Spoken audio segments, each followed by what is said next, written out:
Yeah, so don't forget to use microphones when you need to speak. So if you remember in the commissioner's budget, there's a mental health line item. That's what we're required to allocate for that purpose. And the DLGF amount is $117,806. And that goes into the commissioner's budget. It's outside the levy, so it doesn't necessarily take away from anything else. It's just the levy will be a little higher to account for that amount. So the total I have for commissioners is $1,066 and or $1,066,189. What's the parameters on the mental health? The state requires you to give it to a certified, brand new, a certified mental health provider, and it's, I believe, Centerstone for us, and then they get that money. So 117,806.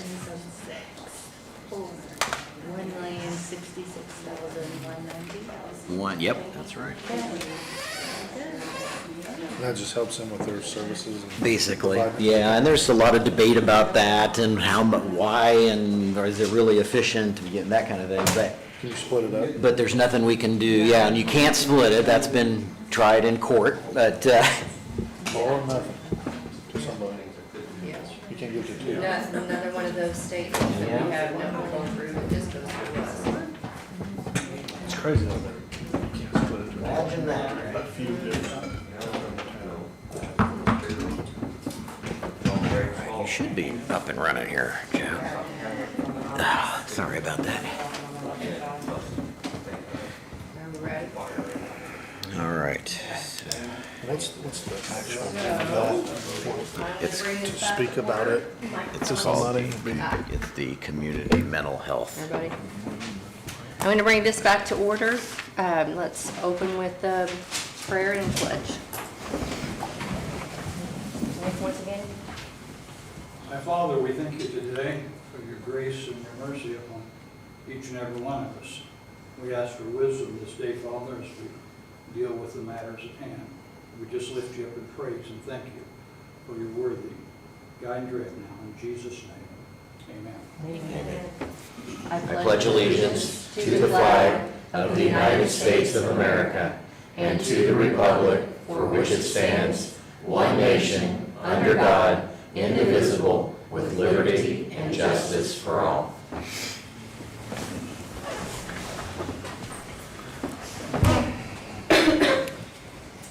Okay, day one review.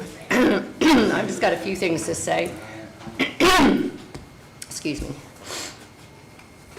We came into this budget hearing knowing that we were going to make some we were going to need to make some cuts, and it was going to be tough. And we knew that the state's cutting back, and that's what we told all the departments, to be frugal and to make the necessary cuts. And I think we need to, the state's not got extra money that they're going to pull out of their pocket for us. We're going to get what we're going to get. And I think we need to keep that in mind. So with that being said, anybody else have anything to say? Yes. I know, Paula, you're concerned about the highway department and that discussion, and I respect that. I do want to say that it is clearly very evident in the public's eyes, particularly with respect to roads. It's the single #1 most talked about issue in Owen County, period. I get tons of inquiries on it. I just forward people on to the appropriate contacts. I'm glad to help. But on social media, it is a bloodbath as far as the comments and the things people say. And 90% of the information is inaccurate or not complete or wrong as far as how people think roads are funded. how much money we get, you know, who makes the decisions. It's all over the map. And I don't blame the public. They just don't know that. They don't deal with that on a regular basis. We do. In light of that, as much as we would normally say to the commissioners, hey, we're not going to get a dime of that money that's being asked for. The state's going to cut it. We already talked about all this yesterday. I think the number one point or message that came about out of that is that we want something solid that we can show the public that, hey, commissioners asked, they asked for the money. The council supported their ask by submitting it to the state, with the exception that, hey, it's going to be cut, but we're going to submit it. Just go through the moves. Because when we get it back, we have something solid, say, hey, this is the reality of road funding in Indiana. This is the problem that we're facing. Every county faces that same problem. So I think that, yes, in light of the overall message, we have told people to be frugal. And if you take that $4 million out, they were. I mean, it's the similar budget to what it was anyway. It's just that $4 million ask, and the point that's trying to be made, I think, is really the special part to this. And that's why I think, you know, most people had supported that. But I think your point is very important and well taken. But I wouldn't feel bad about that at all. I wouldn't take exception at all. Well, I to understand. that. Yeah, I think- understand. Yeah. I think what I would like to see is the money that has been given and will be given to the highway department. I'd like to see that managed well. And that's not happened in the past. I think we need to be good stewards of our taxpayer dollars. I think that's where it needs to start. And I understand it's actually just a point that you're wanting to put forth to the public, and I understand that. I also understand that when I came on to the council that we were in bad shape financially. And that's the whole reason I ran, because I didn't, you know, want to see that happen with most of my family living here. And I am determined to be good stewards and financially keep this county financially sound. And I'm not saying just me alone, but I just feel like, I guess I don't want to I felt like that was putting forth to the other departments, okay, just bring us your inflated budget and we'll give it to the state. And if that's the case, then what are we doing here? I mean, what's our purpose for being here if we're just going to pass on everybody's budget to the state? But I understand also what you're saying too, Anton. I mean, it's a point to be made to the public. And so, I mean, I think we're both right. Yeah, I agree. I think it's just a matter of making sure we're clear to the public, as I think our discussion was pretty good yesterday about it. The other thing, which is a concern that I think every one of us totally agrees on here, is that $4 million aside, at the end of the day, we still also have to make sure that the cash balance is adequate rolling through.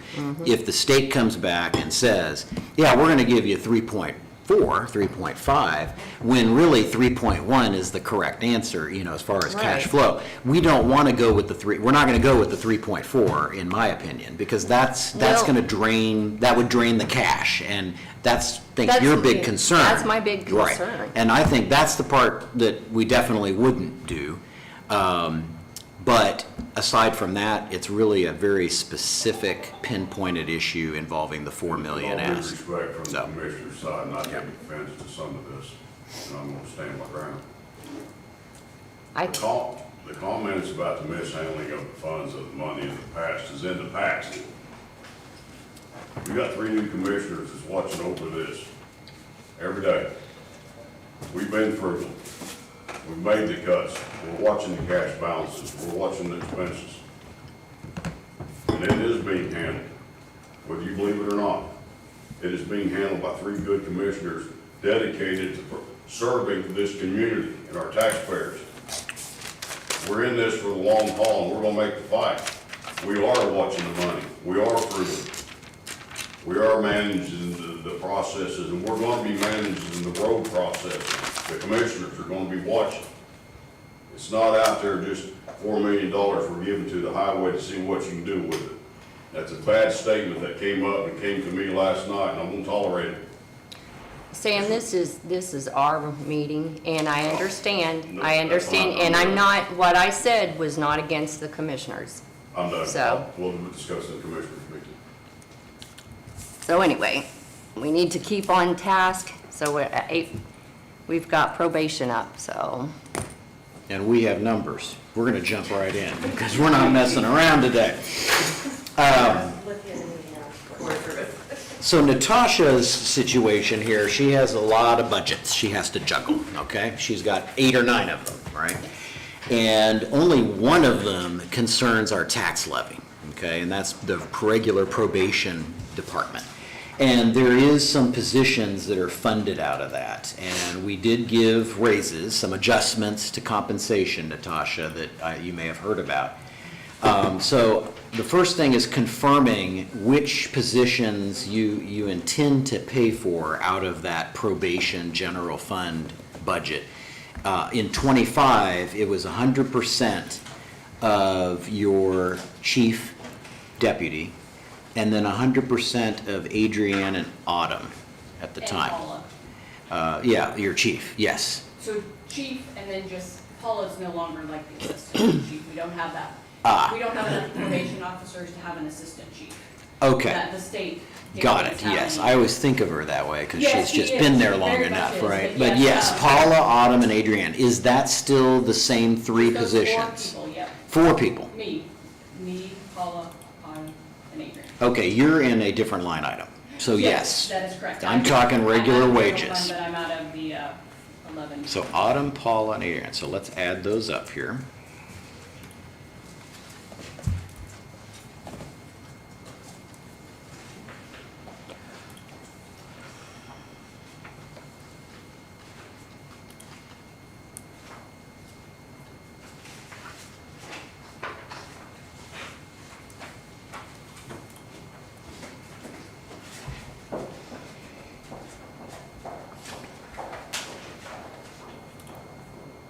All right.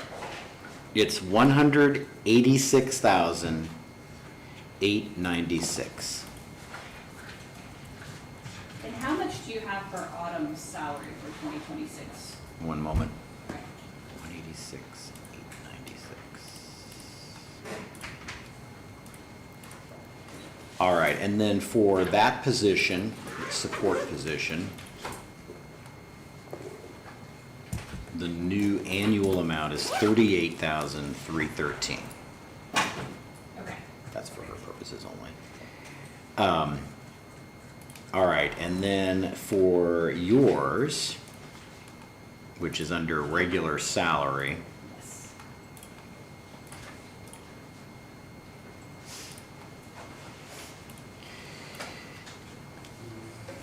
we've got, this is just the, just gonna be the main part here, correct? Or, The probation plus the. so it is stipend, both? yes. Okay. Well, that's helpful from an accounting standpoint. So it's the same as 2025. Yeah, slightly. Now, your, let's see here. Yeah, your other position did not have a, we didn't give a COLA per se, so there isn't really a change there, and there isn't any additional recommended by the consultant. So Yeah, but it that's is fine. gonna be the same, Yeah, so. that's completely what I was calculating, that would stay the same. So, The thing is in '25 though, that additional for the community corrections part was not funded out of this budget. no, and it never has been. We Okay. don't want that fund. I fund that out of project. Got it. So we're not really adding them together here in Nope. this budget? Nope. Okay. It's just exactly what it was last year. So it's the which was just probation part only. Yep, base and then the chief stipend, yep. Yes. 85,328. That's correct. Okay. And then our FICA is gonna be 20,825, perf 30,489. Okay. And then, I had an earlier note from, I think back in '24, that at the time, there was a special $10,000 amount you were able to use from somewhere else to offset part of your pay. is that all gone or over with, that actually opportunity? is, because I'm not the pretrial services officer anymore, that actually goes towards Chelsea's. Okay. She's the pretrial officer. So we're not gonna worry about Yeah. that anymore, and then the rest of the budget was the same. Care of patients, inmates, 50,000, and supplies, $500. That's correct. So I have 374,038. Now, the problem or challenge here for the rest of her wages is she splits all of them up among those other funds. Some of them are grants that are already submitted to the state that she has to then modify. Others are at her discretion. I really recommend not to take up too much time on this today. That she has a chance to reallocate and review that. She has a spreadsheet that she uses, and then she'll usually send it to us. And then we can then come back and put in the appropriate amounts that she needs to use. Is that okay with everybody to do that? We usually do that every year, so. Right, you just give me the numbers for the Yes. non-POs, and then, yeah, because everything else is funded by my department. And we could do, this is the part-time road crew. Field officers, yeah. That you do have one line item, it's in that budget no matter what, correct? Is that's still gonna be 20,000 out of the community corrections? Out of the grant, yes. Yep. 20,000 out of the grant, and then there's some out of project income. And how much out of project income? Was it 6 or No, 10? it's actually, because of funding cuts from the state, we have one officer would be 4538 and the other one would be 4258. So basically what it comes down to is based on how much their pay increases, their amount of hours worked will decrease. Yeah. Because there's not many, so. So what is just for me to get the correct hours in my spreadsheet here? I believe I had it at 840. All right, so let me go into that and do the math here. I did adjust it many times. Yeah, because those did receive an increase with Yeah, our and I adjustment. wasn't totally sure what the hourly, because that's, with them, I totally look at the hourly rate. All right, I'll give you the new hourly rate here. Okay.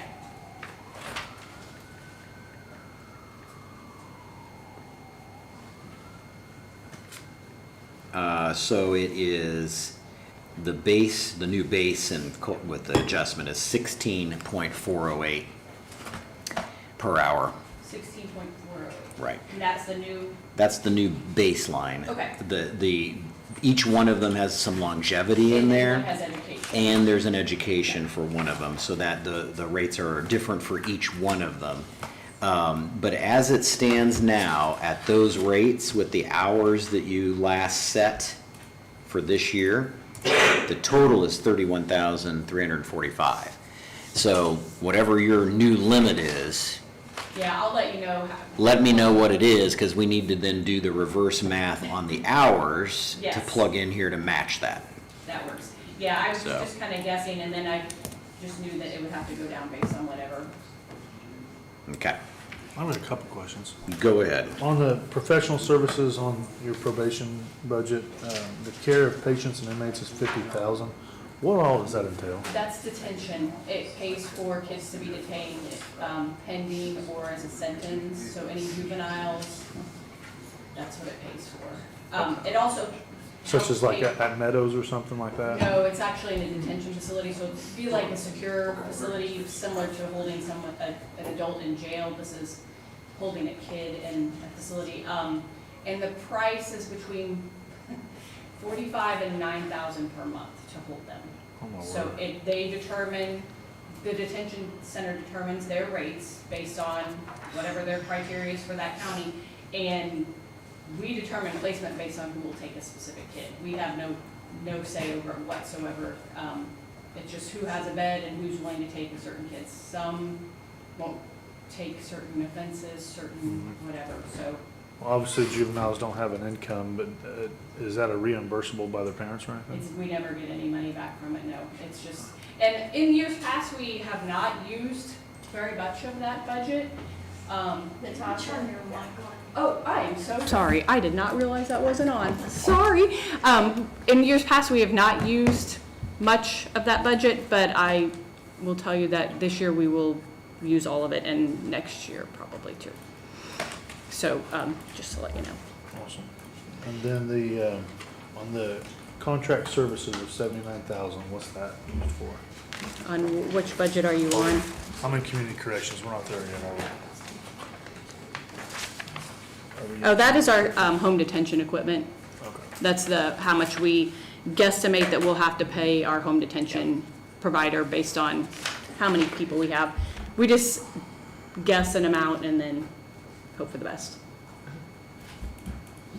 The other thing you should be aware of is that we had increased the health benefits package amount to 10,000 I even. did hear that Okay. yesterday, so. So also, because you spread it around. Yes. Maybe you can reallocate that accordingly, and then just let us know who is out of where. Like how Okay. much out of which funds for who, and then we just want to And- make sure the total adds up correctly to take Yes. out and deposit into the fund, so. That totally makes sense. And it will affect, of course, the grant and the project income the most, because that's where most of the salaries start from. So the grant pays most, and then it goes down from there.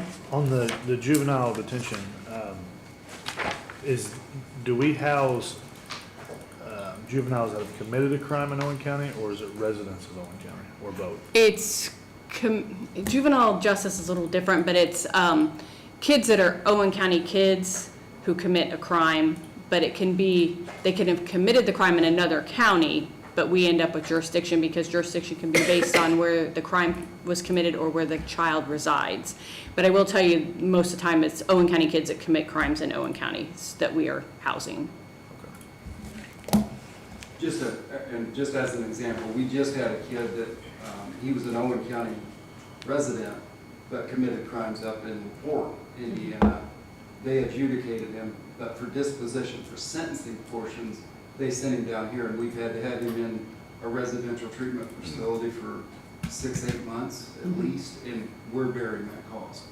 It's that way in every county. It's not us getting taken advantage of. It switches We back. have Monroe County kids that come over and commit a crime here, and then we'll send them there.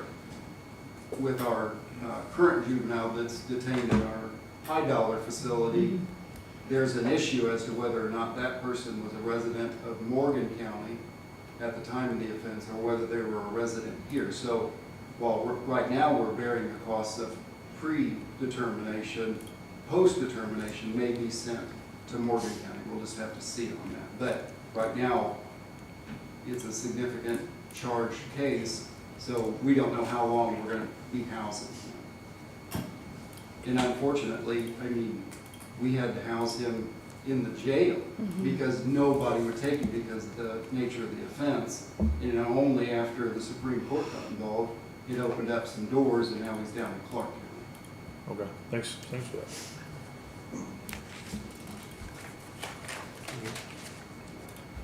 Can I get a blanket motion that I work with her to get the numbers in, because they change between now and the public hearing, and at the end of the year, when we get our 1782 notice, we only have 10 days to go back and change some numbers around, and because there are so many funds, and that lets us start January 1st out with the right numbers, Yeah. because I think we had to hit every single fund this year, getting the correct numbers in. Yeah, I don't have grant approval for one grant right now. It's applied for, but I won't receive that till like November, so unfortunately, yeah. You want that in the motion? It- I'll make a motion then that we grant Sheila the right to work with community correction on their financial figures. Motion made by Nick, is there a second? Yes, sir. Second by Steve. Can I ask for some clarification? Can that also include probation, not just the community corrections? Yes, that would include probation as well. Any of her department. Perfect. Yeah. Perfect. Thank you. Okay, all those in favor? Motion carried.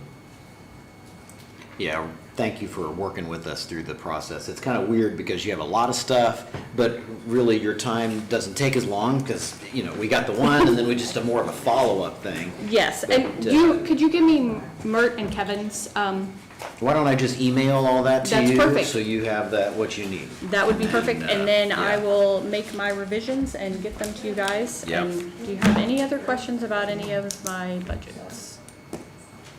And we're going to you to make sure for January that everybody's in an appropriate Yes. fund. Right. Yeah, we always So- try to, so at the end of the year is when it gets very complicated because we have to start moving people around, It but. does, Just but right here, I'll Lindsay have to look through it. and probably Or if Lindsay we're even will over work this or with the you just to state, make did they sure just that add a January person? 1, For that. Sounds good. we're like on the right. No, Yep, it's. I appreciate it. Yeah, no overall, worries. no We can change do in that. Positions, it's just where they're funded.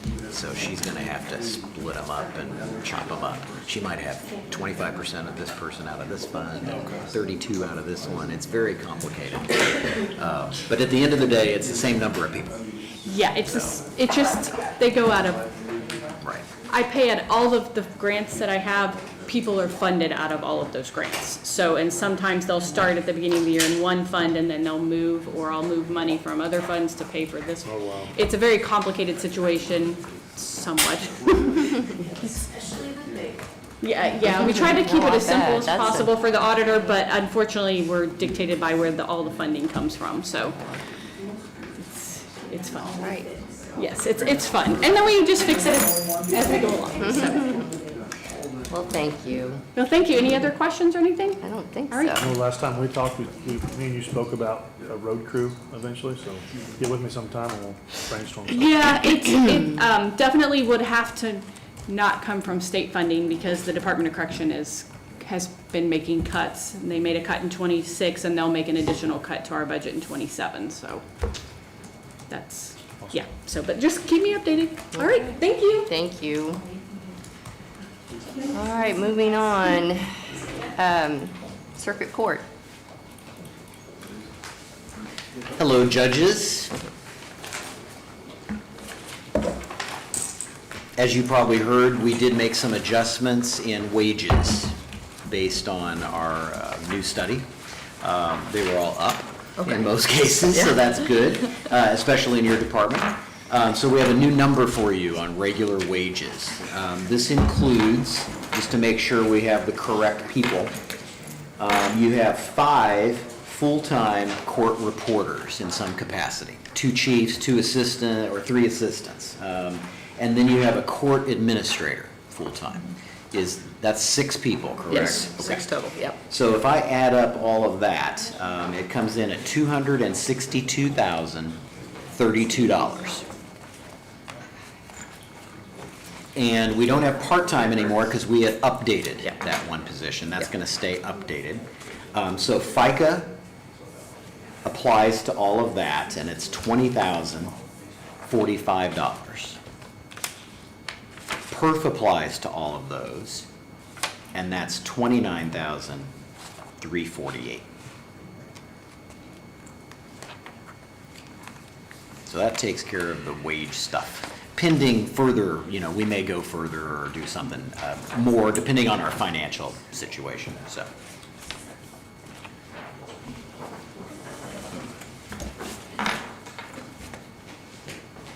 Hello, Sarah. You're not getting out of this. I know, right?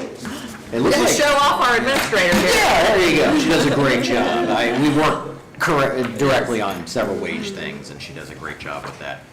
It looks like everything else is very similar. There are actually some reductions in some places. We tried. So that's Our good. budget it just kind of is what it is, and I hate that because I know we're trying to sort of enter a period of austerity, but it's just pretty close to what we need every year. Is there enough for, I know last year we discussed interpreter. It actually was reduced for here. I have a note that miscellaneous revenue had increased to eliminate additional appropriations, something along those lines.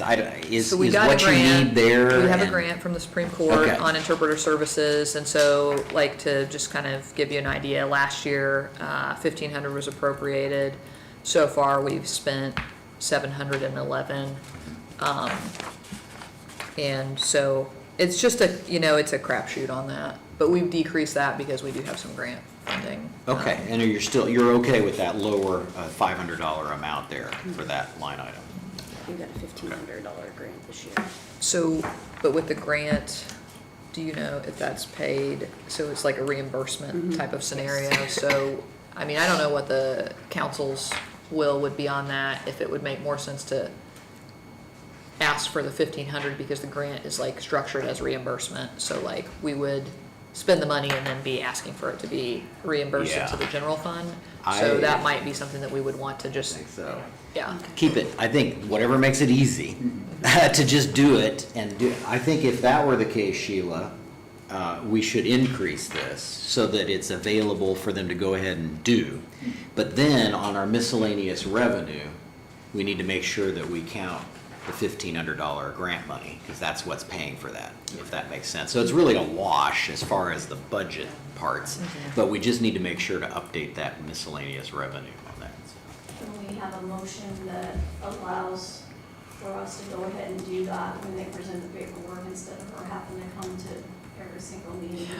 Yep. And the public defender, it just gets old having to come back each time for additional appropriations. It's there, you're getting the money back, it just needs to be put in the line items form. You need a motion, I make a motion that we allow the auditor to work with the court in regards to the figures that need to be taken care of outside of the council. Motion made by Nick, is there a second? Second by Daniel. Any questions on that? All those in favor? Motion carries. So we're gonna up this amount here in the line item to what dollar amount? It's gonna take care of it when we come back, okay? Okay. So instead of $500, we need to take that to, I would just say 1,500 would be. 1,500. It would be, that would be a safe figure in and terms that's the of grant not. amount. Yes, so- and it's the grant amount. Okay, well, that's good. And then, on CASA coordinator, we're good to keep that as is. Does that maximize what we can get, if with this, is this 29,153, is that the correct number for? So that is the director's salary, essentially, and that is gonna be something, and I wish John was here, because we talked about this, and one of the things that, again, as you all are kind of trying to work through the budget and pressure on the general fund, we have a CASA fund. It's like a non-reverting fund, and so every year the council has been extremely generous in funding that position. And because it's directly funded out of the general fund, we're able to apply for some grants through the state that then reimburse the CASA fund. And then we've been, somewhat protective of the CASA fund because, I always just view it as something that if, like, worst case scenario, we cannot fund this position through the general fund. We have that as a way to continue to fund the program because it's a statutory mandate. So I have to appoint CASAs in certain types of cases, or GALs, which we would have to pay by the hour, which would be significantly less cost effective. But if we got into a situation where that needed to be funded from the CASA fund, completely or partially, that would be an option. I almost hate to say it because I don't really want you to do it. But if you got into that situation, you could do that, but it would not be a long-term solution.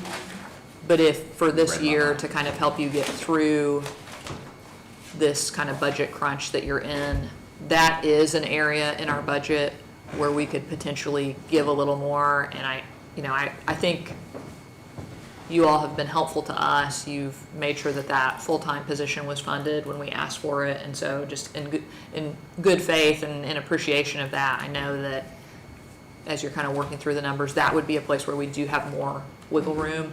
It would not maximize what we could get back from the state, because if you don't fund from the general fund, you won't be eligible for that reimbursement. And we did that temporarily about 4 or 5 years ago when we were in a financial pinch, but at the moment, we're certainly running a little better than we were anticipating, which is good, but I would think that, in my opinion, that just keeping it fully funded there, if for now, is fine. But if we find out at the end of the day that we're short somewhere, then that could be a place to go to. Yeah. If needed. But what are your thoughts on that? Leave it as is for now. And I would say, I can't speak for Dawn on this, but like, we just don't have a lot to give in terms of the budget. Like, we just Right. don't have a lot of wiggle.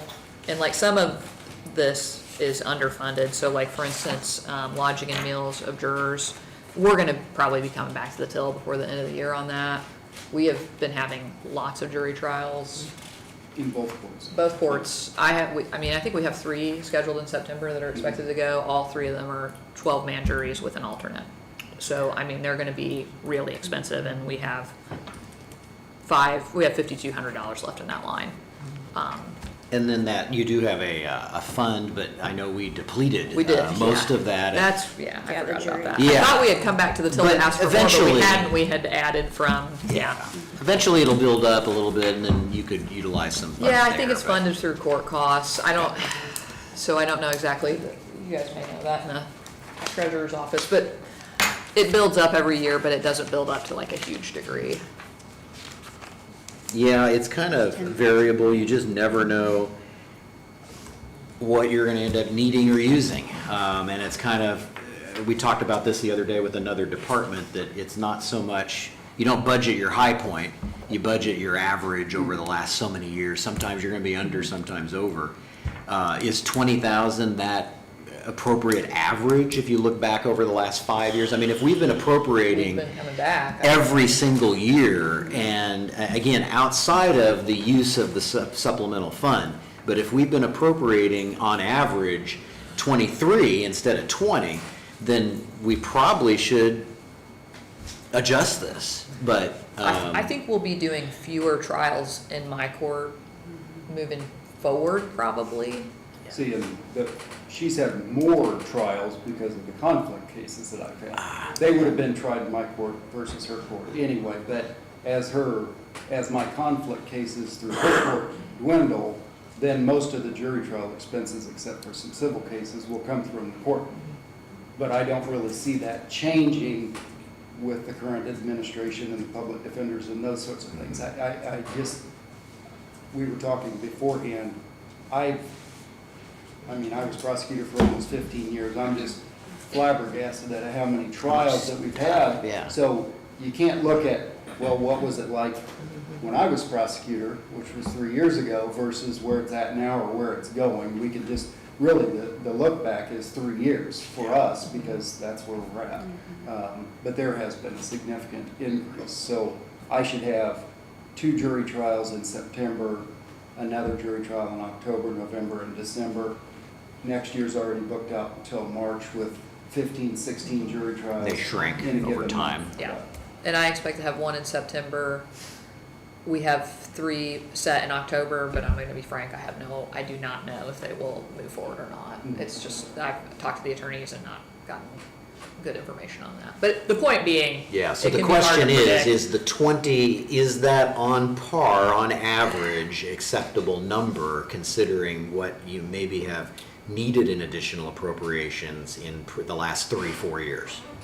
I'll defer to Dawn on that. I think, I don't care about keeping the budget where it's at, but everybody understanding that we're definitely, most likely, coming back to ask for more money. I mean, that'll just be the way that it is. And I don't have an objection to coming back and asking for it. I don't really have any control over whether they go or they don't. yeah.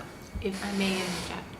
So if you look on the screen up there, if you look at their 2024 expended budget, column, under lodging and meals of jurors, they actually spent $37,286 that year. I pulled up their account line as it stands as of today. Are claims being paid Friday? Yes. Okay, so this is an accurate number. So your appropriation was $20,000 for this year. You've expended $14,723.32. So you've 5,200, Yeah. almost So you had a big 5,300 24. left in your unexpended. Yeah. Maybe on Right par now. 25 so far.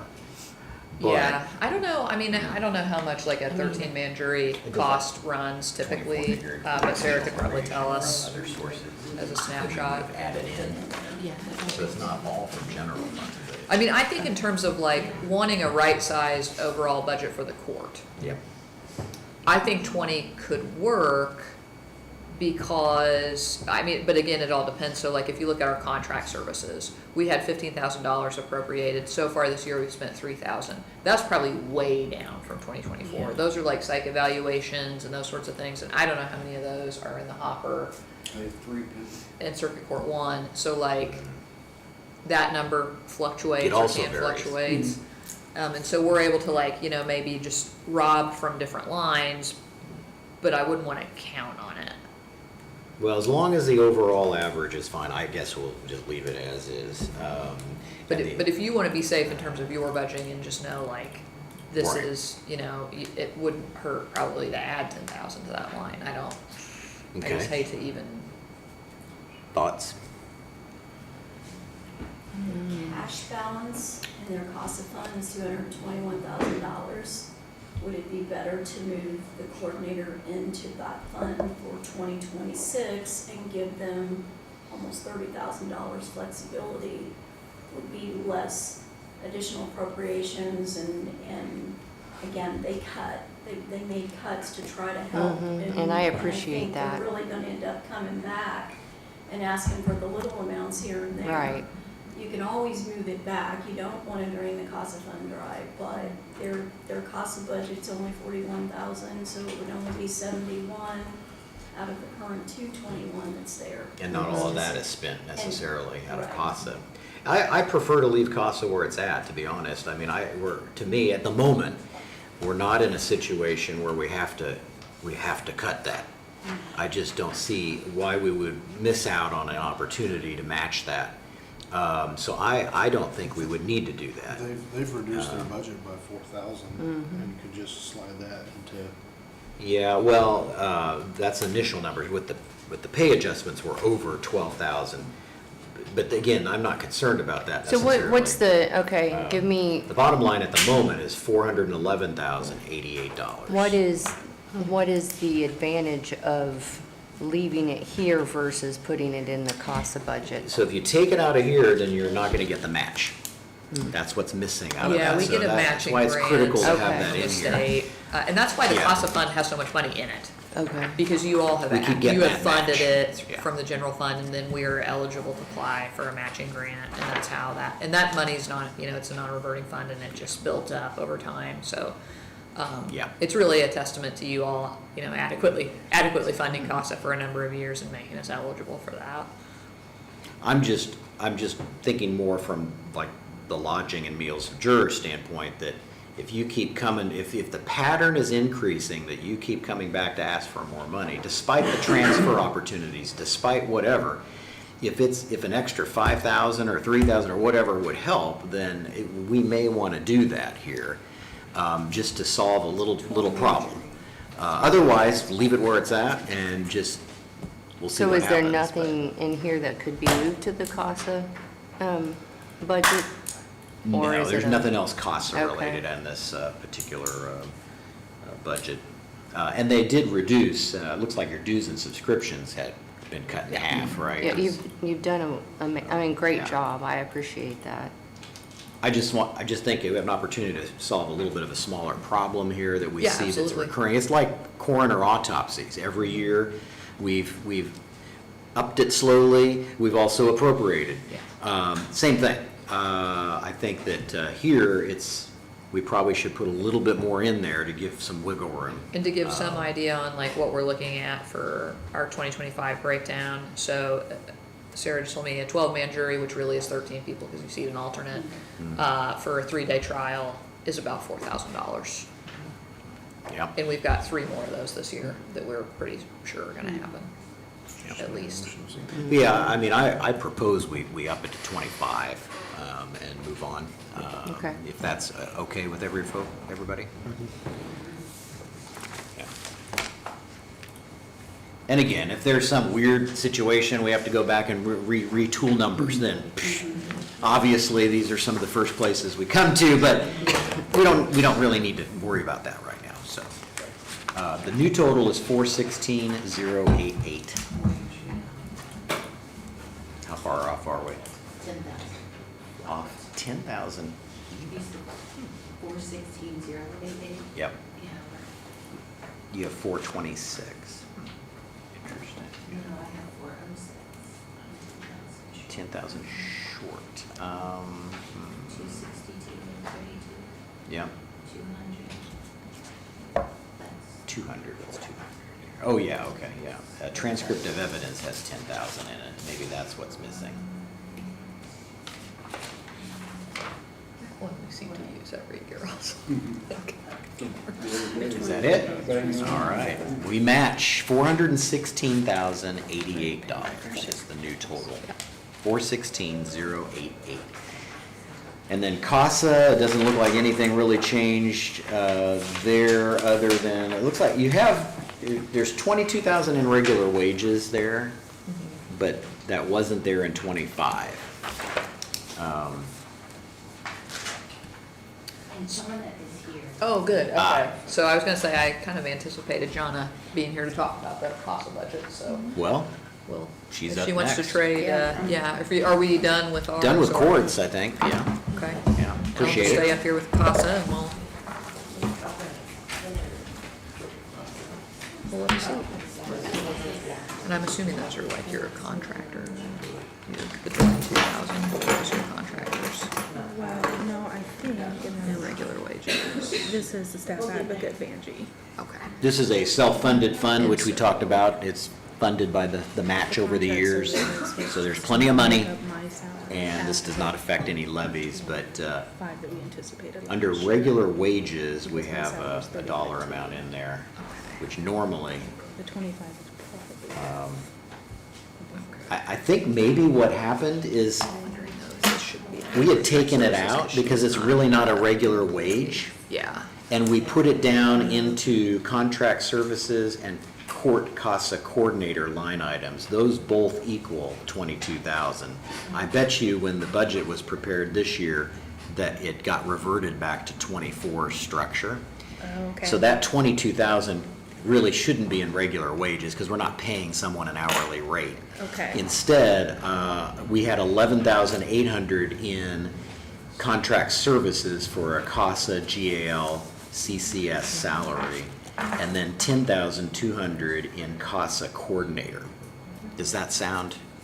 So maybe this was to make up the rest of my salary. Yeah, I bet Okay, so. So it was Yeah. just switched. but it should all be, I think, under contract services because they're That makes contractors. sense. They're not, I don't know how So that the works from a court county CASA perspective. coordinator doesn't need to be separate or have a dollar amount there. I don't think so. I mean, she's Okay. a contractor. Well, then so- we'll just put the 22,000 then in And that's the difference in. contract services. Yeah, and that is part of the director's salary. So part of it's we have a staff advocate who's a contractor, and then we have a part of the director's salary in this budget. And I think the reason that we've always had some of the director's budget, at least, or all of the director's budget in some years, and the court's budget is because of that general fund, kind of wanting to make sure it was clear that what was coming out of the general fund for purposes of that matching grant. All right, so the bottom line's still the same, 41.5. Right. But we're not gonna have anything in regular wages, we're gonna have the 22,000 in contract services, and then 0 in the CASA coordinator line. Okay. Haven't used any of this year. No, we've never used it. Does that sound all good? So I think another thing that we could offer up in this budget, we have in this budget $3,000 in legal fees. That's always been requested in case CASA needs it and there's some issue with litigation where CASA needs to be represented by counsel. I don't think it's ever been used. Not that I know of, it's never been used. So that could be another area where we could trim a little bit, if that would be helpful. Just And put then 0 in there? Yeah, and then if something came up, we could come and ask for it, Okay. but, or we could Okay, come pay it out out of another pauper line council item. or something if something really crazy happened, but that could be something we could also. Yeah, and it offer just up. helps your cash balance. It doesn't really change anything otherwise, but yeah, we can put a 0 in there and, for legal. And then, I've got 38,000 even for the new total. 38.5. What do you have? 38.5. 38.5, okay, so 2,500 in supplies, 2,000 in equipment.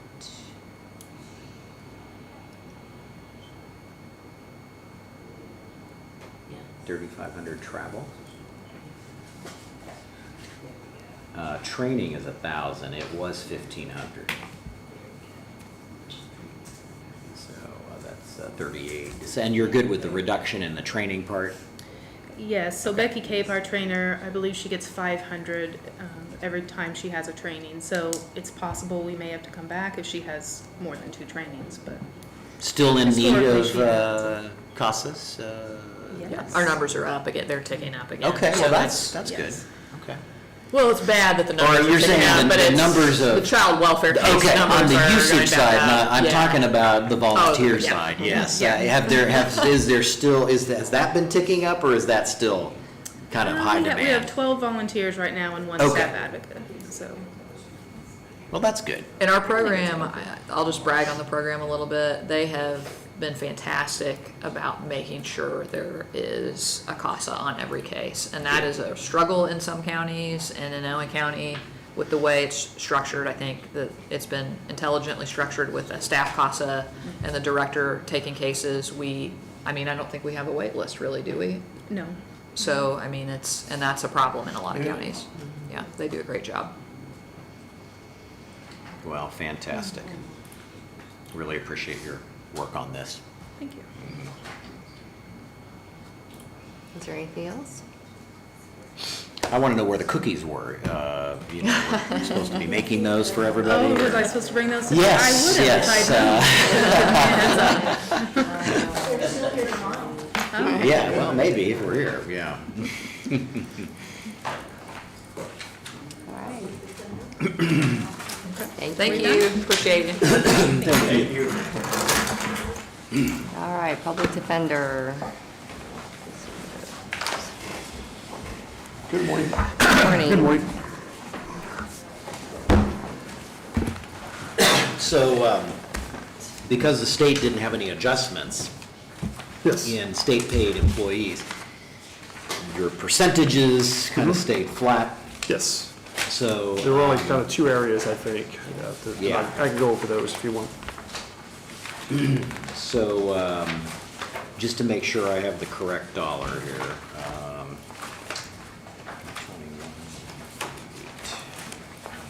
Yep, 321,148. That's what we have had, and that's what it's still showing for regular salary.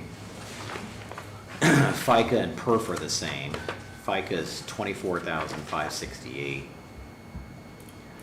PERF is 35,969. And then you had a couple of adjustments, plus Yes. or minus on some incidental things. Really the big difference is in under the contract public defenders. Yes, those You are had an the, additional. those are the 2 that we have. We have 4 total, 2 full-time, 2 part-time.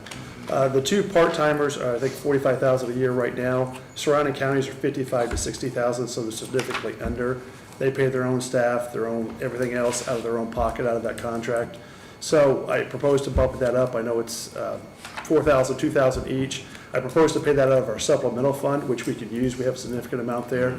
The thing is, I cannot use that every year. So if we bump it up this year, next year, it has to be included in my budget that the county pays for a significant portion of it. So for this year, essentially, it's a raise, but it doesn't cost anybody anything, and we'll get part of that back. So we'll essentially make money off that $4,000 that we pay out of the supplemental fund. But I want to include it to the budget to show next year that's where it needs to be at and go up there. So we could technically, then you're saying, reduce that to match this year, and you're gonna use the supplemental Yes, I'd use a supplemental to make then up the to difference. cover that 4,000? Yes, so I don't know how to put it in there, just letting you know that's where I'd want it to be at. I can do a transfer later. to do Okay, that, yes, so- I mean, that would be great. Yeah, so- The supplemental is significant. substantial. We have- I we wish have- there was a way to tap into that more. And we've tried to reduce what we're charging everybody. It used to be just straight $250 across the case if you use a PD with some exceptions. Now, if you have a pretrial diversion, which means the case essentially gets dismissed, we don't charge PD fees on that. People who have lower income, we're trying not to charge them. So it's saving money, so it's significant where it needs to be at. We really don't Yeah. need it right now. A So it's good kind of a way to balance. kind of save money for some of the citizens, of the people who use the PD. If they have a large bond where they post a bond to get out of jail, we still charge them usually the $250 fee to get that because they have the money. But indigent people or people using pretrial diversions, we try not to charge them anymore. The only other thing was the depositions, and it kind of alludes to what the judges were saying. We've had a lot more trials. What fund is, In the past, we've tried to do what we call, no, the supplemental. where we just basically use a recorder, and we record it ourselves and not have court reporters. But if we know it's going to be used in trial, we have to have a court reporter there. We had one case, we had a murder case here this year, we probably had $2,000 to $3,000 in depositions just in that case. So if we know it's not going to go to trial, we'll just use a recorder amongst ourselves. It doesn't cost us anything. But if we know they're going to trial, we have to have transcripts, those sorts of things. So I just put an additional $1,000 in there. That also goes for, we've been using, I use that for my interpreter fund as well, which we get reimbursed 40% for that, but we've had a lot more interpreter cases, and I don't have a line item for that, so that's what I put under depositions. Again, that's about the only thing. I've reduced the conferences. We have a free PD conference now, so that doesn't cost us anything, and travel expenses, we've never used that. So essentially, $1,000 in depositions is all I'm requesting outside of what I would pay for out of my supplemental fund. So, public defender, contract public defender, so we're gonna take that to 90, Okay, so it's the same. and then, yeah, But then you're gonna do what you need to do, and then for the following year, we'll see that Yeah. increase. Okay. Does that make sense? To everybody? Question? Okay, we're bringing the 94,000 back to 90, and then what were you, I mean, He's got money in his supplemental. Okay. And he can use that next year to cover Okay. that. Yeah, that difference. But because of the rules, it has to become a regular the following year. So in '27, we would then need to, I gotta say, we kind of Do use that that. fund to ease More pay permanent. raises, More but it permanent. has to be, it's not something that's supposed to be permanently used for, Okay. it's a supplemental just to get us there. And that's kind of the rules of the reimbursement that we get back from the state to get the 40%, is that it has to be funded at a time. so I'll make a note of that and then lower that down. Do you think it'll go higher than that 94 next year when you do put it in? Well, we can use, if it goes to 94, then I can still use my supplemental after that to do anything above that amount. Yeah, it just keeps It's- rolling. It's so- kind of a delay. Yes. And you're utilizing that cash in a slow fashion there. And we're just so far behind other counties, I'm trying to get them somewhat Yeah. close to where we're at in other surrounding counties. Yeah, and then you didn't have anything in travel mileage and the registration and Yeah, conference. just took those out, yeah. Again, it doesn't matter that we don't have group insurance in this budget, even though it's in our edit fund, we still get reimbursement, no yes. matter where the expense is listed. Doesn't matter, just so we Okay. spend it, the county spends it, I get quarterly ones. Our quarterly reimbursement's about 45 to 50,000, so we get back 180 to 200,000 a year Okay. off this budget. Just want to make so- sure we're not missing Nope. out just because we don't have it in a line item. Yeah, there's a line on my, last line on my report, I put it in there what it spent, and Okay. that's where it goes. It's gonna be 10,000 now, instead of 9,000, so you'll need to update your report there, because we want to get as much reimbursement as we can. Is that starting at fiscal year For 26, 2026? yep, Okay. yep. And then, as far as the miscellaneous revenue, whatever the new, which is gonna be pretty similar, Mm-hmm. whatever the new reimbursement amount projected for 26, we need to make sure that Sheila has that number for miscellaneous revenue. And You mean for what I get back? whatever the Yeah. reimbursement estimate will end up being for 26. Well, it's quarterly, it just goes on, each quarter we put it in and what it is. I mean, it's gonna be 180 to 200,000. Whatever Yeah, it'll be whatever that total is, yeah. she just needs to make sure it's Yeah. in miscellaneous revenue for our figures, for the budget, so. Because it does fluctuate a little bit because we have outside expenses and things. So outside of, on your supplemental fund, outside of leapfrogging some of your salaries with it, what other parameters can you do with that fund? If we want to buy a building, for an office for us, we could buy that. We could pay utilities after that, 40% reimbursement. So if we go to here and buy a building, We can use that and get 40% of that money back. I went to the commissioners 5 months ago, because we have a storage issue. I don't know if you know where our office is at. We have 10 years of files in there, and it's not a very big office. It's about the size of this office there. Probation made clean up files from the 70s, but we had to have a secure issue, so we were trying to build basically it's like a chicken wire fence to put our files in. We can get reimbursed for that, any lumber, labor, anything like that. We can get anything we use, we can get 40% back almost on, well, I should say almost anything we use. And that's funded from your public defender fees? Yeah, the fees. Like I said, in most cases charge $250, but we're trying to go down on that because it's not fair to a lot of people if they don't have it now, and we have such a large fund, we don't need it right now. Right. Can it be used whatsoever for any kind of group insurance? We already get 40% back for you said for insurance? Yeah. We already get 40% back for that. It's on the end of my report, I put it in there, we get 40% back. Okay, but that's funded out of edit, correct? Yeah, because it's Yeah. Otherwise a part of the general fund if we don't. Yeah, we cannot fund the insurance with that because that's an ongoing current expense. If there's a one time, a couple of years ago, we had rather raises to kind of get us into where we need to be, we used to supplement a fund to use that. But then the next year or year after that, it had to be part of the budget. But we've had experts. We had a case, had about $20,000 worth of experts. We use our supplemental fund for that, and then we get reimbursed 40% of that. So those are the sorts of things that we're supposed to use it for, unexpected expenses or one-time type raises. Very good.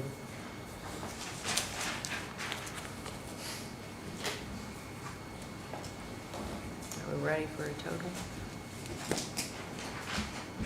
Yeah, so we have 495, 284.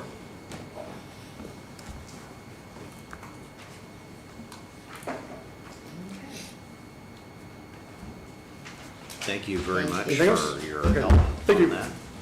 Good luck. Yes. Okay, on to the prosecutor.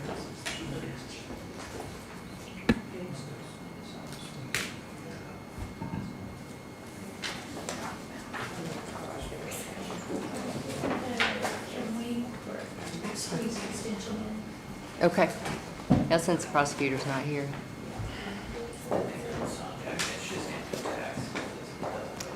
All right, extension.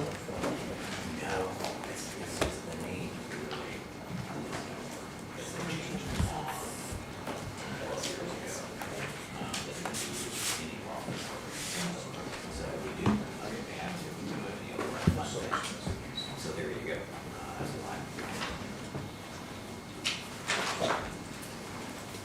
All right, are we ready? So we're doing extension? Mm-hmm.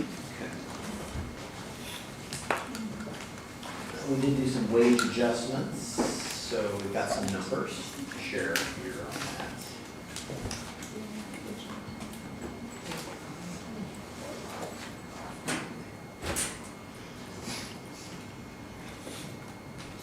All right, so regular wages, you have one full-time office administrator or secretary. Yes. So that's easy, let's get that number for you. That's gonna be 36,841.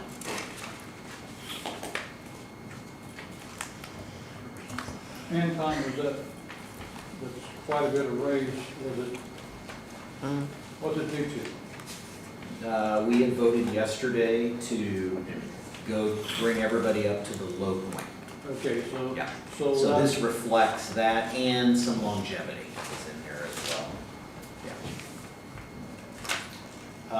Now, you have part-time. Do you still intend to participate in that program? Yeah, so Work Indiana is a program that we usually do. This year, we didn't have any eligible applicants that qualified. And so we didn't have any that worked through that program. They're the ones that provide half of the salary of the interns to come back Yes. to the account. And so we didn't have that this year, but we anticipate having it next year. Yeah, I think the thing to be careful with there, and jump in, Holly, is that I think the point or the reason why we increased that a couple of years ago and cleaned up a accounting issue was contingent on getting half of it back. Yeah. Because when we do miscellaneous revenue, Sheila is taking half of that amount we budget and counting on that money to come in. Anton, can you turn your mic on? Oh. It's- It's been on the whole time. The one time it's off, I was so eloquent. As far as the miscellaneous revenue, we were thinking that, funding that was contingent on getting that. So I would want to make sure that if we're really gonna hire anybody, they have to be qualified. And this year, because we knew we wouldn't get the money back half for them, we only hired one person. Okay, That so like you kinda didn't offset. qualify. Yeah, Okay. so in order to Got qualify, it. they have to go to a college that's in Indiana. And the person that we hired goes to college in Tennessee. And so okay. we only hired one, so we wouldn't use that whole fund. So like, we wouldn't use all of the appropriations for it in order to kind of try to help offset the fact that we wouldn't get any money back. So you were smart then, you were already a step ahead of us, okay? Well, good. So how many part-time people do you have then? So in the summer months, we have 2. Okay. We're hoping, we've talked about a couple of times adding another part-time as like an emergency person. If there is like really bad weather and none of us can get into town, having someone that's a little bit closer to town, because everyone lives out of county or really far out into the back roads. So we've talked about trying to hire like someone that could just come in on the days that none of us can get there, but the office should still be open. And it would be a very like rare case used, but would also be out of that part-time fund. But that's just kind of still on the talking about. But right now, you just have 2 part-time in the summer? Yeah, and we then only you've got have the them from full-time- May until August. Okay.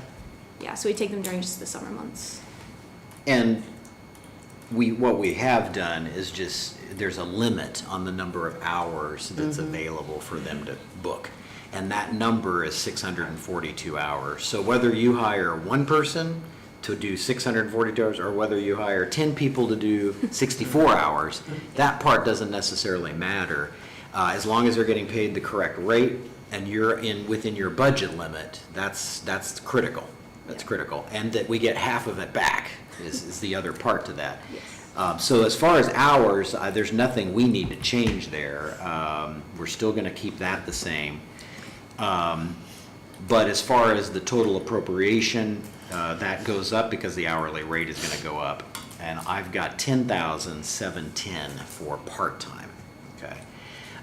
Half of that would then need to be updated on Sheila's end for miscellaneous revenue.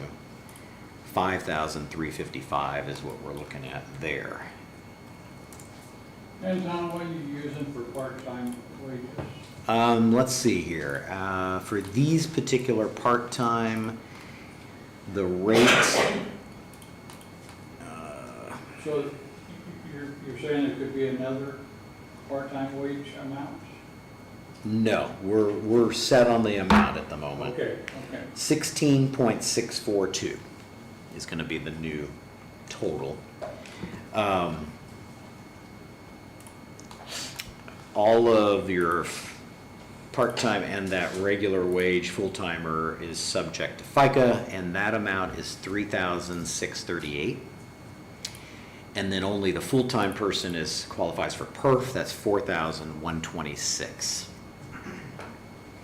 It looks like everything else in the budget except a little more for contract services for probably the Purdue contract went Yeah, up they a little increased bit. by 3% this year. Now, let me ask you this on that contract and I think we talked about this on the phone earlier. You did not experience any particular cut or reduction from Purdue or, No. state funding has been kind of up and down, and so there was nothing that negatively affected your Yeah, services. Owen County from hasn't that. had any changes, so we'll still have services in all 3 areas. Okay. Jim's job's not been posted yet, but we're still getting A&R services in Owen County. Okay. So like the surrounding counties, we call any of them to come in to do any services. So we just sent a plant sample off to Purdue last week for someone that had some kind of issue with their bush. But, Okay. yeah, we'll still do A&R services, and they'll still get HHS and 4-H services. Okay. Just the same. So this contract adjustment was a normal percentage for all Purdue, anybody that has extension? 3% was the minimum increase that they Okay. did for all contracts in Indiana. Okay. The total I have is 123,290.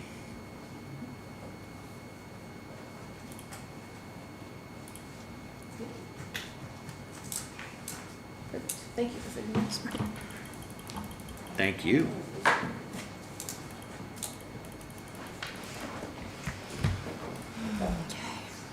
prosecutor. Hello, everybody.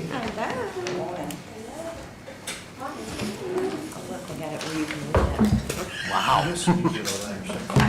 Yeah, I do. It was from last year. So I just plugged it. So we have some wage stuff we're gonna share with you, kind of like we've done in the past, and I'm gonna need your help on a few things, because we wanna make sure our allocation is correct for the different positions you have. So overall, there's no change to the total number of people and who's doing what. That part doesn't change, but sometimes allocations do. In 2025, currently, in the regular prosecutor's general fund budget, 30% of your 4D deputy prosecutor has been paid from that. Is that still correct? 30% is what we need to use? Yes, sir. Okay. So the splits are still the same? Okay, that's good. That's what I wanted to confirm. So, for that one, it's gonna be identical because there was no state increase in pay. So 25,166 is gonna be the number for that, okay? The other 70%, for your reference, is gonna be out of the 4D part of the Okay. the prosecutors. So let's see here, just putting that in real quick.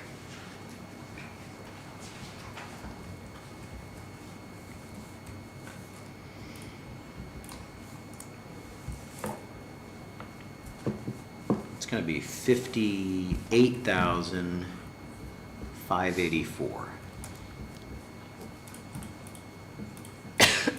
in the 4D part of that, for the other 70%. Okay, for the deputy prosecutor. Now, you'll notice from 225, there's a little bit, it's just reduced slightly. It might be because of a longevity thing from the prior person in 25, but it's pretty much the same. It's not much different. Okay, and then regular wages are gonna be, for the regular prosecuting attorney, is gonna be the 3 staff members in the office, plus 90% of the investigator. Is that still good? Yes. Now, the investigator in the wage study, it's recommended that change, it's not really a merit, sheriff's-related merit type position. For whatever reason it had been in that group, it needs to be corrected and moved over into what they call a special occupation. That doesn't affect you any, but it does affect on my end where it goes. See, I thought that the investigator position was detached from the sheriff's deputies. Yeah, it is, but Or for altogether. whatever reason, it was under that classification for, on paper. So it needs to go into special operations. It also is recommended that be, let's double check our classification here on this report.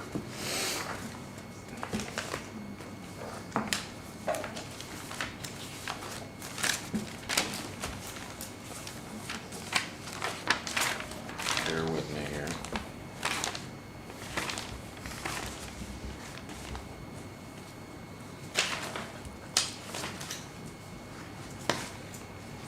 Of course, it's gonna be the last page, yeah.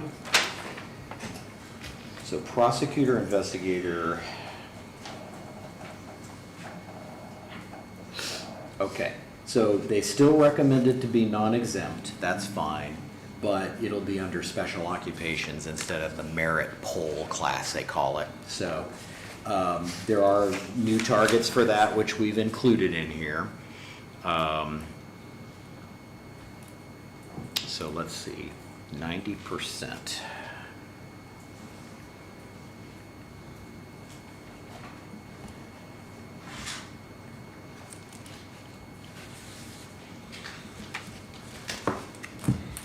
All right, so we're gonna add that, plus the regular wages of the 3 staff members. So the total for regular wages is gonna be $170,005.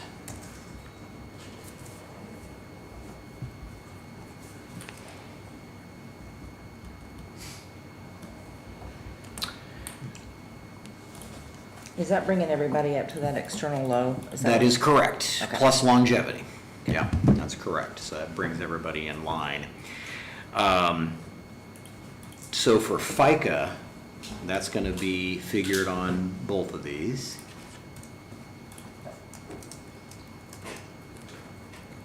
That's gonna be 14,931.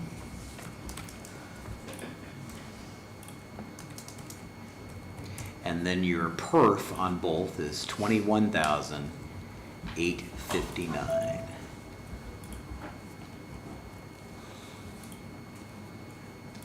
And I don't know why that's lower than 25, unless there was a misfigure, but I'm coming up with 11.2% of those two totals. That's correct, so I don't know. Might be a prior employee or something different at the time that was figured in there. Yeah, it could have been, yeah. Okay, and then as far as the regular prosecutor's budget, there was really nothing else that changed. There was only 3 other line items in there. So I have a total of $237,411. Is that what you have? Okay.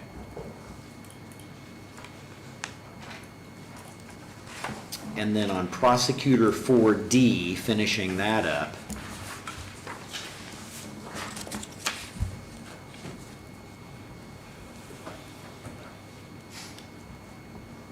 that has 10% of the investigator, plus the 3 office staff that are in that part.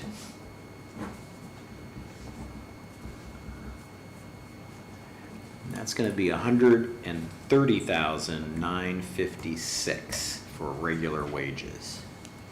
$130,956.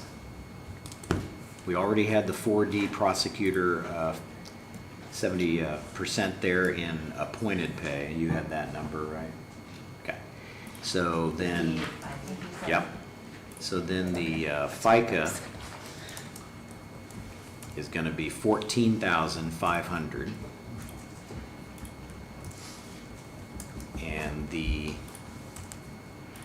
perf is gonna be 21,228.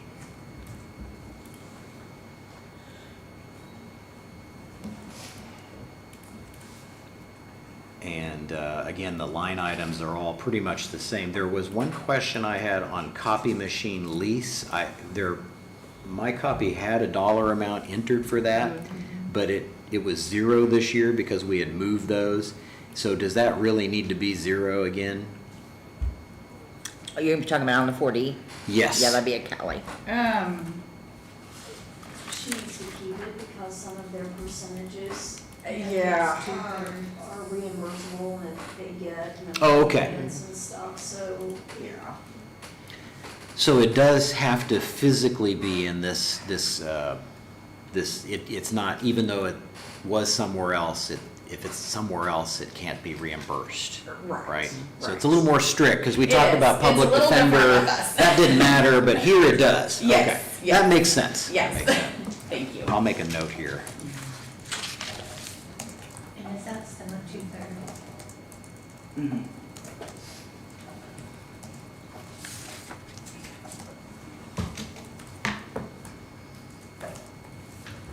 All right, so it has to be here in order to get the reimbursement. Okay, so I have 236,368 for that one. Okay. And then prosecutor user fee was the same. Yeah. No anything different there, so.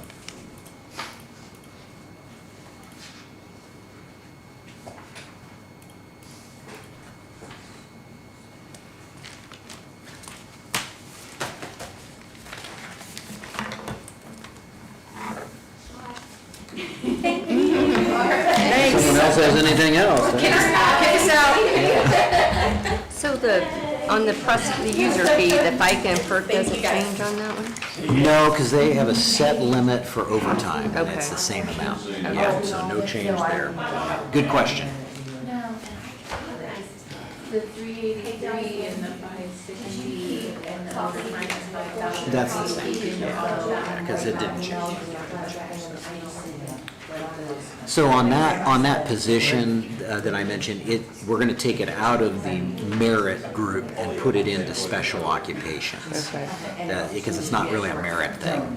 So that's one shift we'll correct eventually for Okay. that.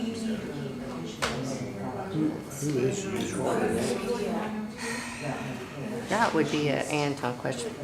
I mean, it has to do with prosecutor, but user fees, is that It is a fee-based Yeah. thing. It's the like, what, court related, like there's a fee for a pretrial diversion. You have a speeding ticket and you want to get out of it, you pay a fee. okay, There's other fee sources, but that's all 100% off the tax levy. Yeah.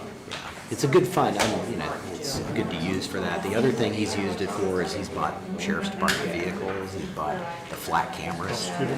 Yeah, you can spend it for really anything that he authorizes, so. And there's a balance in that. yeah, what is the balance in that? It's Fund 2,500. And it's, Yeah, I guess I could have looked it up. let's see here, it's 107,900. Wow. So there's money there and it grows, but.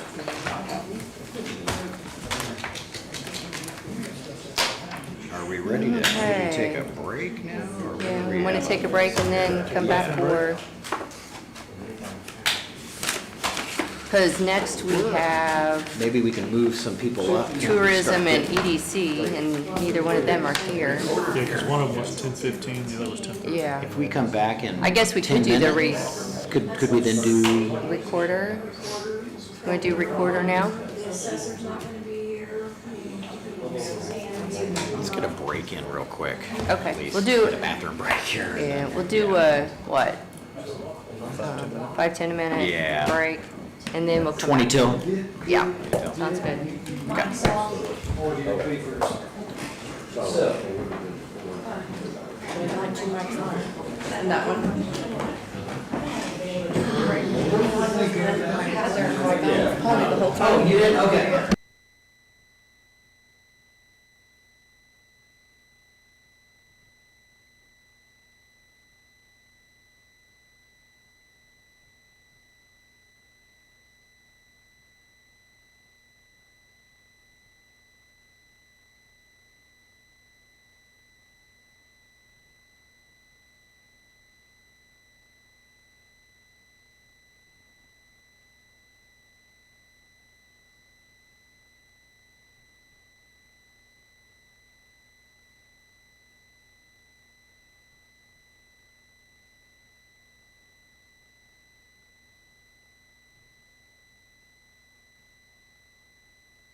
mic's back on. So what should we, did we decide on recorder? Yeah, how about recorder, right? All right. Loretta? Loretta. Come on down. Let's see, where's that at? I'll be turning the page where I would go. I'd be lost if I didn't have the tabs. On. So for those of you that don't know, Loretta is now one of the vice presidents for her particular district with the Recorders Association, which is a big deal. So Congratulations. we shared that on our government page the other day because we want our officials to be involved where they can, you know, and especially in those associations. So definitely applaud you for that. So, this one is fairly easy. There's not much to it because we have just the elected official and then we have a chief deputy. And they're both pretty much the same, except the regular wages is slightly higher because there's some longevity that comes into play for her chief deputy. So for elected official pay, it's $54,654. For regular wages, it's $47,575. And then FICA is $78.21. And perf is $11,450. And really, registration and conference, just a little adjustment there, but nothing big. And I've got $123,859. Is that what you have? And then you have a perpetuation fund that just has your part-time there. That part-time line item should be $22,040. We kept the hours the same, but the wage went up there. What is that new hourly wage? Let's see here. Recorder part. That was reclassified to a higher level because. That's what I of was gonna the, ask. Yep. We got so- that. Yeah, I think that was discussed because of Yes. the nature of the position. Right. Yes. When we first did it years ago, it was just kind of an answer the phone thing, but really it's It's kind doing of. the work. I mean, it's Yeah. the actual recording work, so. Yeah. So they reclassified it, it's 19.896. Okay. Yeah, it was, about $5 or so Yeah. less. So that, I hope will help with that, but that Yes, is it will. per the study. The FICA is 1686. So the total there is 23,726. And we match, so. And then I did want to mention the elected officials training Okay. fund. So like Sheila mentioned yesterday, we increased that, put a higher number on there. And I just wanted to clarify for everybody that can use it. So that's, you can use that for travel, lodging, basically anything that is associated with training. I just want you to maybe keep in the back of your mind, if we're gonna have to start using more of that, then obviously that balance is gonna go down. And part of my office is economy driven, so the past couple of years, my revenue has decreased. So, and only $1 of each document goes into that. So this is just something to keep Yeah. in mind as we use more of it. What is the cash balance on that now? It's like 22,000 Okay. right now. Yeah, 3's good, that gives more cushion for people. Yes. Council members can also use that, et cetera. So any travel, lodging, can it also be like a registration Yes, fee? registration. Okay. And really, the only restriction is that it's to the offices that are specifically stated in the statute, because not Yes. all are in that list. Right, like, But- so myself, auditor, clerk, treasurer, surveyor, and then of course you guys can use it. Okay, well, that's helpful. I have 3,000 then for that one. Okay. Well, that was Yeah. easy. Thank you. Yep.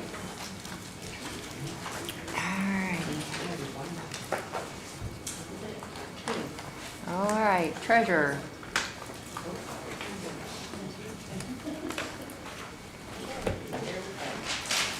Hello there, Madam Treasurer. Hello. We'll go through, I've got your numbers all ready to go. Okay, so for elected official pay, 54,654. Regular wages includes a chief deputy and a regular deputy. Those come in at 84,508. And on part-time, just, you have the same annual hours you're looking to use? Okay, so the hours part, we kept the same, but the rate went up. The total is 11,872.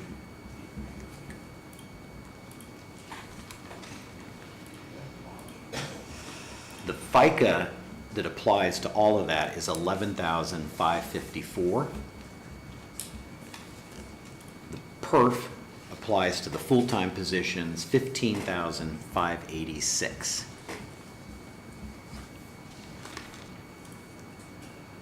And the only other thing that really changed, it looks like, was your registration conference, which we talked about as well. So I've got 188,724.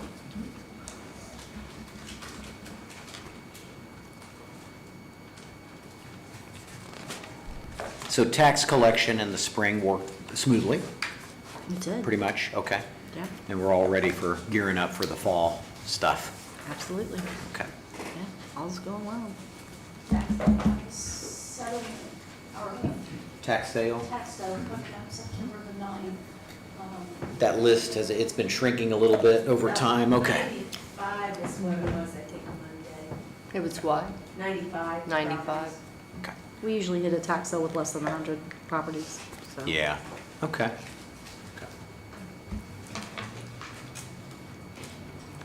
I guess that's Yeah. it. Ready? Thank you. Well, See you later. Yay!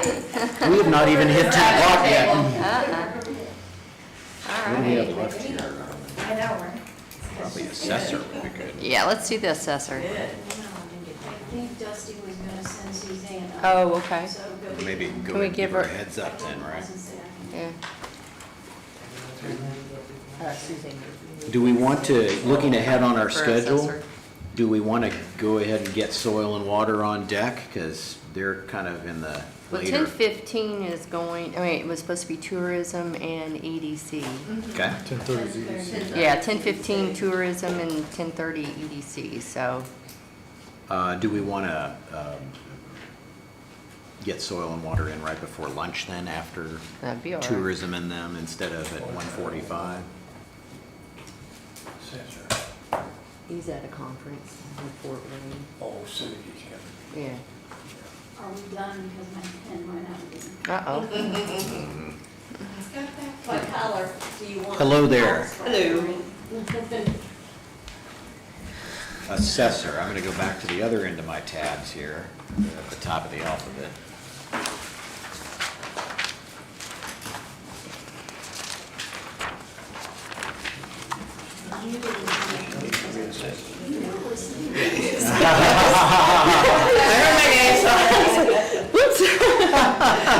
No one has to come and get me. Yeah. Well, in the future, we'll lean in. Now, Suzanne, are you listening to it? Oh, my. All right, so the elected official amount is going to be the same. 58,976. Yeah, 58,976 for the elected official pay. FICA and PERF are the same, 4512 for the FICA part and 6605 for PERF. And then nothing else changed with this budget. It's the same, 73,793. Now, reassessment is where the bulk of all this stuff is, and for regular wages, there are 3 full-time positions. One of them is chief deputy, or would normally be a chief deputy, and the other 2 are regular. Now, if you remember, Dusty has not officially designated a chief deputy, so we're currently not paying at that level. He does want to put that into the budget. But we do want to Yes. account for that, and he's entitled to that. because that's normally, that position is kind of there. Is he fully staffed now? Do what? Is he fully staffed now? Yes. Okay. Yes. Yeah, so let me add that correct amount together here.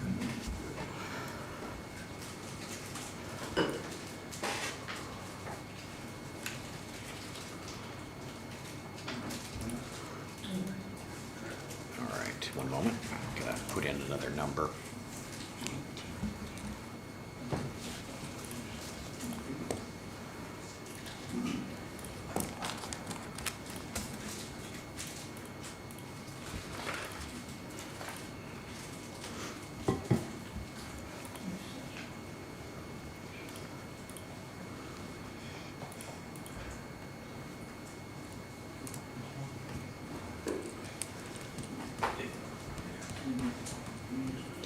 Do you know generally when he will be designating a chief deputy? Are we talking a couple weeks? Are we talking the end of the year? He said he would talk to you to try to get that set up for the Okay. remainder of the year. All righty. Well, at the moment, if we were to have that, I'm taking that amount and then adding in the other two.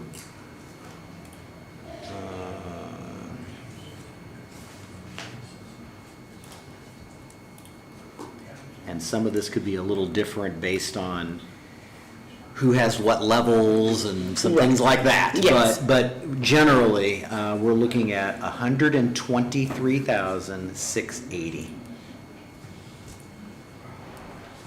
Okay, and that's with the chief deputy? Correct. Okay. Yeah, and let me make a note here and back something out. One moment.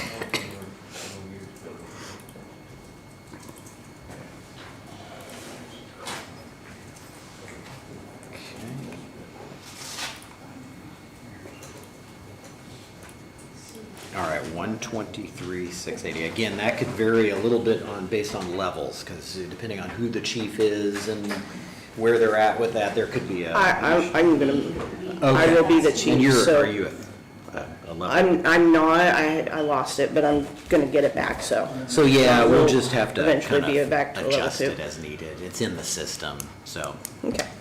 We may tweak that number a little when we know more. Yeah. Yeah. FICA is 9462. PERF, 13,852. And then the contract services had gone up. Right, we did relook at those numbers, and we could go back to what they were last year. The 255. So there's no anticipated There is, change? but based on that number, we haven't spent, we actually went with another printing company for like our Form 11s, which reduced some of that cost, but yes. The contract services for our reassessment company will go up a little bit, but that is over a 4-year span. So. But the others will go, another will The go others down. will stay the same because they're a set cost for. So right now, in my notes from last year, I've got Exsoft. Yes. Tyler. Yes. Eagle View. Yes. Worrell is the printing? That was the previous one. It's Midwest Presort now. And they actually saved about $2,000 changing over to them. Really? Okay. Yeah. All right, that's good. So you're wanting to keep the grand total the same to cover all of that? 255. Okay. Mm-hmm. And then group insurance, we're upping that to 10,000, and so there's 3 of you, so that's going to be 30,000 instead of the 27 number that was in there. Okay. And Tom, I have a question. Yeah. On the reassessment, it's on its own tax levy, isn't it, Sheila? Yes, it's part of Is it the part of that funds. pie? Yes. It's in its own fund and has its own rate, but it's a part of the overall big levy. So whatever you take away from here you'd have to put it somewhere else, or it would still take away from the bottom line. If that's. Susan, do you know how long we've been contracting that out? Reassessment, we have always contracted that out, ever since 2001. It's always been contracted out. So you go back to 2001? Yes, when I started here, they had another company doing it at that time, and we've just, So we never done reassessment in-house? no, I mean, since then? I no. thought back in the 90s, we did have it in-house. Probably back in the 90s, you had that, but yeah. Yeah, But we did it's even been in the a- early 2000s. I remember we had more staff. There were probably Right, two more full-time right. positions. But when I started here, Manatron at the time was the reassessment company, and it was every 10 years. You did it every 10 years. And then, and they hired people, like 6 people to come in and do the reassessment in 1 year. And then the state changed it to a cyclical reassessment where it's every 4 year, for a 4-year cycle, 25% of the county's done, and then we roll right back into another one the next year. Are we satisfied with the companies we're using? Tyler's Oh, yes. the major one. Yes, yes, we've been with Tyler since, I would say 2008, 9, sometime in, so. So the cost increase wasn't necessarily their contract? No, when we sign a contract, we sign it for a 4 years at that cost. So we're at the end of our cycle, we're in our 4th year of that cycle, which means we will have to sign a new contract for an additional 4-year cycle, which costs. Which is the commissioners sign off on that contract? Right, once we advertise and take in bids for it, yes. Mhm. So next year it could be, we don't know. We will start that here soon anyways. How many companies are out there that do, There's only like 2 or 3 companies that actually do it within. one of them to?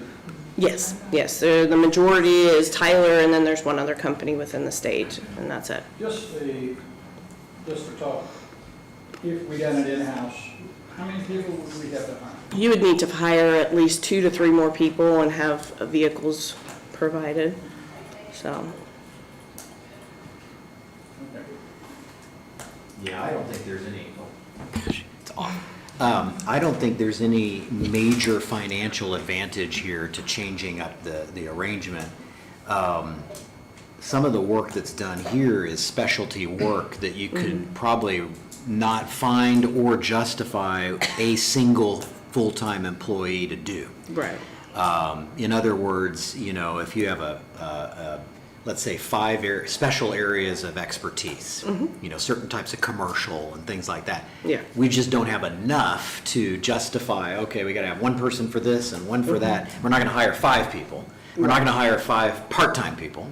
Right. So, and you think about the range of specialty training and capabilities that a company like that can do, then they're gonna do it and get it done and do it right, whereas we could never adequately hire and fill positions to do that. Right. I guess is what I'm saying, to save $10,000? Yes. Or something. Well, and the at company best. also, whenever the field person's sick, they can bring in someone from another county to fill in for that person. All that person does is just sketch or pick up the information and then bring it back to the office where we do the rest of the work. What I like about it, you know what it's gonna cost us. That's the main thing. So they do a 4 each year? They do 25% of the county each year, and it's, each township is laid out. There's certain townships, we actually have to submit, a plan to the state, to the DLGF, to have them approve that, because it has to be so much percentage of each category, each thing, each year, so. But the building department submits to you permits that Yes. will automatically. So that's also included. They do the reassessment, and then they go out and do new construction in the areas that they've not went into that year. Tyler knows Yes. Mhm. that. Okay.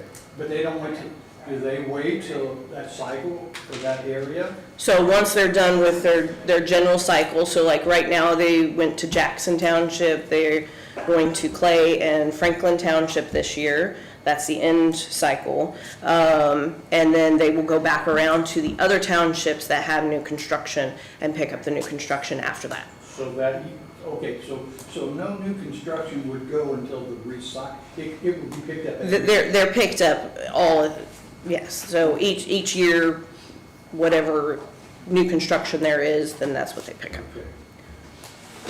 Thank you. How many reassessments are done in-house? As opposed to- To my knowledge, there's maybe two counties that but they offset that by having other things done out of house. So in your office, And they're really small counties, like I think Benton County used to not have a reassessment company, but they're really tiny. And their parcel count is quite low. Out of almost 18,000 parcels.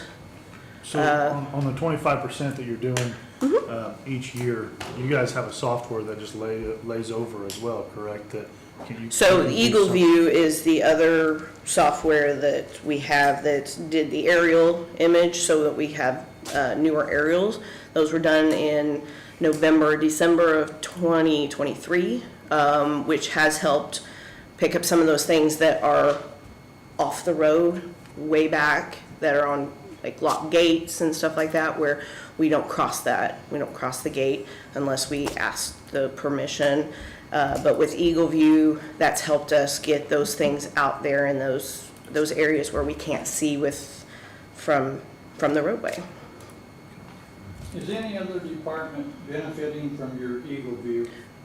So the mapper has access to the new aerial images, and the county website actually has the new Eagle View. And I think in a year, they're gonna fly again. So does 911 use that? They do have access to it, yes. Okay. Because if they have WTH GIS, they would, the software that's actually on the computers, they would have access to that, and they have access to the county GIS website part of it. Why I asked that question, I followed a truck in yesterday that was all over the road. Mm-hmm. And when I called 911, the lady saw where I was, saw where the truck was, she was watching it. Yes, they do have like that kind of software, that they can see that stuff, yeah. Thank you, Susan. Mm-hmm.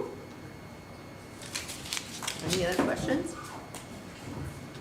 Do we have a go total ahead. for that? Oh, yes, I do. 444,994. And Sheila was pointing this out, and just like the case of the clerk elections, this is one of those funds where the cash balance and the allocation, we need to be very careful with that here when we do our 1782, because we want to make sure we're not, they too have to wait until settlement, which is not going to be until, well, we know the fall settlement is what it is, but you're going to be so low there at that point, you have to be able to make it to June. So we're going to have to do something similar here where we're shifting a little capacity to take care of that. And we've tried to be conservative Yeah. in our spending, so, yep. You have right now their cash balance, if they spend the rest of their budget this year, you only have about $60,000 until June settlement and add that, so it's gonna be close making it to June. Yeah. Your December settlement, but it's gonna be close making it to June next year. And are those contracts, when are they typically paid, or how often are they? So Tyler's paid monthly, Oh, okay. and then the others are just lump sums. Okay, and are the lump summed ones, are they at the beginning of the year typically, or? at the end? Typically in the middle of the year. Middle, okay, well, that's Yeah. helpful. So we're looking at payroll primarily and group insurance and things that we need to worry about in the springtime. But let's keep a close eye on that. Yeah. Will do. Yeah. Okay, thank you. Thank you. Thank you.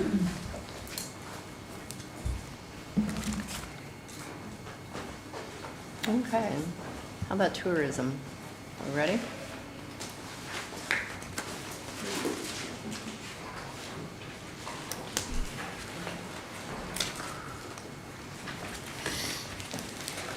Morning.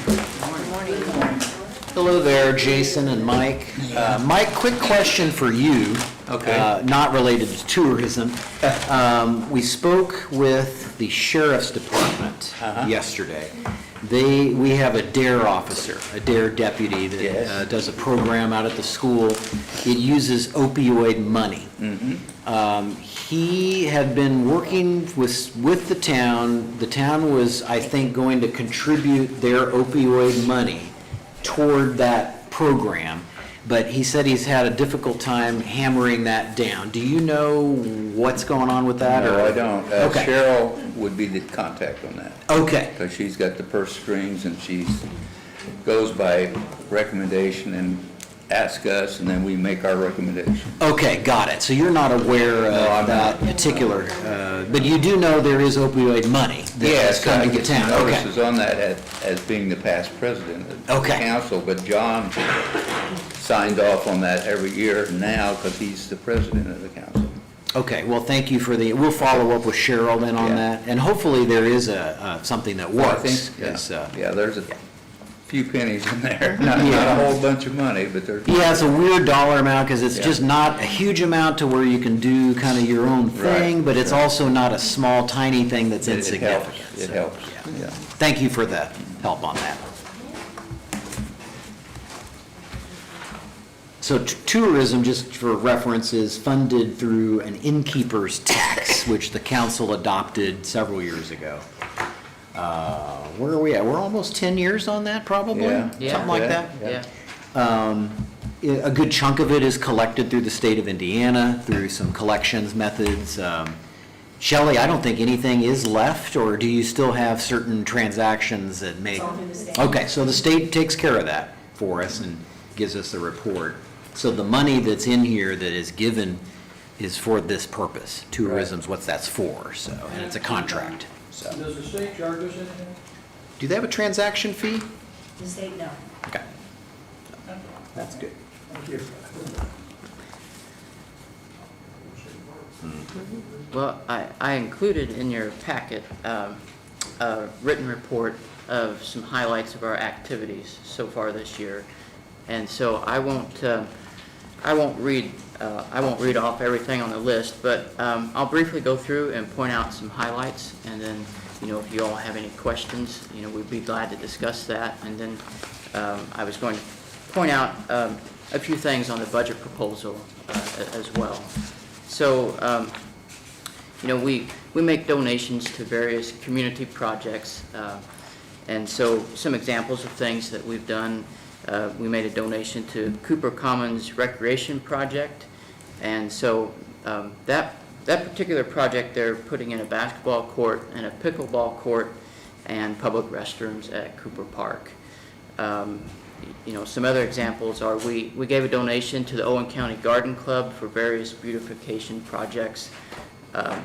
We donated to the Owen County Fair Association they're doing a commemorative brick walkway project, and so we contributed to that. And then also the Gosport Town Park Revitalization Project, which is a multi-phase project, and they're doing a lot of really good upgrades to that town park. And the current phase is they're putting in public restrooms. And then we sponsor a variety of events throughout the year. So some things that we've contributed to in the way of sponsorships are the Friends of McCormick's Creek State Park 5K race, and the Fiesta Owen County, which will be coming up in October, and that's organized by the Chamber of Commerce, and we made a sponsorship towards that. Tivoli Theater Events and Movies, we're a sponsor of Gosport Lazy Days Festival, the Cataract Volunteer Fire Department Bean Dinner Festival, Friends of McCormick's Creek Arts, Blues, and Barbecue Festival.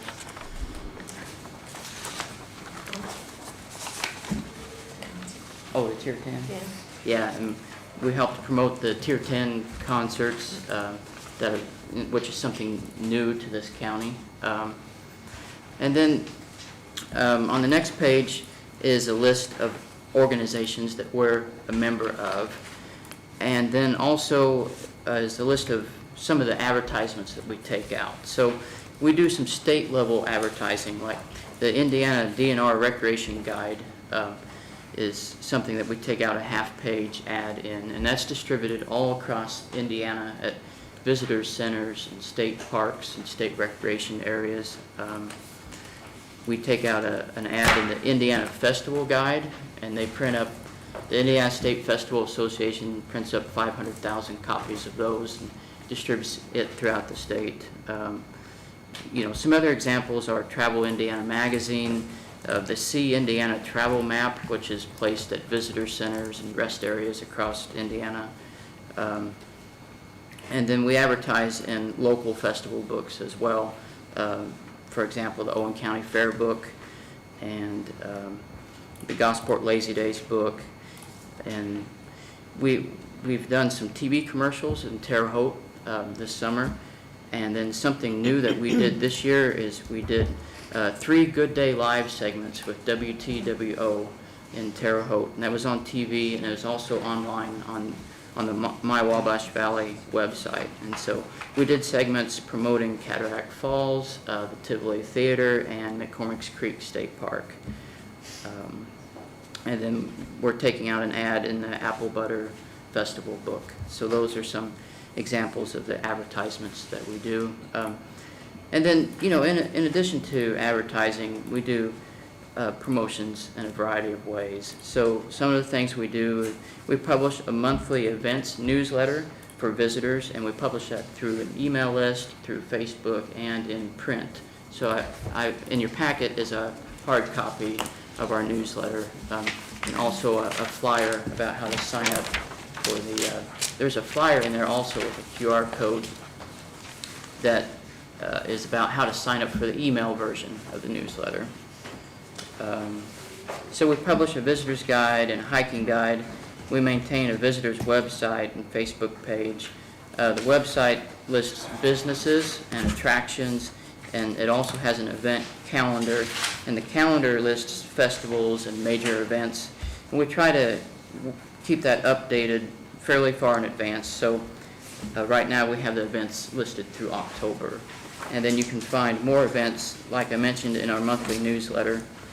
And then our visitor center, the lobby has a lot of different pamphlets and flyers about Owen County. And also we have outdoor brochure holders. So if someone stops by after hours, they can pick up a variety of Owen County information. And we send out visitors packets and visitor guides. We answer tourists' questions, and you know, we put together packets for events. Like we put together 200 packets for the Owen Putnam State Forest trail race.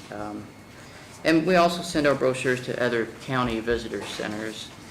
And we do a display in our visitor center's window of event flyers. And a lot of people stop by to look at that display and take pictures of the event flyers.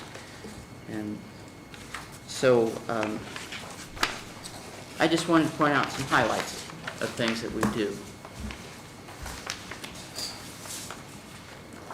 I have a pet peeve. My wife and I traveled this summer, took in some of the state parks.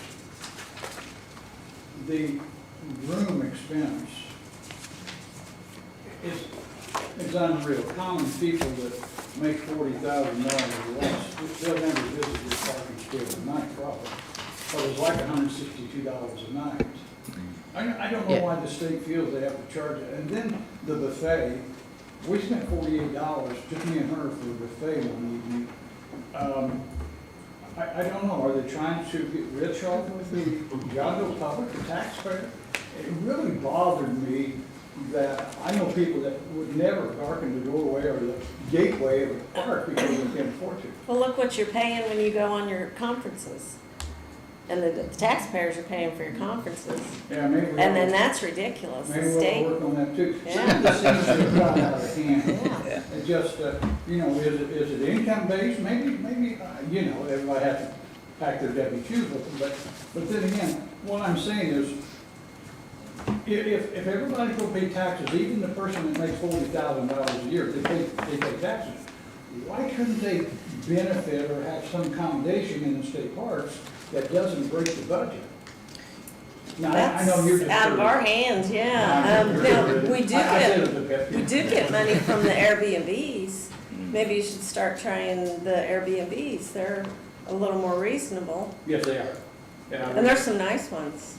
Yeah, $105, $106, probably $55 less than the state parks, and I don't.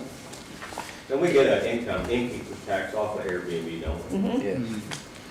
Yeah, I understand what you're saying, and you know, they are starting to run some specials for the fall.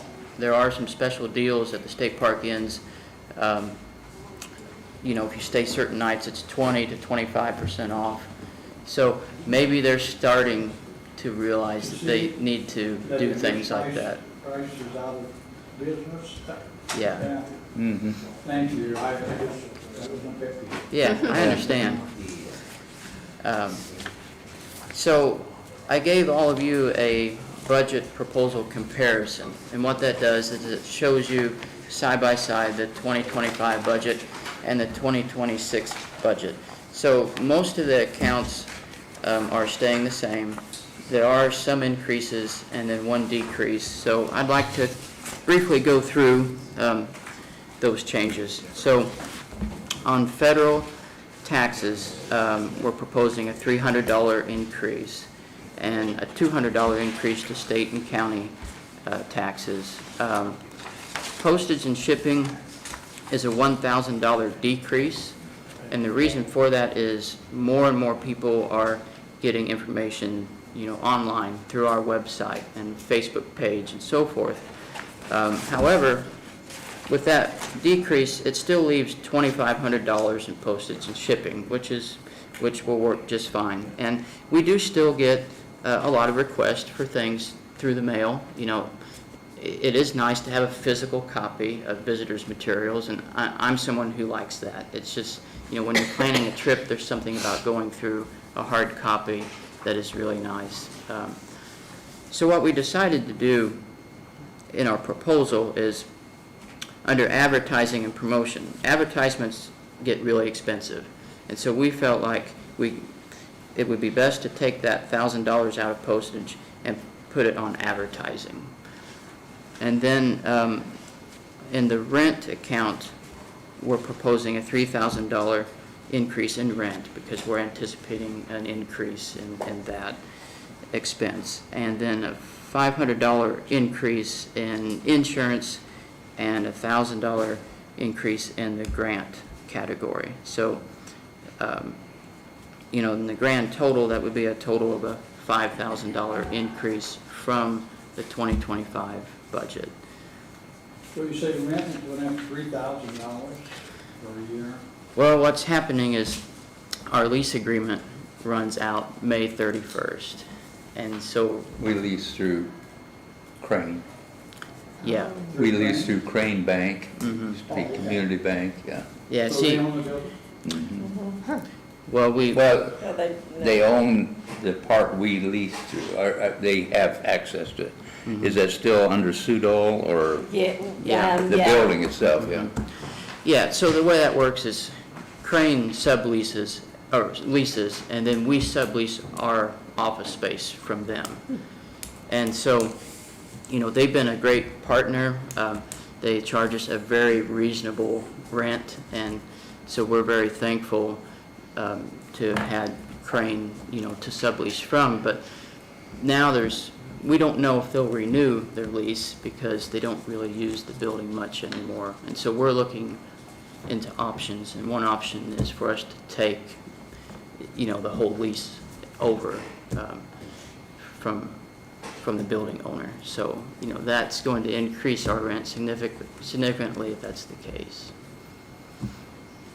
Thank you.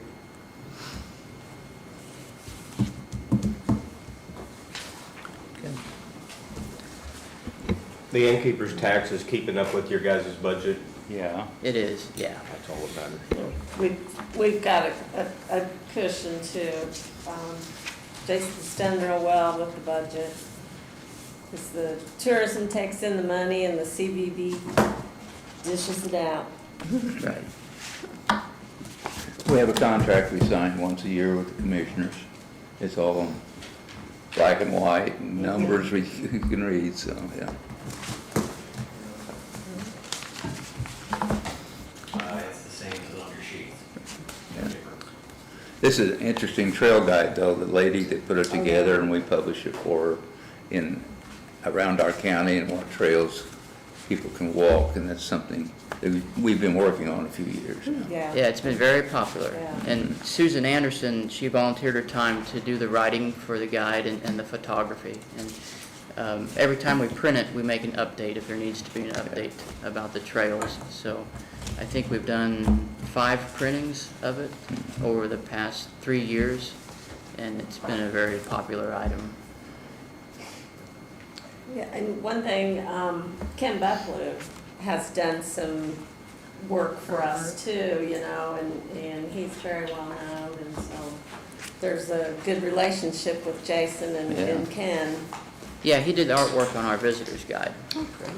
That goes in all the highway displays and some of the other places, some other state parks and stuff like that. Yeah.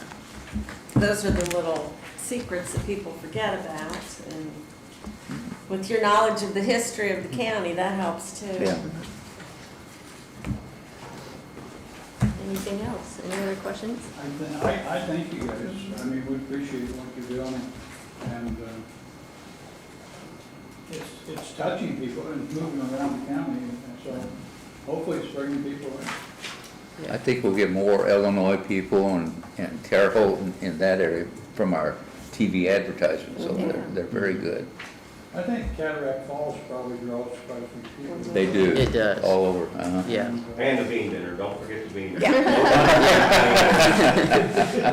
But that's, 300 pounds of dry beans. They come from all over to get there, yeah. 1,200 pounds of beans. yeah, that's one of the biggest events in the county. It draws a lot of people. Oh, yeah. Last year was the first year I didn't Everybody go over and spend it. win it. But I didn't realize what a big No deal plunge that here. is. Okay. Are we done? Yep, thank you. Thank you. All right, well, we appreciate your consideration. Thank you. Thanks. Somebody's glasses are still up there. Yeah, those were only apples yesterday. Oh, okay. Somebody's missing some glasses. All right, EDC. How are you?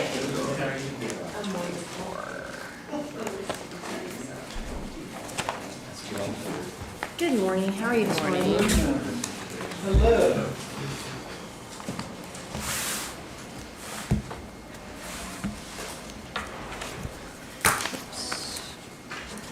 So I had asked Sheila to include a update in your packet. I don't know if you have that in front of you, but I thought if you wouldn't mind, I'd kind of just hit, like Jason did, some of the highlights and go over that with you. So if you look there, there's been over $109 million worth of direct investment coming through economic development over the past 6.5 years. Let's look at broadband expansion and fiber, just that area of it. So originally there was a $33 million investment from the state. I'm sorry, $33 million of that was private investment. And then we received a $3.5 million investment from the state. And that basically, 7 years ago, the county had 33% coverage of internet access. The county's now at 97% coverage. So there's 3 gaps to where Owen County still needs to fill. It's economic development's goal to get 100% coverage. And so those 3 gaps are down by Freedom, and then over by Clay City, and then up by the Kunot area. So what, even though this isn't a county-wide thing, we're still trying to figure out how we're going to get those areas covered. And what happened just a couple weeks ago, I don't know if Mike's still in here, he's not, but, oh yeah, he is. The town went ahead and got into an agreement with Mainstream, which is another local provider, and Mainstream's going to be able to build out the entire town of Spencer with high-speed fiber, which that alone is a really cool thing. That makes Spencer one of the only rural towns in the state of Indiana that will be considered a multi-gig city, which is a really big deal to attract new residents and new business. But on the county side of that, they got to get to Spencer, right? So they're down in Bloomfield. So that gap area that's down in Freedom, they will be having to come through to expand their network to get to Spencer. And once they get to Spencer, the discussions have been then, you know, it's a network, right? You build it out to the other areas. So that ultimately, I think, is just like a really big win for Owen County here very recently. I appreciate the town's consideration on that. That was about a 4-year process to bring them multiple things. So that's on fiber, beside the $50,000 fiber garden for people to have free internet access. On business support and entrepreneurship, there's some things there about way back with COVID, and then of course the exchange, and we have a co-working space for businesses. But what I want to tell the council is what we're currently doing is we received a $25,000 grant from the Indiana Economic Development Corporation, and with those funds, we've partnered with Ivy Tech. Because over the last 3 years, we've been able to see that Owen County trends really well with local and small businesses. It's not going to be the Amazon distribution center. That would be unrealistic. We don't even have the workforce for it or the property, right? But those businesses that range from 2 to 50 employees, Owen County is really good about fostering those businesses. But 2 out of 3 businesses do not make it to year 5. And so that's where this funding came in. So Ivy Tech has brought their professors over to the exchange, and businesses can sign up for a 6-week cohort where they will have individual one-on-one classes with those professors, and at the end, they're receiving a certification from Ivy Tech. Again, making Owen County, with our population, one of the only rural communities in the state of Indiana with our small population where a school of higher education is coming to that small of population with their professors. Usually you have to go to them. And so, I know I'm talking a lot, but real quick story. My mother's golf cart got stolen many years ago. The barn was down here, my house is up here, I could not see that thing, and I went home one day and it was stolen. And so my neighbor said, well, why don't you just need to put up a gate? So I did, put up a gate. Now you can still get around that gate today. That's all there is, it's just a gate. But in the last 15 years that that's happened, nobody's come on the property or sold anything because there was a barrier. Can they go around the barrier? Sure, but a small barrier keeps people from doing that. It's the same thing with our businesses. Transportation or time or funding, those small barriers keep our small businesses from being that successful business that makes it to year 5. So the exchange and this funding from the Indiana Economic Development Corporation is to help remove those barriers. Moving on to the next page. Housing. There's been a lot of housing come into Owen County. It first started with the Cook Workforce Housing. The EDC continues to assist with that. Anyone who is looking to get into a Cook Workforce Housing home, they go to our website, they apply, they go through that process with us. That helps keep that cost low so we can help those individuals get into that home at a much lower cost. And of course then, even though it is within town limits, the county still receives taxpayer funds for those homes. And then, sometimes it just takes somebody breaking through, and once Cook Workforce Housing did, then you saw that 4 Oaks did, and so we were able to help 4 Oaks with that, and so there's been $65.5 million in housing developments there, with, I like to just show you there, an additional $65 million projected over the next 5 years. That's a lot of income tax coming into Owen County. And I heard yesterday, we, as long as every other county in Indiana, has a lot of struggles ahead of us with SB1 coming up. So how are we going to make up for this funding? Well, an intelligent strategy to do that is to bring in new people to build up that tax base, to lessen the burden on a few people to bring in money. And so this housing is doing that. So a really cool thing, the last 11 years, Owen County has been on a decline of population and an aging population. Up until last year. Last year, Owen County increased by 219 people. That is it's a big deal to plateau. It's another thing to even go up. So that's a big deal, 219 people. Infrastructure and clean water access. Again, that was something that happened in Ready 1, but in Ready 1, EDC was able to secure $2.7 million for infrastructure. A large portion of those funds went to go replace aging contaminated lines. There were some contaminated wells within our county. Those homes received new water systems, and now those water systems have been replaced because of that funding through Ready 1. Planning and governance. We help with, the comprehensive plan, different plans that we have here in the county. What I'd like for all of you to know is I've been before you with tax abatements. EDC administers those. We've been doing collaborative meetings, which I know some of you have been able to attend. At the most recent collaborative meeting, it was discussed that Baker Tilly put together a reassessment plan for the town and county to reassess that tax abatement process.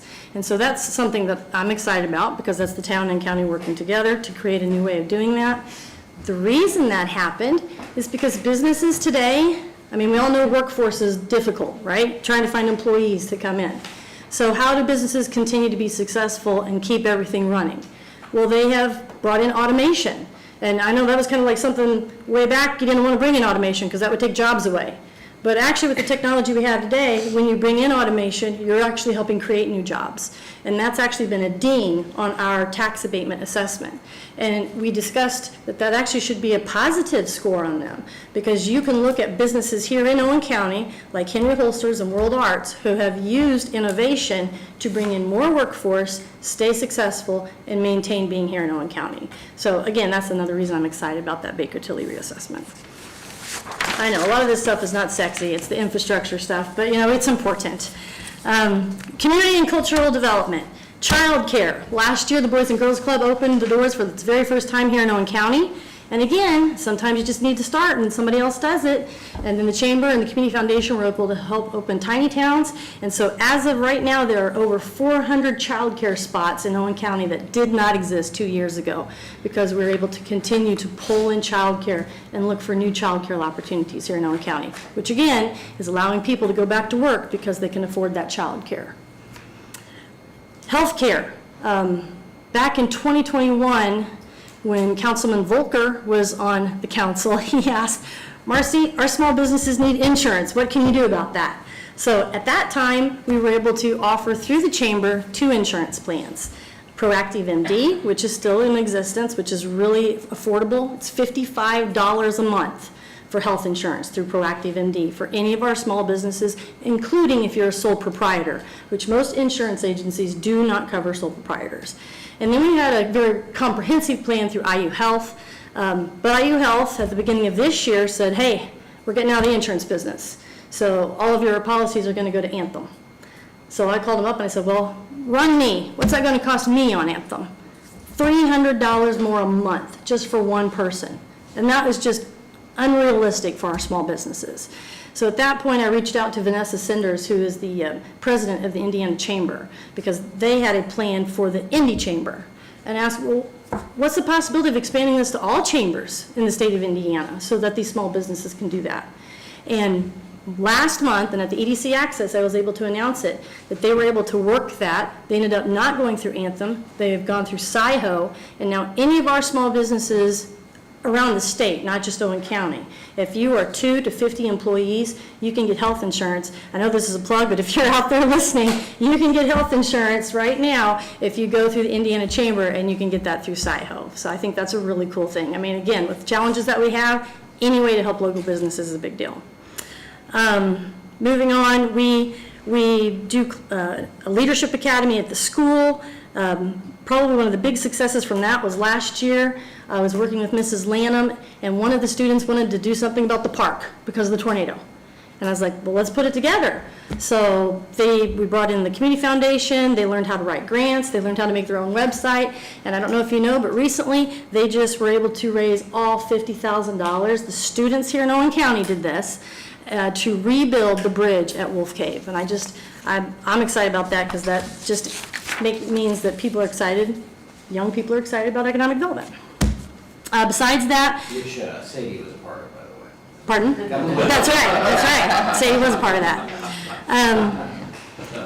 Almost done. I appreciate you hanging with me.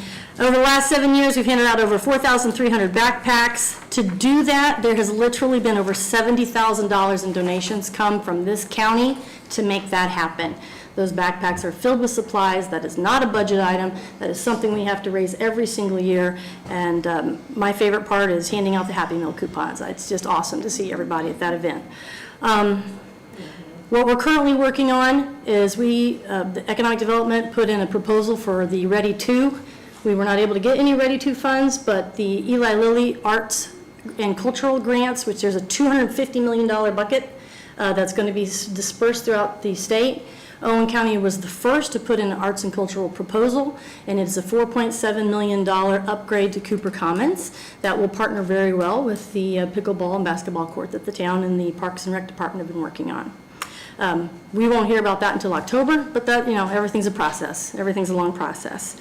We hold EDC Access events, and this does not include the $60,000 that we've raised in fireworks, or if you'll see there at the bottom, the fact that we will be throwing chickens off the courthouse next weekend. So that's the big overview. If you have any questions, I will now take them. I have a few things I want to say. Yes. Okay, on, like, under housing development, and it talks about the EDC handles the showings and the purchase agreements and administrative tasks. So why is the EDC still doing that when normally a realtor or whatever would be handling that? I mean, why does the EDC still have their fingers in that? So the structure that has been set up through Cook is for the new homes. So the homes that are being built. Once the homes are built and they're occupied, those individuals, when they want to sell their home, absolutely are supposed to go to any realtor that they want to sell that home. That has nothing to do with us. In fact, I hope that they would support their local realtors. This is just helping people who, again, are Cook workforce. That's who the homes are offered to first. Help them with that process so that they can get into that home for a lesser cost. It's not for any existing home that's already occupied.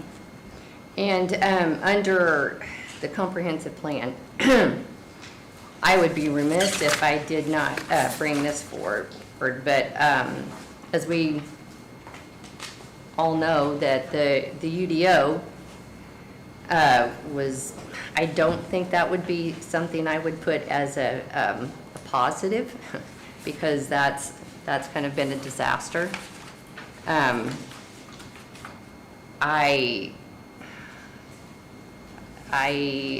absolutely, I don't know how that's going to play out, other than that money that we've invested in that is gone. Well, that's two different things, the comprehensive plan and the UDO. No, well, I've got, comprehensive plan it was the first underneath part the that was comprehensive passed. plan. You've got, this led to another $88,730 invested in the UDO. That's what I'm talking about. So it's still a process. The funding was still able to get the process going, and I realized that process may have not, or I don't know where that process is right now. I believe that got a recommendation to the county commissioners, so that's where that's at. And how much, with you collaborating with Baker Tilly on the reassessment process, I mean, how much is that costing you, EDC to employ them to do that? Everything that they've provided to us right now, we haven't paid anything for. They've put an entire proposal together for the town and county to look at completely free of cost. In fact, not only did they provide a proposal, but I went over it with, Anton was there, they also provided a way for it to pay for itself. And so that's part of that proposal. There's certain, I mean, the whole point of somebody getting a tax abatement is to get an incentive to come and work here in the county. That's a positive for them. So because they're getting the word is escaping me, a benefit, okay, then there can be fees to that benefit. In fact, it's not unusual for other counties to have certain companies, once they receive abatement, to put certain funds back into that county into specific economic development projects every year as hey, this is what we're going to do in this partnership. So we don't have that set up right now. If we were to set that up, then any future abatements could go ahead and establish for those companies to put a financial benefit back to the county, so that would ultimately end up paying for whatever the proposal is going to cost, and then continue on through perpetuity. Boston currently does that. That is correct. That was specific to that abatement, and so this would be a broad process. I have a question on our ADA compliance here. Which one? ADA compliance is $30,000. I don't understand that. Moved from community graduates. That's in He's on the lid edit. You're on the lid edit. You're on the wrong. Okay, that's what screen I've got up. Okay. That would be a good question. And I just have one more thing that I want to point out. Is this not the right screen? Nope. No. Okay. Under Part of the. it is, but it's not. The part of the 30,000 that you're talking about was addressed yesterday. Yeah. This is just the 75,000 that we're talking about. Okay, it's on, okay, contract services. Yeah. I just want to point out on the regional and legislative advocacy and the economic development district that you've been promoting. I have had a lot of people reach out to me, and they're very upset about this because the council, you came to the council asking for a letter of recommendation to go forward with this, and we voted against that because we knew, I remember Steve saying, you said. Like a shot? Yeah. Yeah, if we were tied with Monroe County in any way, that our constituents would not be happy about that.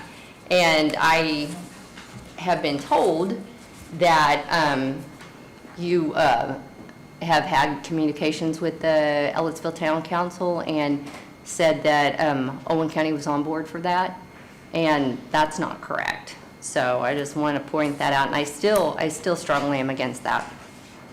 I understand, okay, so I'm hearing you. So I'd like to go back to, and I know we're probably gonna bring this up at some point, a contract, okay? So I know that I was told a couple weeks ago that there needed to be a contract signed, so I'm like, yeah, absolutely. I went back, couldn't find one, went back in the archives, found the original contract, and, changed the dates and sent it over. So as I was looking through that contract, I looked to see, and I'm like, oh, well, this is interesting. Paragraph number 3 says, the Owen County Chamber of Commerce and Economic Development shall provide the structure for regional economic development opportunities. This will be accomplished through participation with other economic development organizations in the region, ROI Upland Region, Southern Indiana Development Commission, and other regional partners deemed appropriate by the EDC. So even though we did not receive full letters of recommendation from the council, in order to pursue a SEDS plan, and that's all we're pursuing right now, is funding for a SEDS plan. And a SEDS plan is a regional plan that's showing how you have to be working with your neighbors, okay? So, so we're looking at pursuing funding to plan with Monroe County and Brown County how we can work with them. But that's, so that would just fall into that's this. a precursor to the economic development It is a district. precursor, and so even though we didn't receive full participation from the county council, we did receive letters from 2 of the county council, the town council, the county commissioners, the YMCA, the Boys and Girls Club, the Owen County Community Foundation, the Owen County State Bank, Boston Scientific, SCI-REMC, Hoosier Energy, Duke Energy, Spencer Owen Community Schools, Regional Opportunities Initiatives, Citizens, the EDC Committee, as well as Governor Holcomb. So I felt like after receiving all of those letters of support, it's like saying, hey, you might not have had 100%, Marcy, but you had a large percentage. And so the large percentage that I received, along with the town council or the county council of Monroe County and the county council of Brown County, gave full participation in wanting to work with their neighbors, along with all of their letters of support, encouraged us to move forward to pursue what it would be to at least get funding to work with the neighbors. Now, where this actually could be a really good thing, and I hope people ask me questions about this, is, Anton, you said yesterday, I even wrote it down, I quoted you, you said, we need help, okay? And it's going to take state action. It's going to take big money. And so really what the Economic Development District is there's this big pot of money that's sitting there that Owen County doesn't take advantage of, but that 88 other counties in the state do. So when SB1 starts hitting us, and we're probably already feeling it, we're going to have to find other ways to fund our roads and public safety. And like you said yesterday, Anton, we need help. We need to figure it out.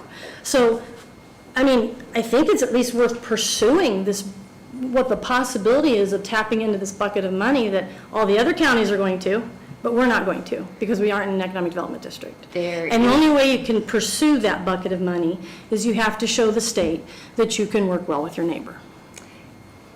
I think there's a lot of nuances in here that, I mean, with money, federal money, there's always strings attached, as with any money.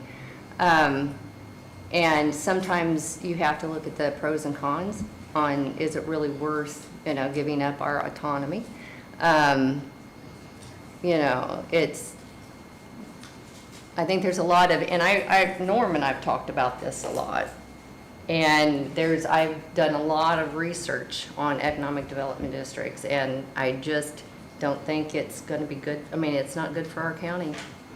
Well, and I appreciate your opinion, and this process is not a process of one and done. It's a process of exploration to determine if this would be a good fit. I mean, there's multiple checks between here and an economic development district. You wouldn't even get to apply for one unless the federal government or the EDA said, hey, you've got all your ducks in a row, you've put a plan together, you can, there's so many checks and balances between that. I mean, everything in economic development is a process. Nothing gets done fast. Everything's all about perseverance. How long can you hang in there to get the job done? So, I mean, the EDDs, it's going to be a long process. Nick? What I'm hearing is that unless we get on board, we're left out. That is correct. So you're saying if we join up, we can get $4 million for our roads?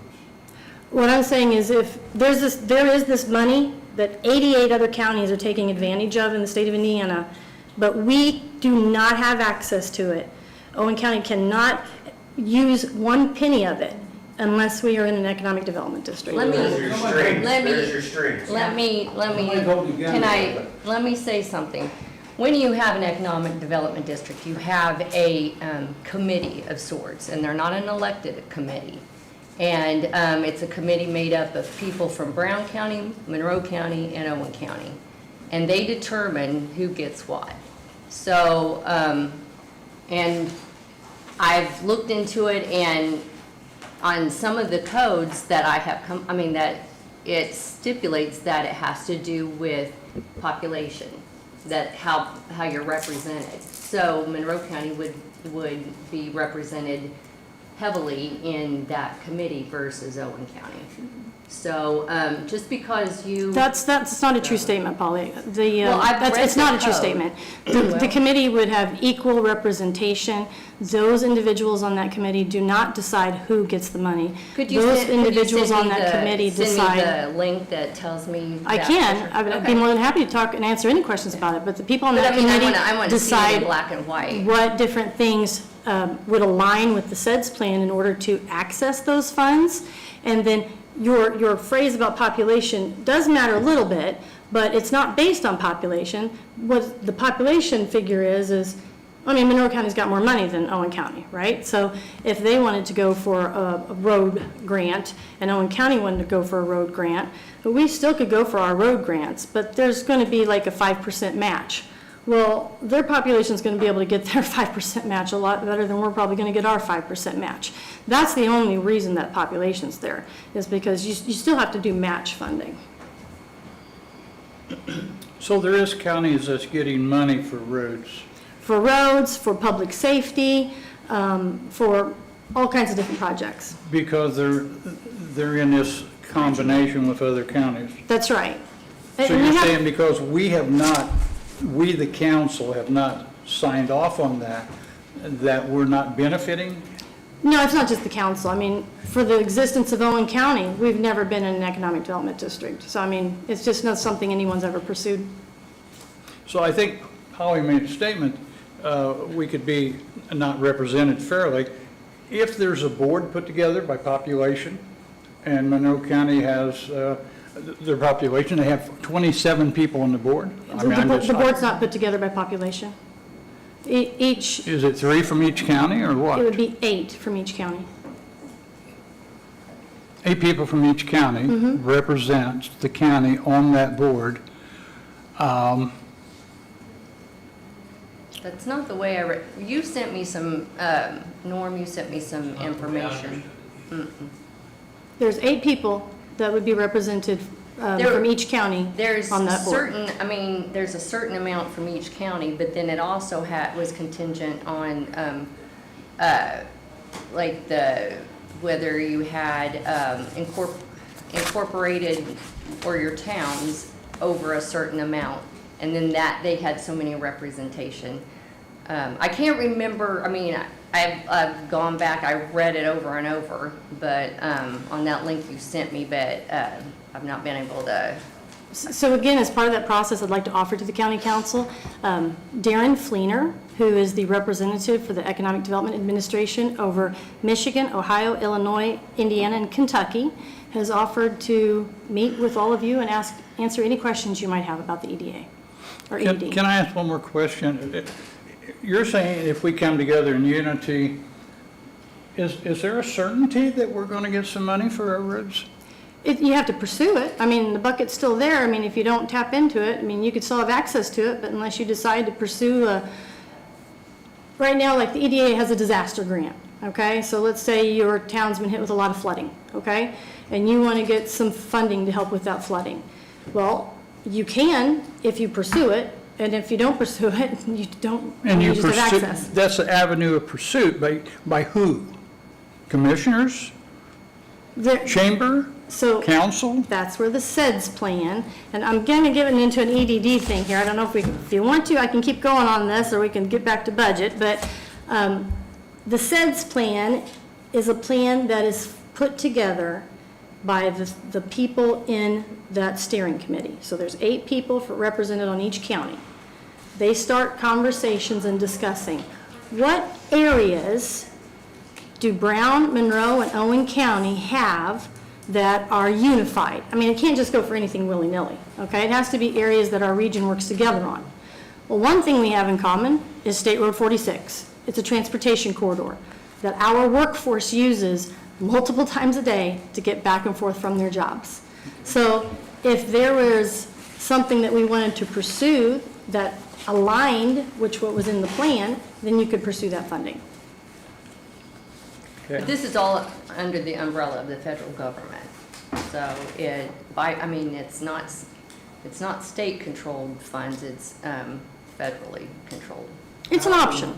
How and who would pick those 8 people from the county? So, I mean, that's one thing we're working on right now, is trying to figure out who that would be. I have a meeting this afternoon with Darren, and, you know, he makes suggestions on who those individuals are. But, I mean, I would assume that there would need to be a county commissioner and a county councilman on there.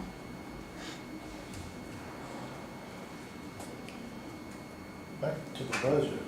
Back to budget, Joe. Our very simple budget here, the amount is 75. They're still requesting 75. There's a contract that's under review by the commissioners to go with that. The council has 3 options. Keep it the way it is, eliminate it entirely, reduce it, I guess a 4th option, or increase it. They're not asking for an increase. So the council has to decide. I have a question. Yes. You're pretty good at raising money. Yeah? Yeah. Seems that way. How long would it take for you to be off the taxpayer roll? That's a really good question. A year, 2 years? I would like to be off the taxpayer roll. That would be fantastic. Yep. I think the taxpayers would like it too. Yeah. I don't know. I know this. Last year I came to the county council and I could show $60 million of direct investment into the county, right? Okay, now we're 1 year later and that number's gone up to 190. So I likened it to like a hose and then like that, right? We've grown so much, now you're gonna see this come in. Right. I mean, 5 years? I don't know. I just don't know. But most I feel like we've grown pretty well. Most chamber of commerce are private, non-for-profit. Well, this entities. isn't chamber though. I know, but it kind of is ran through the chamber in a way. So maybe half of that, maybe half is chamber and half is economic development. You're So right. Mhm. Let's get it down to half for the economic development that the taxpayers should be paying for. So that's kind of where I'm looking at. Well, and it is a contract, obviously. Mm-hmm. But it's a contract that's not been, I There's mean, no the contract. amount has not been decided upon. That's what I'm getting at. Right. So does someone want to make a motion? Is the contract currently signed? Is it up to date? No, we have the contract, there's not many contracts since 2017, it's been funded every year. And we talked yesterday that we didn't want to, We have, it comes to us next Thursday. yeah, so once it's signed, then. Yes. Yeah, we're here to support economic development, we have to, I mean, you talk good about all day long, there's been a lot of good come out of economic development. Some things we agree with, some things we don't, but we have to have economic development to continue to move forward as a county. And I'm not disparaging the good that you guys have done. I mean, I met with the Boys and Girls Club. You put me in touch with her, and I think that's a very good thing. But these other things, I think, are problematic. So Well, I'm gonna make a motion, we keep it at least the same. I think it's I'll second important that. we maintain the level of contribution. It's a bargain. You know, they do a lot of good things, as you said. No one is gonna agree with any one thing that's on any list, and it doesn't matter if it's economic development or the sheriff's department or whatever. Doesn't make any difference. I think we need to look a little beyond just one or two items, look at the overall greater good and the direction that things head. There's no increase that's being requested this year, and if you recall, the last several years, more money has been asked for every single time. That's not the case this year. So just simply maintaining what we have and keeping that work moving forward, I think, is very critical, and I think we should at least maintain the 75. I'll second that. Motion's been made and seconded, and are there any questions on that? All those in favor? All those opposed? Okay. Thank you very much. So what does this mean for economic development? That the funds, the 75,000 is still in the budget. Okay. And your contract will just be updated with the commissioner. We'll take care of that. You got to get that contract figured out. Right. Okay. It'll be taken care of next Thursday. All right, thank you. Now, the rest of that edit budget, just for, go back to that real quick.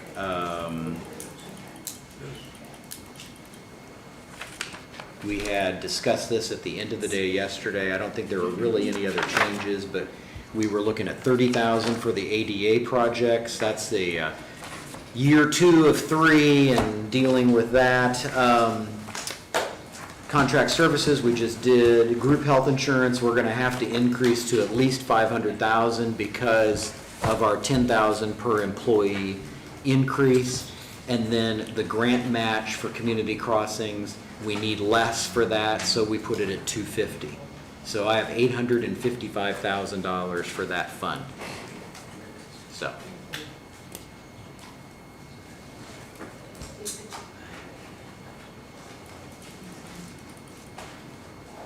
Soil and water, is that the next one, Paula, you wanted to? Hello, everyone. So, to give you an update, Yes, sir. wages, we've done some adjustments. Your position is actually already paid a little more than what the target is, so there's no Okay. change at the moment unless we go further with it. But yours is the only like direct wage-related expense that's in the budget. So for that, you get longevity for being an additional year, so we do need to up that number a little bit, and it's 43,118. Okay. Okay? Thank you.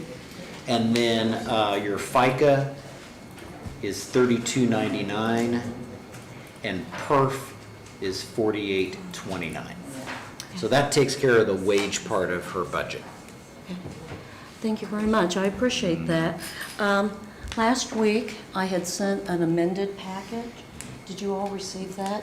Yes. Okay, because I do have copies here if you don't Could I have hard copies. have a copy just to make sure Would I've got anyone the else same have a hard right copy? one? Because we got pretty colored maps on here. Thank you. So this is what you said on the email? Yes.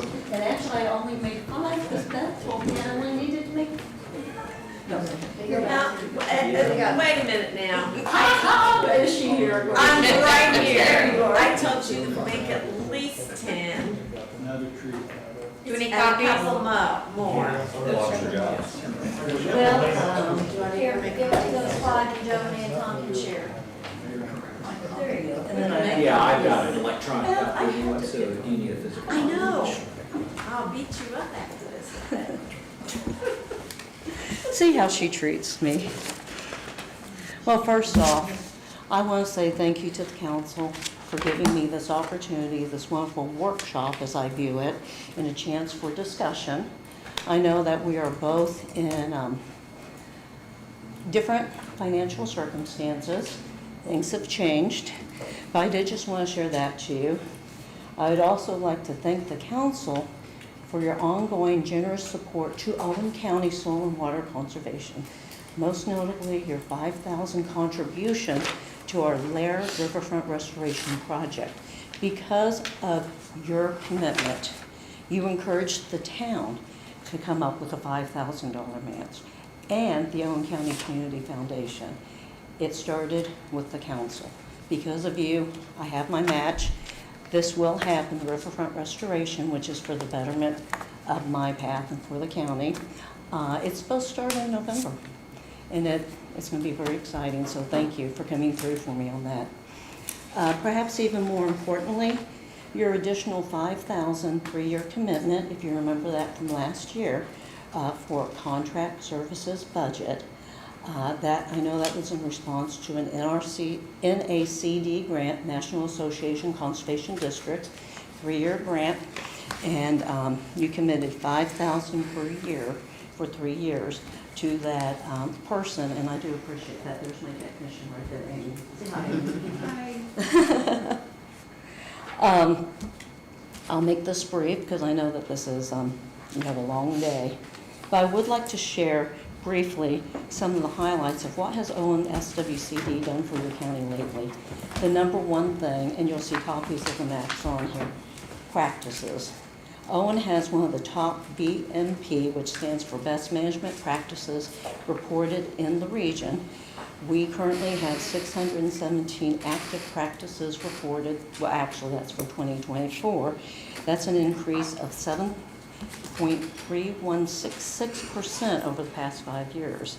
Most of these practices are maintained in Owen's northeastern townships, Jennings, Taylor, Harrison, Wayne, and also in Lafayette. 3 of those 16 practices were installed in 2024. How exciting, though, that we are keeping those practices going. If you look at your little packet, you can see, sorry about that. I may have gotten a little bit too happy with my maps. What are you meaning by that? What practices are people, agricultural practices, methods, no-till versus till. That's a practice in harvesting.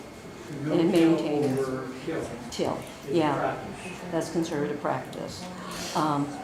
Farmers, landowners, people who have invasive problems, things like issues, they can apply for NRCS. If you look on here at this map, and this is actually ISDA, CREP, in fact, I think I listed all of them.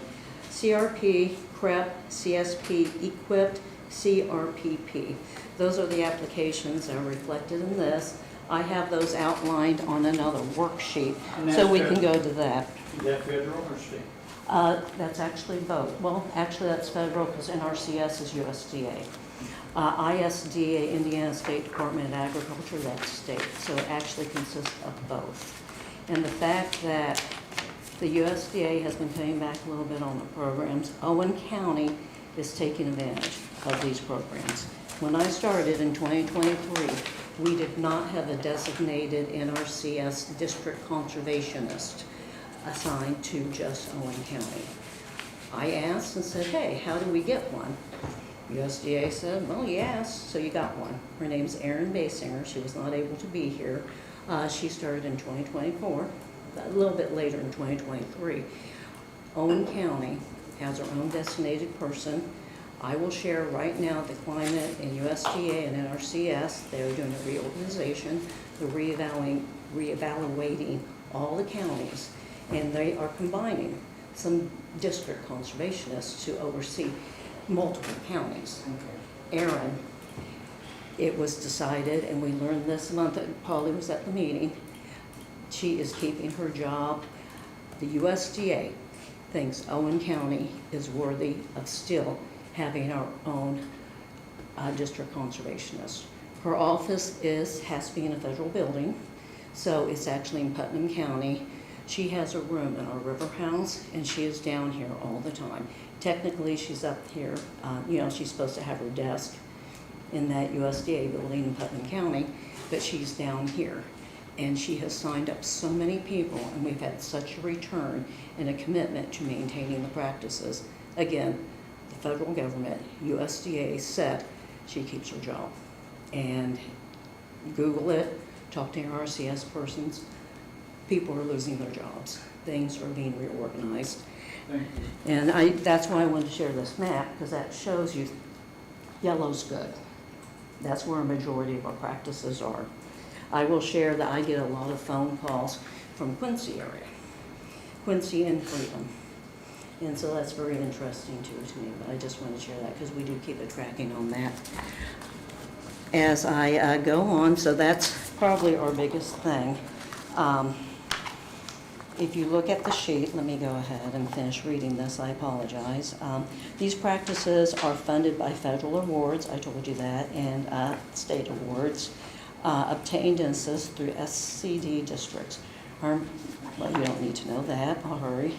Our numbers have improved so much that federal funding, which provides and pays for state and federal resource specialists assigned to the county to assist with enrollment, field surveys, education, etc., is at a value now for 2025 as of July 31st, $641,735 compared to only $374,693 last year. What that is free labor. This is free technicians. This is free engineers that are provided to us because of the county investment. I get CWI money, Clean Water Indiana money, that is part of the smoking tax, and the Federal Reserve decides how much, not Federal Reserve, the federal government decides how much each state gets. They then take that and they allocate it to the different counties. I get that money based on the investment from the county. If you don't invest in me, I get no money. That money ranges, it's not great, it ranges from right now 10,000 up to 20,000. We have been able to obtain the highest amount in the past. Right now, I talked with ISDA, my representative. They don't expect to change, but they don't know. They're literally living day by day on this. But I just wanted to share that with you. That is part of my budget, is the CWI money. Did you have a question, sir? Okay. Thank you. State and county grants. Being a municipality, we do not qualify for most 501c3 grants. However, in 2025, we were able to apply and were awarded government grants that have benefited our community. Now, the Lair Riverfront project, that's one that benefits the county. Tammy, could you speak into the mic, please? Oh, I'm sorry. Yeah, I think they're having trouble hearing you. Oh, can you hear me now? Yeah. And I get nervous, We're and so okay, I it's just walk. anybody on. People online, Yeah. Oh, okay. like Suzanne Zimmerman. Hello, Suzanne. Hello, Suzanne. But I did just want to share, and we were able to do the Lair Riverfront restoration. You know that there are parts of the White River that are eroding. I was able to, thanks to the implementation grant, and again, I told you that's happening in November. We were just awarded the design grant. There's actually 7 sites, and so it's going to be a 7-year project to get them completely done. But we're at the next phase, and so I'm very excited about that. You already know about our Fish Creek Watershed 319 grant. We did finally get the implementation award. This is actually money, $583,333, that's going to go back to the community itself, applicants. So people can apply to have practices, and there's that term again, covered, to help clean up the watershed, come up with something a little bit more. Case in point, farming. A riverfront farm, when you go by the White River, and you see that white foam, most of that is non-source points pollution. It's erosion, it's runoff, drainage.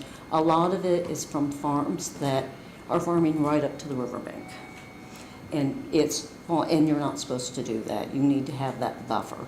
And so the riverbank is eroding because it doesn't have, a buffer to keep it from eroding. You know, you need the grass there. And then also those chemicals, be it fertilizer, be it herbicides, be it a pesticide or something, they're flowing into the river, and that's what's causing the white on the river. And if we can educate, if we have someone apply who's in the fish in the Fish Creek watershed, they can apply to receive funding to help repair that, to help build a buffer. And a lot of the cases on the Fish Creek, yes, it's a match, however, in-kind match counts. And in-kind 100% counts. They don't have to put out a dollar figure. So this money to applicants who apply, that's going directly back to the community. So, and they will in turn spend that on getting the tools and hiring the labor to help restore this. I wanted to share that it's exciting that the River House is going to become a weather station. This is part of the National Weather Service COOP program, a network of weather stations monitored by volunteers. We would be a volunteer, so no, I don't get paid for the service. It's more of a perk having the weather station there. My job in Amy's is every morning to record daily weather observations, precipitation, snowfall, maximum temperatures, and this is something that we're able to submit.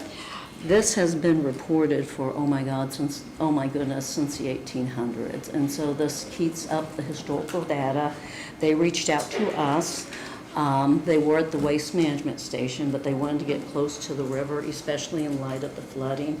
This information will actually help them predict flooding, because we'll also be monitoring the height of the river and all that too. Other offerings very quickly, we do continue to offer free soil testing, field surveys, seeds, trees, education workshops, training certifications, community events such as the open houses, Arbor Day, Water Day, locally led working group meetings. The free movie, I don't know if anyone was able to attend that. The first one was at the Tivoli in July. It's a documentary, Alone in the Wilderness. Very well received. And so we're going to continue these movies. They are themed, environmentally themed. The last one was sustainability. The next one is going to be on invasives. It's called Uninvited.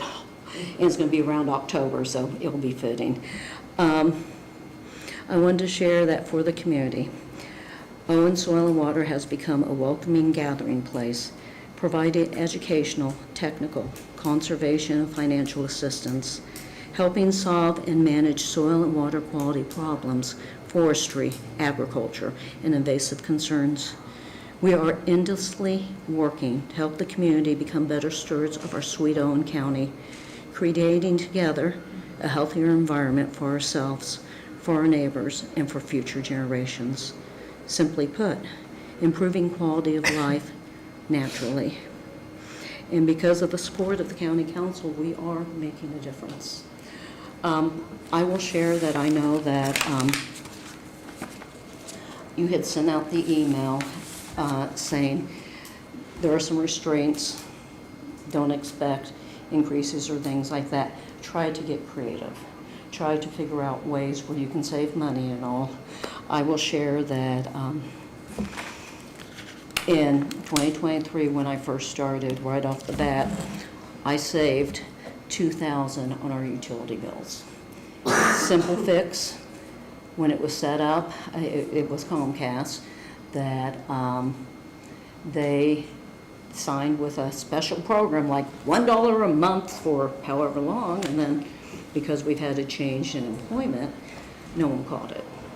When I got the first bill and it was over $200, wait, what? It's just me? And so I called Comcast and they said, oh yeah, you have a program that doesn't even exist anymore. Yeah, let's make a deal. And so we were able to save $2,000 right off the bat. So looking at things like that, I'm looking at programs, utility programs, again, possibly even considering being part of the solar programs that are out there, because where the River House is located, there's the sun. I think it would be a great thing if I can make that work. Looking for grants to replace the old windows. This is 1910 River House. Yes, the windows are 1910 windows. I think if we replace those, that would really help with heat costs, energy costs. So I am looking at things like that. There were 3 areas that I was going to ask for an increase in. Before I even ask that, I am curious.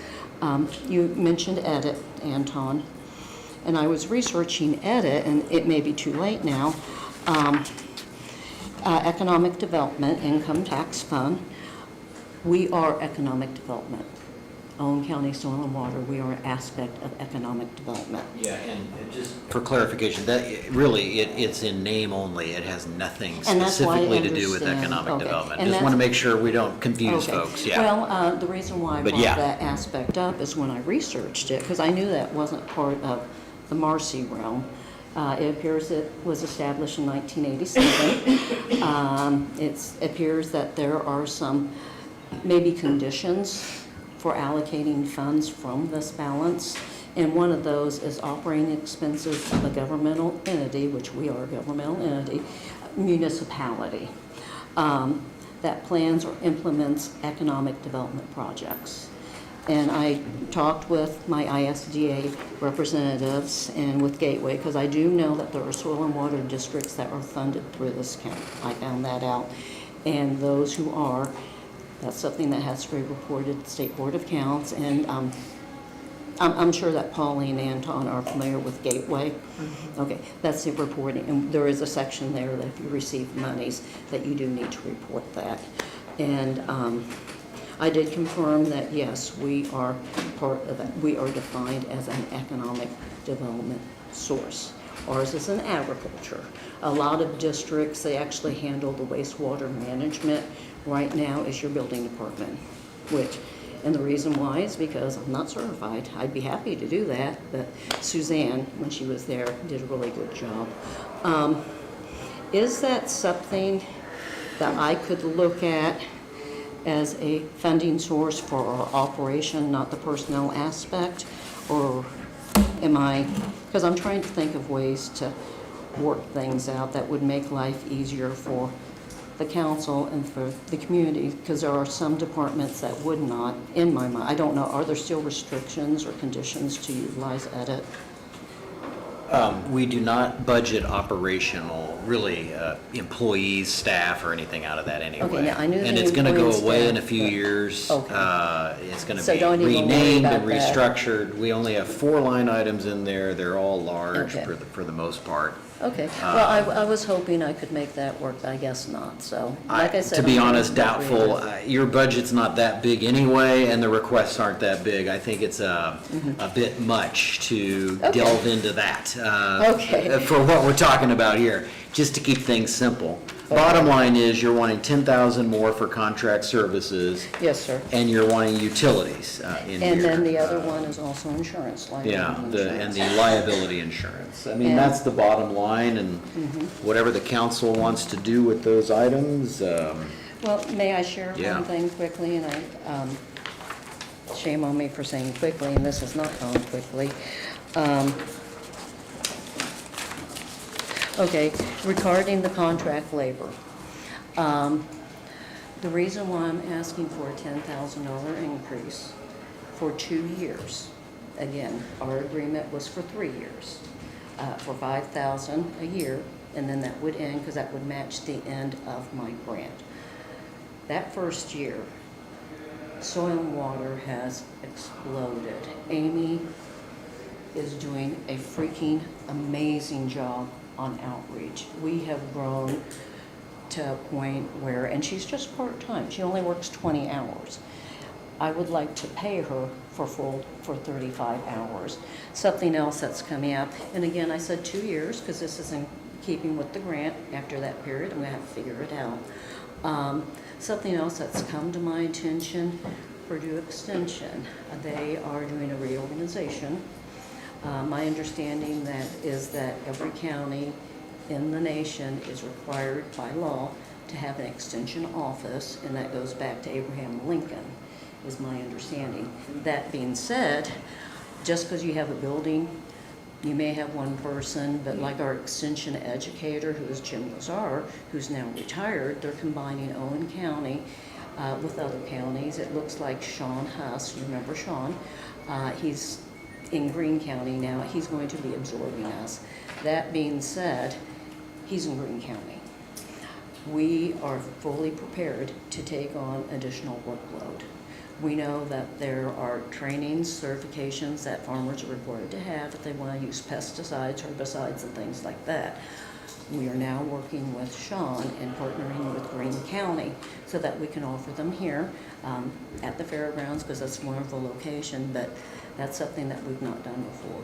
We need to pick up the slack. We're prepared. We're going to have a bigger workload, and that's the reason why I'm really, out of everything I'm asking. The other two, that's wishful thinking, but the aim, the 10,000.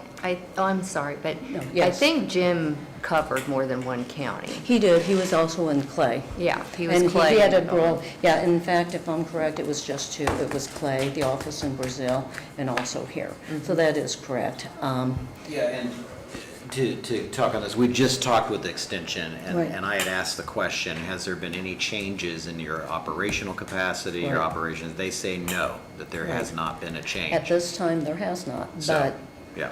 changes are happening, and I did Something to keep an call- eye on. Yeah, and that's what I'm saying. Changes, have they happened yet? No. The reorganizations is happening. Certain departments, they're not being filled. If someone steps aside, they're not being filled. Buyouts are being offered. Right now, Owen County's not. Yes, sir. I was going to ask Madam Chair, do we want to put this on a wish list and deal with it later today? Because Yes, I mean, we do, yeah. We put, the sheriff had requested an evidence room manager, if you're not Yeah, that would mistaken, and we had postponed that. We don't have, a lot of personnel requests, fortunately. We cannot handle that type of thing. Now, I will share this as- Liberally, but we do have, already have some items we need to look at afterwards, and this would be fair game to do that. Well, I do want to clarify real quick. I'm not looking for an employee. I'm looking to increase the money in contract services. But she's going from part-time to full-time. Well, I'm paying her to work more hours is what it is right now. So she's just a contract person who comes in and sits down, okay, you got 20 hours, I'm done. No benefits. I handled the 1099, I handled the reporting. It's just, she is a business, and she's not gonna give me extra hours for free. This is her livelihood. Okay, she's not an employee of the county. She is a contract person. And that's that how we hired started to help. her out. And with when the I say grant. increase the hours, I wanna create the opportunities to use her. But she is not. Yeah, whether it's a contract or whether it's payroll, that part doesn't necessarily, it's Oh, just a okay, well, I technical just wanted thing. to clarify. For our this. purposes, Right. it's Yeah, technical. because insurance is not an issue. Right, but you would increase her hours, so the contract would increase by 10,000. And so, Yes, that's correct. there's no more grant? Or is there a grant and it's just we're matching, or, yeah, There is a grant. okay. If I don't get this money, I still have Amy for 2 more years, or whoever, if she decides not to do it. I still have a technician for 2 more years. That pays for 20 hours. I would like to have money so I can pay. This is some the more. 21 to 35 is what this increase would handle, essentially. Yeah, what it is Okay. it would fill in the gap. So I pay her right now from the grant and from our 5,000, and then if I want to use it for additional, it would have to come out of my pocket. Got it. That makes So sense. just want to make sure that's clear. Grant's Yeah, still and there. so I hope- yes. Status quo's still there. There's Yes. nothing different there. It's not like you're losing the grant or there's some other problem there that's Correct. affecting this. This Correct. extra 10,000 is purely to expand your capacity up to 35 hours worth Correct. of work. Okay. Correct. Good. Well, that's on the list. Okay. Is there anything else I can share with you or answer for you? I don't think so. I think we're. thank you. And by the way, how many years into the 15-year loan are we for the paying this, the debt for the mortgage? Oh, you're talking the rental account? What are you talking about? Yeah, the building, Okay, yeah, we're the paying building. $342 a month for. Yes, that's correct. To go towards that. How many years left do we have in that loan? Not very many. I can get that figure for you. I apologize. Okay. Because I don't want to give you a figure that's incorrect. Okay, I can tell you this, what's owed on it is between 4,000 to 5,000, and I don't have the exact figure in front That's of it? me. Yeah. So it's right on the verge of being paid off. How much? 4 to 5,000. 4 to 5. In fact, if I can get you an exact figure. So we I might don't be at the have end it. of the year. Well, So yeah, it's- because it- there's it's real 4,000 quick. budgeted in that. Yeah, there's not that much Line left item. on it. And that's one of the reasons why I was also looking at the utilities and, the liability insurance aspect. Well, the thing is if there's that much left, why not just pay that off and then be done with it? That saves. Is that rental line item going toward the payment on that? Yes, it is. Because there's 4,121 in there, and that's for next year, so. Yeah. It just seems like if you're that close, and maybe there's a way to just wipe away that, and that would cancel out your utilities and your insurance, basically, and call I'll it a wash. tell you what, I can tell you what, if we can pay that, because right now, that's what we have been doing, is that, because you provide for because it's a business loan, is what it is. Right. It is not a mortgage. Well, whatever But it whatever is, it is it's that a you're loan. paying on that. Yeah, But, yeah. we take the county money to pay that, and then we pay for the insurance, and so you're correct. Yeah, Once there we may get be this something paid there off, that, but that's where we're at right now, because even if it's just 4,000, we're still using 4,000 additional money towards, because if you saw the the utilities is 3,000. Yep. Right at 3,000. It's close, you know. And the insurance is 2,000. And, so no, I agree with you if we can get that paid off. Again, we're doing it this way because, it would be 4,000 and then us also paying the money to pay for the utilities. the only thing that Insurance, is makes sense. odd in this Yes. discussion with that is that in Yeah. my notes from last year, Okay. it was noted that it was a 15-year loan. And that may not be correct, but I have that number in Okay, here. and I it was don't just know. in 21, 22, when we switched over from paying rent to paying for the building purchase. I mean, we haven't had the building 14 or 15 years. Oh, no, you haven't. So the balance, if it's 5,000, it seems odd to me if we're not at the end of the loan. You see where I'm going with that? I'll tell you what, let So me- double check all that for us Because if see, you can. this happened way before me. Right. And Right. I was not prepared for questions on Yeah, this. I that'd be good, something apologize. good to follow up on. And I'm almost positive, because I balance that once a month for my board meetings, and it's right around the 4,000, Okay. between 4 and 5, I want to say 4,100. So maybe get that information back to us, and then we'll look on the put you on the wish list on the Okay, rest, so put me on, and then have that information prepared for the wish list discussion? Is that what I'm hearing? Just You're doing as it? soon as you can. And As soon as you can, so when I yeah. get back to the office. Email it to us. Right. Okay, okay. Because it's gone through Owen Community Bank, and now it's Crane, because they bought.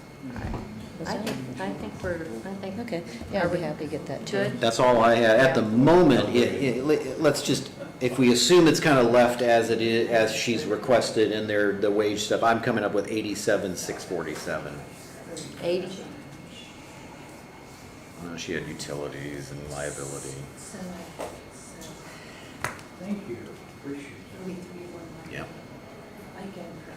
Yeah. Yeah. I have 2,500 for supplies, but she requested, Oh, yeah, we're gonna schedule. We're ahead of schedule, actually. she requested 2,500. So, This was in her new one that she gave me, it was 2,500. Corner's here, so, yeah. Yeah. We could get that done before lunch. 2280, 4121, 3,000 utilities, 15 advertised, 15 for the contract, 2 for liability, 15,000. Right. 87,647. Can you say something to us? Got it. So we'll come back to it. Yes. Yeah, Okay. great. May I ask for just clarification? If I understood you correctly, Anton, if we went ahead and on our own, with monies, paid off the rental, then there's a chance that then that account would close because the rental's gone. but then you could establish the, because these are new line items, new line item for utilities and a new line item for liability insurance. Not specifically, but that's an option. Okay. Yeah, I 'Cause mean, it's helpful if I'm that, saying if that's an option. Yeah, if that and it would help for 4121 me isn't to there commit to anymore, that. then yeah. If it helps me to commit to that, then I yeah, will. yeah, it's an Absolutely, 'cause I option, but don't know do anything exactly. drastic. Don't call the bank and cut a check. Let's No, I'm talk not doing, no, about it. I'm not gonna do that, I'm gonna wait. No, I Yeah. get it, and I do need Yeah. to look into it anyway, Yeah. to find out, because I apologize, I didn't have the answer to that. All right, I think we're good. Anything else? Okay, well, What'd you say? thank you again, I appreciate it. What did you say, Steve? Did you say something? I said we'll be 25. Oh, okay. Yeah, brief bathroom break, would that be okay? I know we're You were close late to back lunch. then. You had to go? Okay. Well, I was just wondering if we could get the corner in, then we could just break for lunch. Let's do it, let's Okay. do it.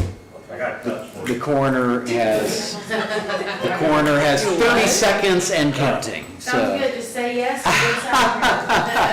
All right, we do have numbers for you. We did have some increases already involving wages and things.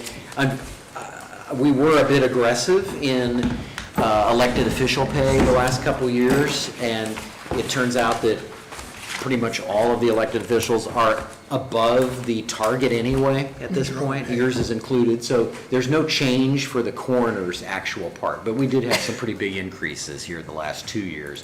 Chief deputy did change, so lucky you, Stan. Let's see what that is here real I quick. say I make more than I did in these corners, so I can't complain. Yeah. This is under special occupation. Okay. So that one is 15,412.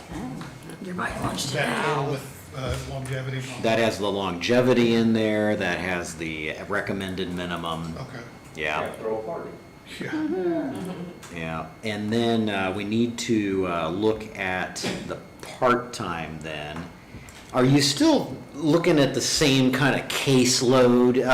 The note that I had for this year is 40 lead cases and 15 assistant case assignments. Taken by deputies. By deputies, that's Yes. correct. The rest of them are kind of split up with the two of you, Yeah. depending on what It's happens. 70, we're about 75 cases right now. Okay. So if you're still confident in 40 lead and 15 assistant assignments, then we can certainly keep that the way it is in that breakdown. So 40 leads would be At 8,000. 204 now. That'd be 8,000, is it 204? Yeah. So that'd be 8,000. The consultant's recommended low point for the per case amounts are $100 actually for lead and $75 for assistant. We pay $204 for lead and $75 already for assistant. So I think we're still looking at the same, for those. Yeah. And if that were the case, based on those case numbers, then we're looking at, let's see, 40 and 15. It looks like 9,285 is what we would need in that line item. You had 11. 9,285.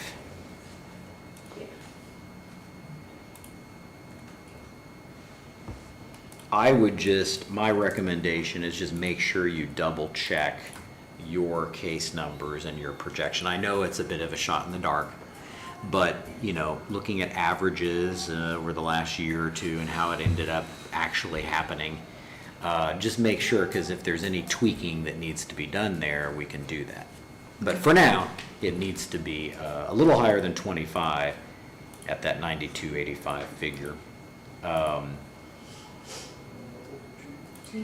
Even,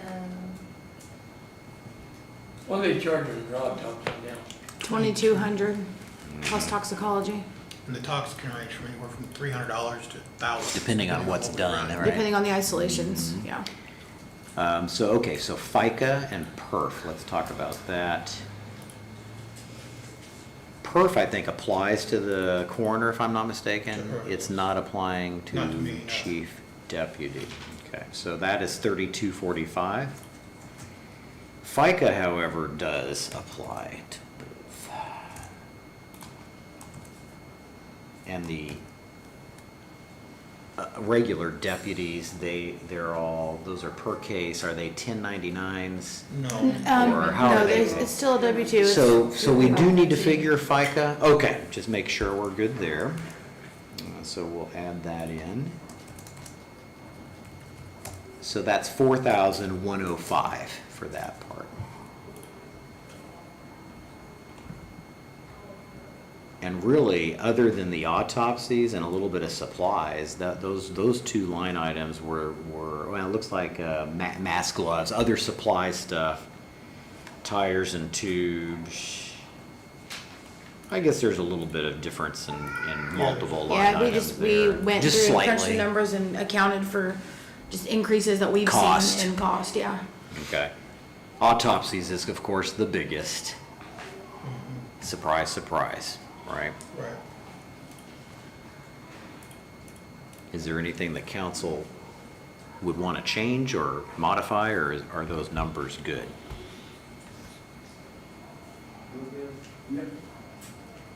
The total I have is 135,816. Is that what you have? Okay. 135,816. We thank you. Yeah. Thank you. Good work. Yep. Yes, thank you. Enjoy your lunch. You're doing something that nobody else before? For sure. After you're done. Well, There you go. Hey, Thank you. the commissioners are going to be calling a special meeting. I don't know who all is invited, looking at the opioid funds. We've received notice that there's 2 more settlements coming in. They want to back up and regroup where we're at. So if you need to spend money, I would at least double check with them, but I'm hoping by next Monday that they'll have a time and date for a meeting, and everybody can put in for whatever amounts in their new, whatever requests that you have, but don't spend anything. Right? Here's what you had left, but I still wouldn't spend anything knowing that they want to back up and regroup. Okay. And if you need to, just get a hold of someone and let them know what it is you're needing. Okay, thank you. all we have left is auditor and surveyor. We can do that when we get back, right? And then we'll have time to follow Surveyor. up on some things, and we'll be on very good shape, I think. Okay. How's that sound? All right. Taking a break or going home? We're going to lunch. What time goes that? 1 o'clock? Yeah. 1 o'clock? Mike's off. Hey. You're very efficient.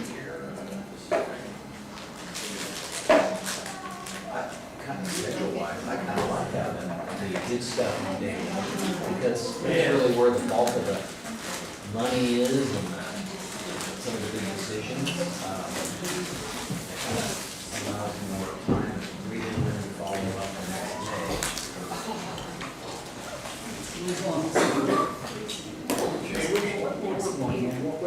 Yeah. I'm gonna put my seat. Keep up, you two. It's her fault. She said, I'm here. How you I doing? forgot the mom was, stop getting in trouble. I noticed that. And then Angie over here yelling at me too. Is that all? Oh, okay. Well, I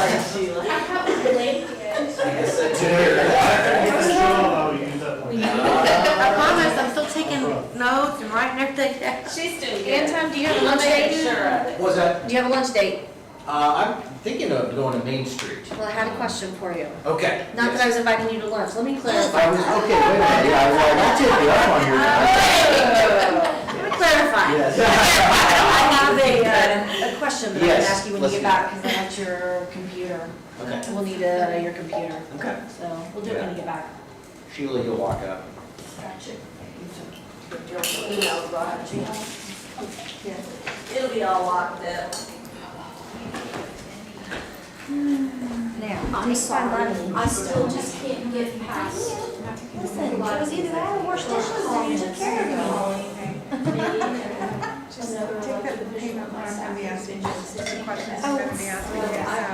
She's gonna buy me whiskey beer, fine now. She doesn't like tea. Sorry. I just because I have. I know that we would like to do anything. Just create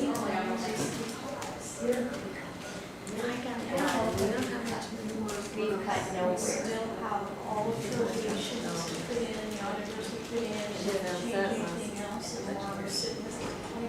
I got a problem with that. I'm sorry, I'm not happy because. Well, we were I mean, she Well, does, that's less than That we that. needed to She does a stay lot, either in line with where we were well, last year. she's really or promoting cut. the We've regional not done stuff. anything we've done. She's trying, and she didn't say how much is going We're, on. See, that's, we're increasing our She's doing that for money. Do what? Hey, I just want some coffee. I just filled up.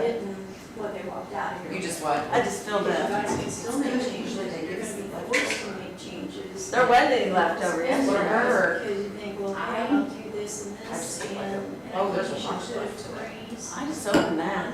in December. Is that one back there? That, and it's absolutely never necessary to spend, because they're not always gonna be encumbering and spending everything that they have. So we have it, so we get that. I mean, thank you very much. No problem. We didn't cut. Oh my God, yes. A bunch of Well, stuff it's that like goes dollar through. you did show off. And Steve and I all talked about how we needed to cut them because they were not in line with the county wants and whatnot, but it usually more. Or over there, but. I mean, to keep it as is. And So EDC Promotion of requires a contract. all the How does soil and regionalism water and not stuff. require a contract? This is, I you had know, no idea, I didn't even know EDC. I don't know that we're getting But- She said they were. Yeah, they're, why don't, because they have a board that says what they can and can't do. And the liability insurance, are they wanting it for when they're out or so? Because we need to decide if they're under the county or under the board. Because you have lunch that's plans? umbrella that I brought my probably- lunch, I'm gonna go upstairs, I gotta do some receiving. But why should the county be liable if our board says what she can and can't do? I don't understand how come there's not a contract. Why that did we it have get out outside. Tom? Because apparently everybody just follows along everything Anton says. The mic I'm is still just on. here. Oh, no! I'm so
Well, I don't agree with that.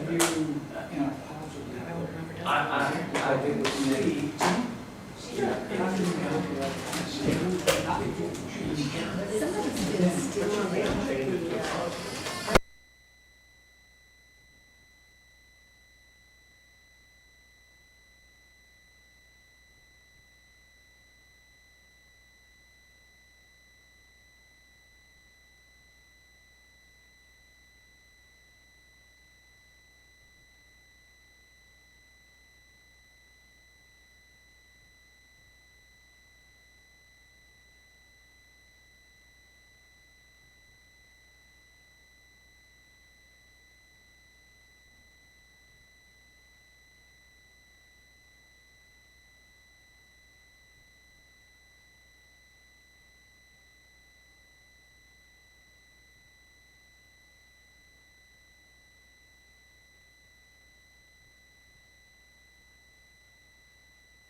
Let's see.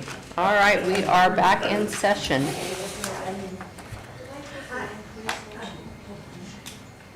You what? Increase. For you? Yeah, you should.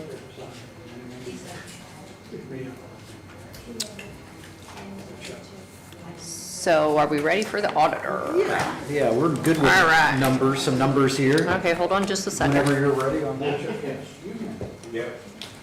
All right. All right, so for elected official, 57,500. And then regular wages. So this is where maybe we want to go back to that surveyor's perk discussion. Remember about the mapper? And we know currently the position that Lynette's in, we've been splitting that with the endorsement fees fund. And so what are your thoughts, Sheila, on, do we need to reorganize something with that? Or, you do have a GIS deputy now. Do you want to have, just to keep it all kind of consistent, do you want that position to be split now with endorsement fees instead of Lynette's, since he is doing the mapping stuff? And do we want to inject the surveyor's perpetuation now into one of these instead of building? Move Lynette into our regular budget. Okay. And that way all of my main employees are in there, and then we'll split the mapper. Okay.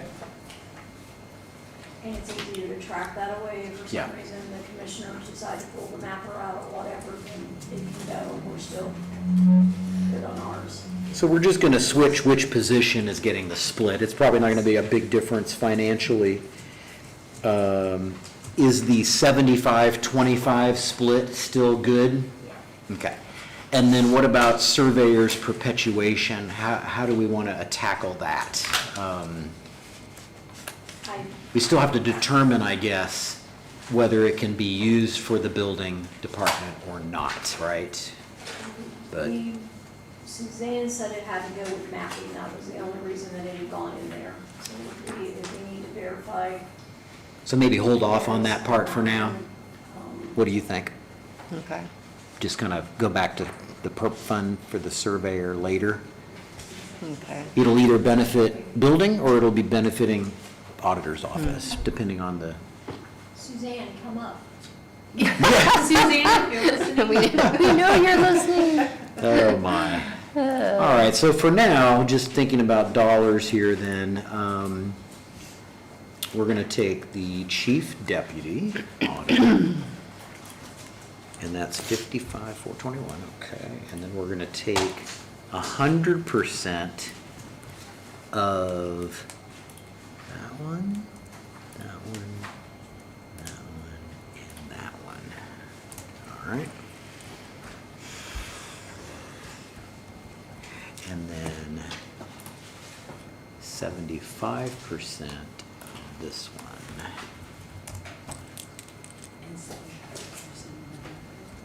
Right, so I'm gonna add those together here. Plus.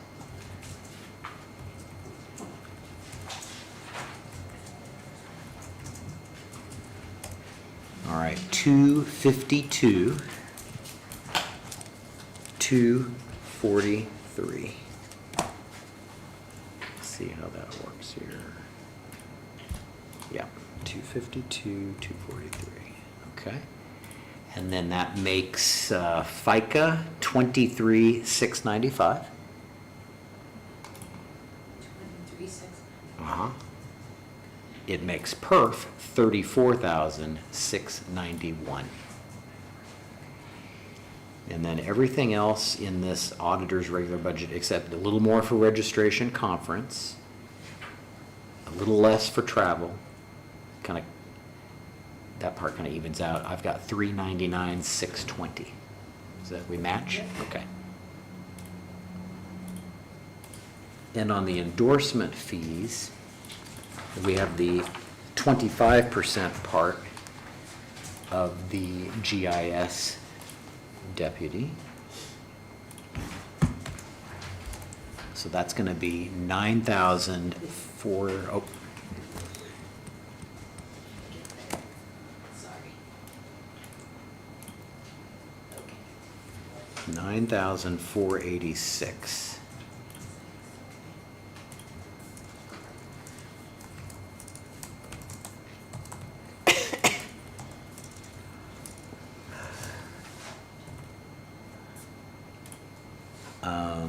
FICA 726, PERF 1,062, and then there's some new things, Sheila, in that budget. The office supplies went up just because we knew we had the mapper coming in and he needs paper, plotter papers and all of that is something that we didn't have and there wasn't inventory with it, so that was the increase for that.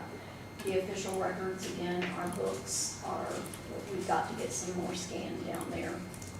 We're supposed to do a book a year, we're not.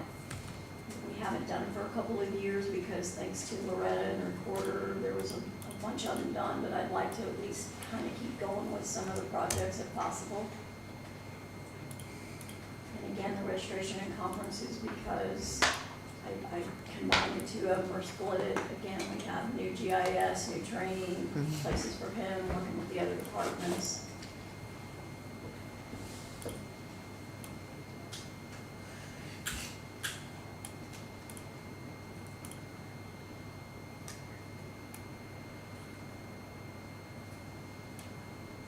Brought 25,000 in this year in that fund, so if we can keep up at that rate, we're sustaining what the position is or expenses. And if we can move some to the surveyor's perpetuation fund, it would just reduce out of the general fund budget as well. Is Amy coming? She actually just settled in when I got home. I just walked in. Perfect timing.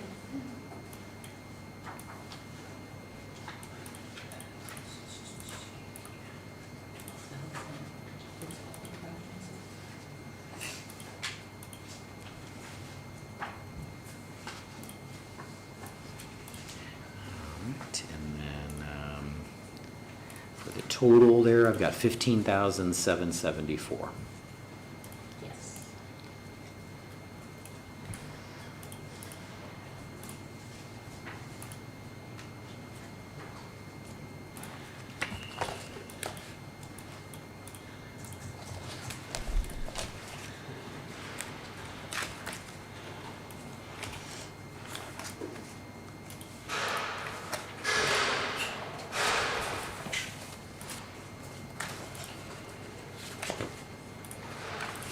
So are we ready for the surveyor now? Mm-hmm. Mapping was in partly with the auditors, Was the mapping included in your, was the mapping included in your, oh, okay.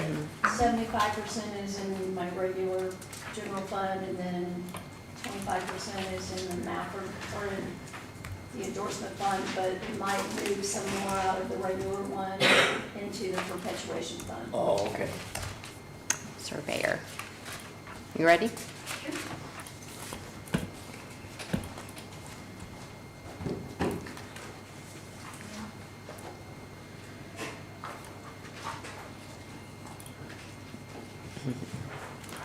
All right, so for surveyor, on the other end of the alphabet, how are you, Amy?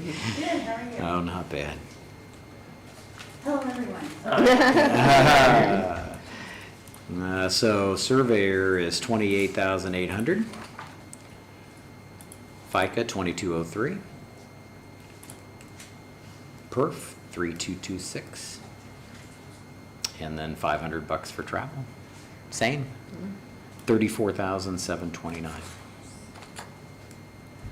And then the surveyor's perp, I guess we're just gonna leave that the way it is until we figure out, you know, we wanna make sure that the usage of that for what was being used for the old billing department format is either still correct, or needs to be moved or changed or redirected, depending on what's allowable for that purpose. So that's gonna need some more review. We have been told that it was used for the mapping part of the job. And then since the mapping's moved into mine, it's probably, we're hoping maybe some of that could reduce my fund one, but we need to get clarification. So Who is finding that out for us? I'll get hold of somebody at the state. Okay. I know Bill Purcell was the surveyor when they did that.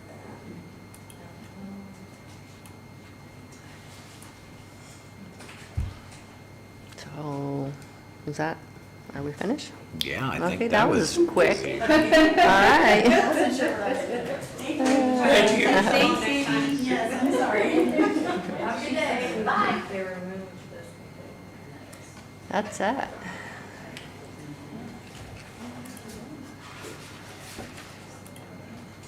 Finished. Except for going back and, are we looking at wish list stuff now, or are we, Yeah, probably look back at our numbers now and see if, make sure we match, right? Make sure there's not any major okay. issue there. 24, 6, 41, 26. I've got 25,977. Oh, wait, hang on. Yeah. Yeah, we have got the perpetuation, the corner.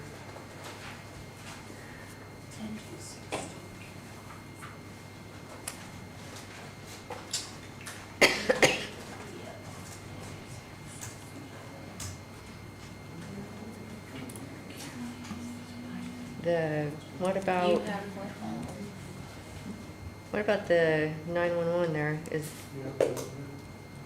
Yeah, we're gonna still need to work on that. So that's not in there yet. I've got 25,977. Do you have anything in your, I don't have anything. 1235. Yeah, she may have still need the 911 numbers. yeah, Yeah, because I didn't, if you guys didn't vote on it and you didn't give me a total, then I didn't put anything. Yeah, in. our approach is a little different. She's had them blank from the beginning and then just adds them in as we got them done. On mine, I had all the requests and then changed them as we changed them. So Okay. either way, we'll get there. What I did but- allow is not what I did on that spreadsheet. Yeah. So for 1235, I have 110, 632, oh wait. Do you want me to leave? Probably what they requested, but we're gonna be off a little bit there. I think I mean, I between the don't two of mind. those, that's that's almost 900,000 right there. That'll bring her number up. And, you know, at the end of the day, at least on what I've got, if you take the 4 million out for highway, then it's 21,977. This last year was 21,762. So that tells me that we did quite well as far as keeping things fairly balanced here. That's not a bad number to be at. That's with raises. That's with the minimum we did for that. And some of the adjustments along the way, you know, IT, we went ahead and had extra there and so on. So at this point, it's going to boil down to some of the loose ends. You know, we talked about the sheriff's evidence room manager. We talked about, you know, there really aren't a lot of loose ends there. The contract services for soil and water.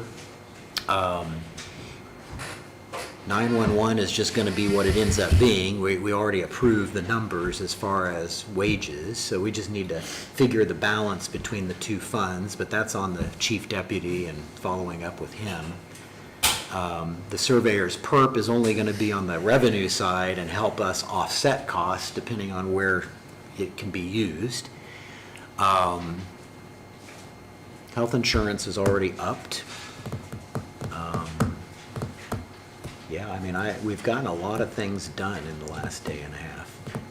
So, as far as being able to afford the 2 requests that are outstanding, yeah, we can do those.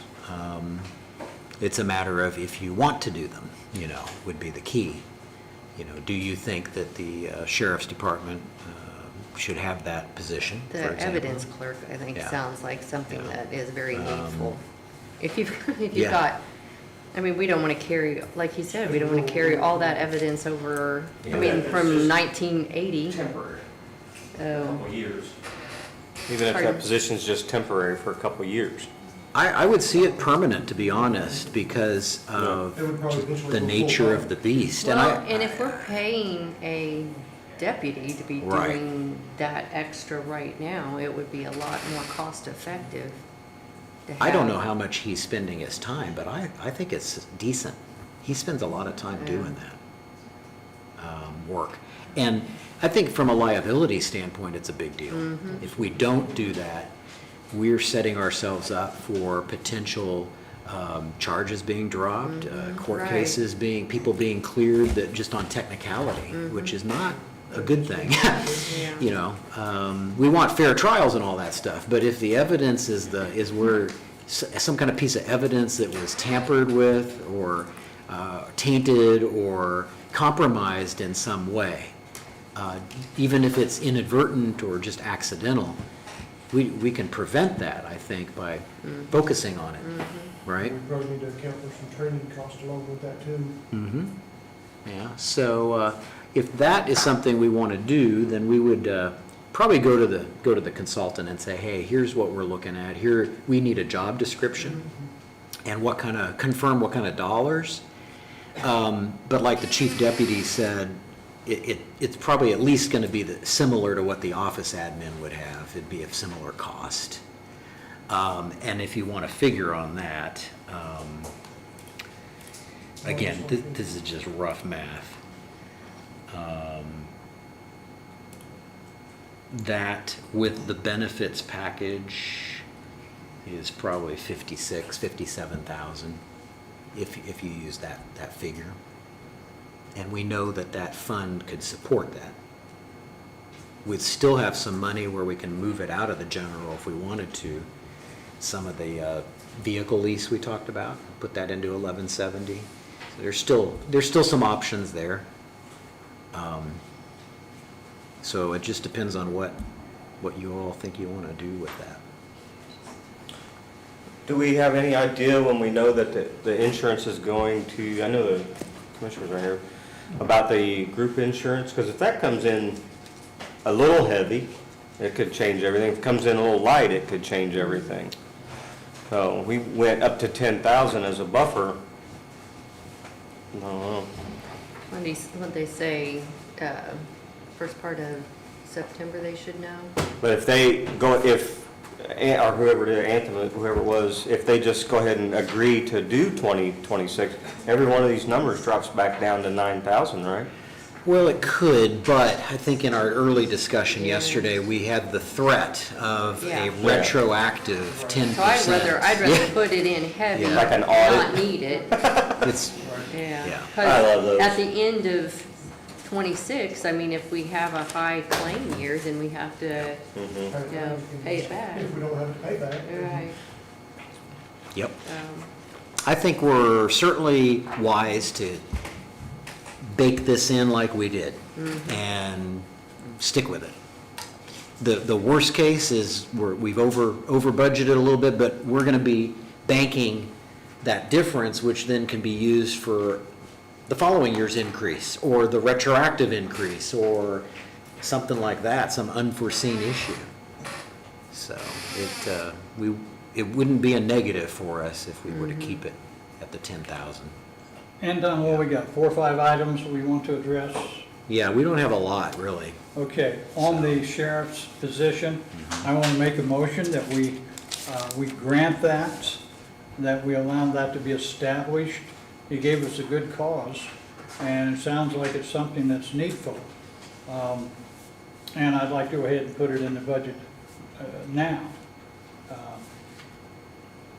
So motion's been made by Nick, is there a second? I second that. Second by Steve. Any more discussion on that?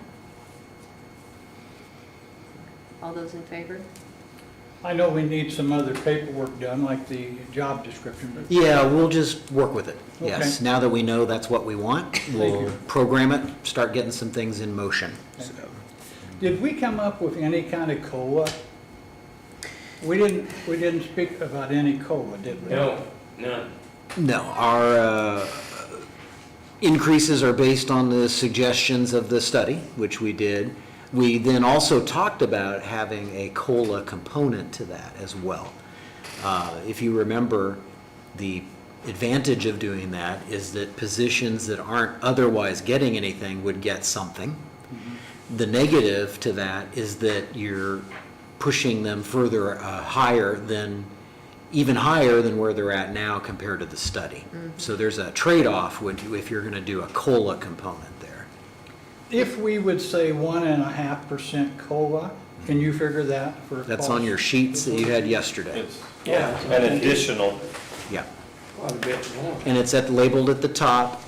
You're going to look for longevity plus WIS 0 and then COLA 1.5.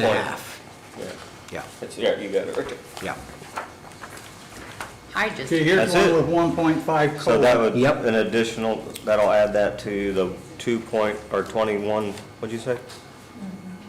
This shows 379,000. Yep. Additional monies? That's the cost of that scenario. Now, you already picked We went to the the, WIS 0, no COLA. That had a cost of 320, I think, something like that. three, So it'd be the- okay, 70, So the difference 69,000, between those two. 59,000.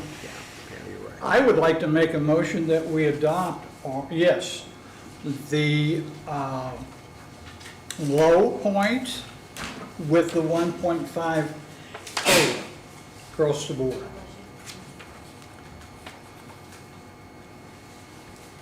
I thought we already voted on this, huh?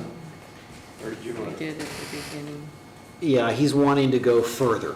Oh, okay. Which is what we said we which we talked talked about about. at the end. Yeah. So motion's been made, is there a second? How much further does that take the people that didn't get? So like, I think there's most of them are elected officials, right? Yeah, And so- they're in the $60,000 range and we're gonna add 1.5%. Yeah, so Right? just looking down the Is list. that right? You laughed, Sheila. 57.5, that's close to 60. Yeah, You're bringing the employees closer to the elected officials in anything that you do, and that's kind of why you're in some of So the the issues elected you currently officials are. maxed out. Because we do have a lot of longevity employees, which is good, that's what you want to build, but it's not fair, and I know I'm speaking for all the elected officials, it is not fair that we're not getting brought up to stay above them. You're just closing that gap more and more, whether it's with COLA or just the percentages. And was the COLA was for anybody that did not get to the low, or was it for everyone? It's just the did not get. Just the, 'Cause it's okay, that's the what I thought. Greater of the two. So if you would get more money because of the wage target, then you're gonna get the more money there. Yeah. If you're gonna get more money from the COLA, then you get that. So it's the greater of those two. And it sounds like it's not, the 1.5 is not going to affect that many people, it's just It the. isn't. When you look at the list right now, the biggest void are your elected official, the entire elected official group, commissioners, coroner, surveyor, auditor, those, all of those. There's a few spotty positions. The jail commander, the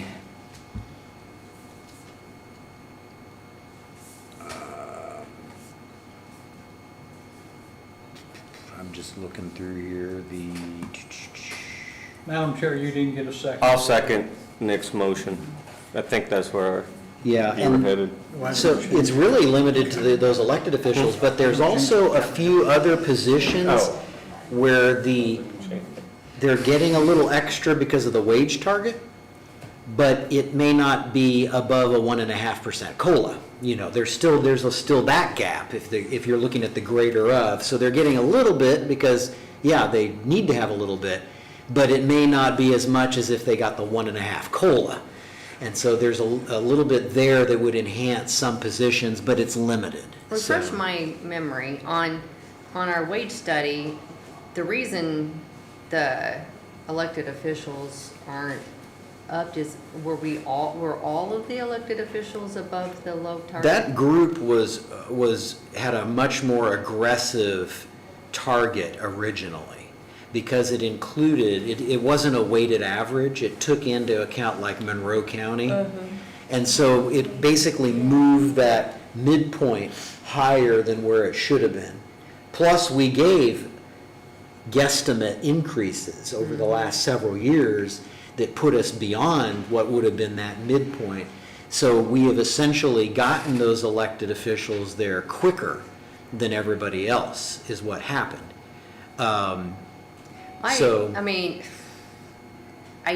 That's the part of the study I don't understand. I mean, like with the auditor, I feel like yours ought to be higher. And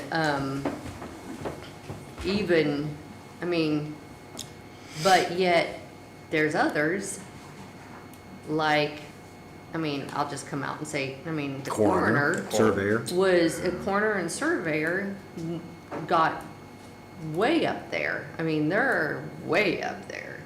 And I don't know how that happened, except for Monroe County being in the mix.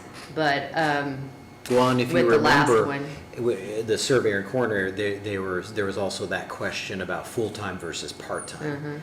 And originally, did the study just look at what does your coroner pay? Didn't necessarily take into account that, well, this coroner that's from Morgan County, that's a full-time, professionally paid, whatever, versus us. It had a big variation. There were big shifts in those numbers. And again, if you don't take a weighted average, you're gonna get a skewed And number. this is my problem with COLA, because I still feel like there's certain positions, like, Sheila's, that's understated. You've got the coroner that's overstated, and it's gonna make her even more overstated. You see where I'm going? When you have an across-the-board COLA, it's gonna even more so, whereas. But without piecemealing without going I through know, here and but it's piecemealing just- this, which I don't think we want. I would like to withdraw my motion if Steve would allow me. So Sheila's difference would be $863. The Because- coroner should be half of that, roughly, around $400. Yeah.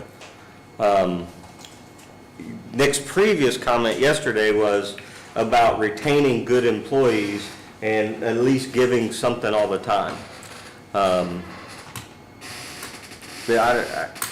don't know what it's, I mean, if I had worked somewhere for years and never saw another dime, I'd probably be pretty discouraged. So, But our longevity, except for our elected officials, I mean, is why a lot of them get more more. than elected officials. Yeah. So. They're always going to get something, even if we do zero change, because longevity is kind of Always goes ongoing, which is worth, on average, about 1%, 1.25% anyway. But I caution longevity, should not be a substitute for COLA. And just because some of our veteran employees receive a lot of longevity, and they're maybe pushing closer to a supervisor or an elected official, doesn't mean that's wrong. It's just, they've earned that. It's just by nature of how many years they've served. It's a totally different compensation component. And yes, while it looks like, well, why would my chief deputy be getting, yeah, you could have rare situations where that could happen. It doesn't happen that often. But just, that's by virtue of that employee, though, earning it. It's not by virtue of the base pay, because the base pay is far lower than the elected official. It's just, you got to split out those numbers and look deeper as to the reason why that's happening. Anton, if I could have a moment, I'd like to say, in light or lieu of what Sheila said, could we just put 1.5%, and I know there's a couple of these positions that we're overpaying. We already probably regret what we did last year.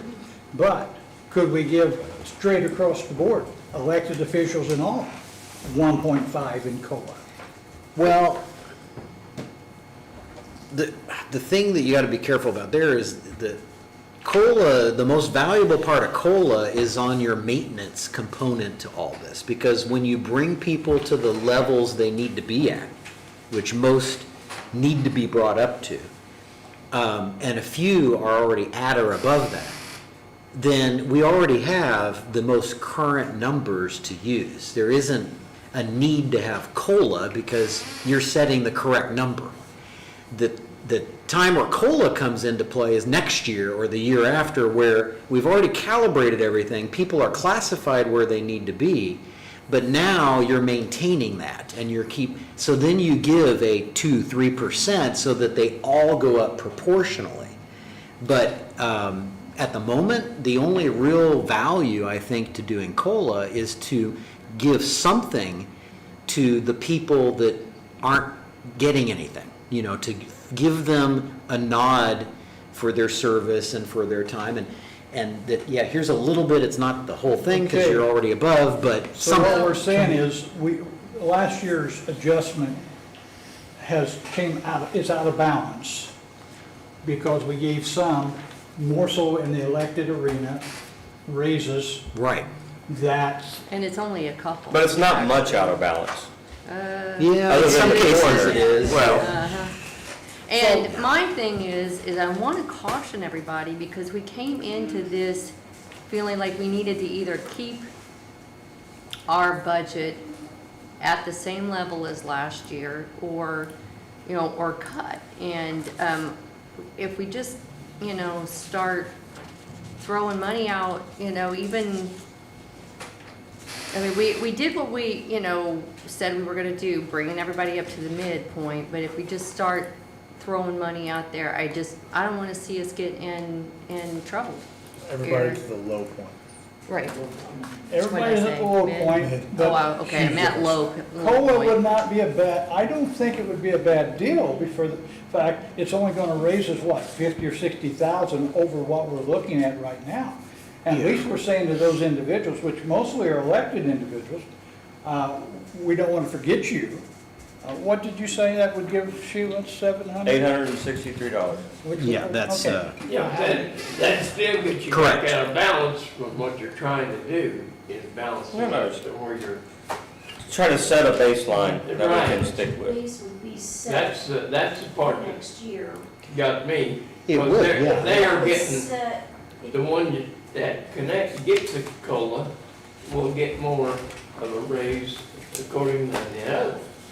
Well, what we have is longevity. So if you do the COLA Okay. now at this, We do this you're pretty much analysis every setting your year. base for everybody to start out when you hit So many budget years, years 5, next 6 year. years probably. Yeah, there's some of us that are gonna be Next left time, behind. Next but time, it's gonna be catching moving up. to midpoint or COLA. You're rewarding your Yeah. longtime employee, whether it's the cost of living or longevity, you're almost at that level playing field that you've been trying to get at for the last 4 or 5 years by 25, 50, whatever percentage. So going into next year, you're gonna be a lot closer because you've set that base if you do the COLA in addition, or go to the next one, which is the 3. And next year, if we go from the low to somewhere between the Right. mid and the low, next year, does that still leave some of these elected officials getting zero again? It does, is the problem, yes. And so at some point, you're gonna need to make a decision, like we're talking about, is Yeah. do you throw them something? Do you give them something? So they could go that keeps- 2 to 3 years without nothing. That's what I think is the problem with that. For many years. When I was treasurer for 8 years, the employees now make more money than I did as treasurer. It wasn't until 3 years ago that we started bumping us up. We've been pretty aggressive here in the last couple of years Well, to here's my catch up, question. yeah. With the study we did last time, the same group of people did this. People were given positions so they could give raises to their people. So then we brought everybody up to the 75%. Everybody. Eventually, yes, you're right. So how is it some people don't make enough, and then I don't feel like we're overpaid? By Well, what happened, and this is a 5-year-old study, the 100%, we couldn't make it 100% on a 5-year-old study, but now we're saying we're overpaid on a new study. That's a good question. What's their change in How parameters? Well, even our 10,000 we make as council was, over the. Yes. Well, I mean, we're comparing us to like Lawrence County, and then the. What were the counties that they compared us to? There's I like know a we've dozen of them. But most It's of them, listed they on were the supposed to be, front page. they were supposed to be comparable size. Do you have that? Yes, Yeah. it's right there. Yeah. Yeah. Clay County, but then we also compare us to the city of Brazil, which is in Clay County. Davies County, which also contains the city of Washington, I believe is part, or that's, I guess that's the county. We have Franklin, we have Greene, we have Lawrence, Martin, Monroe, Morgan, Orange, Park, Putnam, Spencer, and Sullivan. And then we have cities that they're comparing us to, which are within these counties. City of Bedford, City of Brazil, City of Martinsville, City of Washington, and Town of Spencer. I'm confused by that.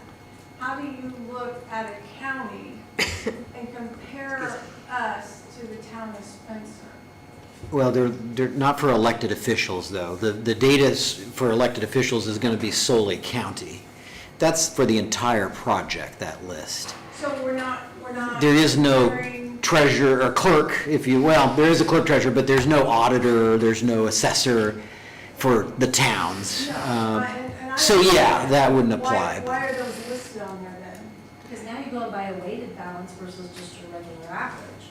So are we included in that or not included in that? Well, you could, if you want to include like the Monroe County and like put basically the high and the low in there, that would bring your numbers up. And that's up to the council to decide. We don't have to do a weighted average. Anton, I think one of the things that really affects the elected official is the longevity pay. Yeah. You've got people who've been here 20 years. Yes. That's $2.50, if I'm thinking right, that's $2.50 more an hour that individual makes. And somewhere down the road, could bring them up to what the elected officials' pay is. So if we went longevity of 1.5 and give it to the elected officials as well, I don't know that you would change, you wouldn't move them any farther above the employees, because the employees will get 1.5 too. I removed my second from earlier. Or did you? I did. I'm doing it now. I can't see Sheila, so this is down. So, for example, right now, and I'm going to use auditor I don't as an know. example of this scenario that you're mentioning. It's tough because sorry, I was gonna say, I Go was ahead. saying it's tough because I really do like the idea of getting to that baseline once and for all. And then it makes the decision next year and the years after that and the years after that a lot steadier. And we shouldn't see a ridiculous pay change like we've seen from 2020 to 2025. Correct, if you maintain it, yes. I don't think we're looking, we're comparing apples to apples. I mean, we were taken to the 75% midpoint, now we're comparing this to the low. So, of course, we're gonna be higher, because we went to the 75%. We went up there, we didn't go to the low. Well, you're saying we should sustain the 75. Well, no, what I'm saying is, everyone's saying that we're overpaid. Well, we're not comparing the same thing.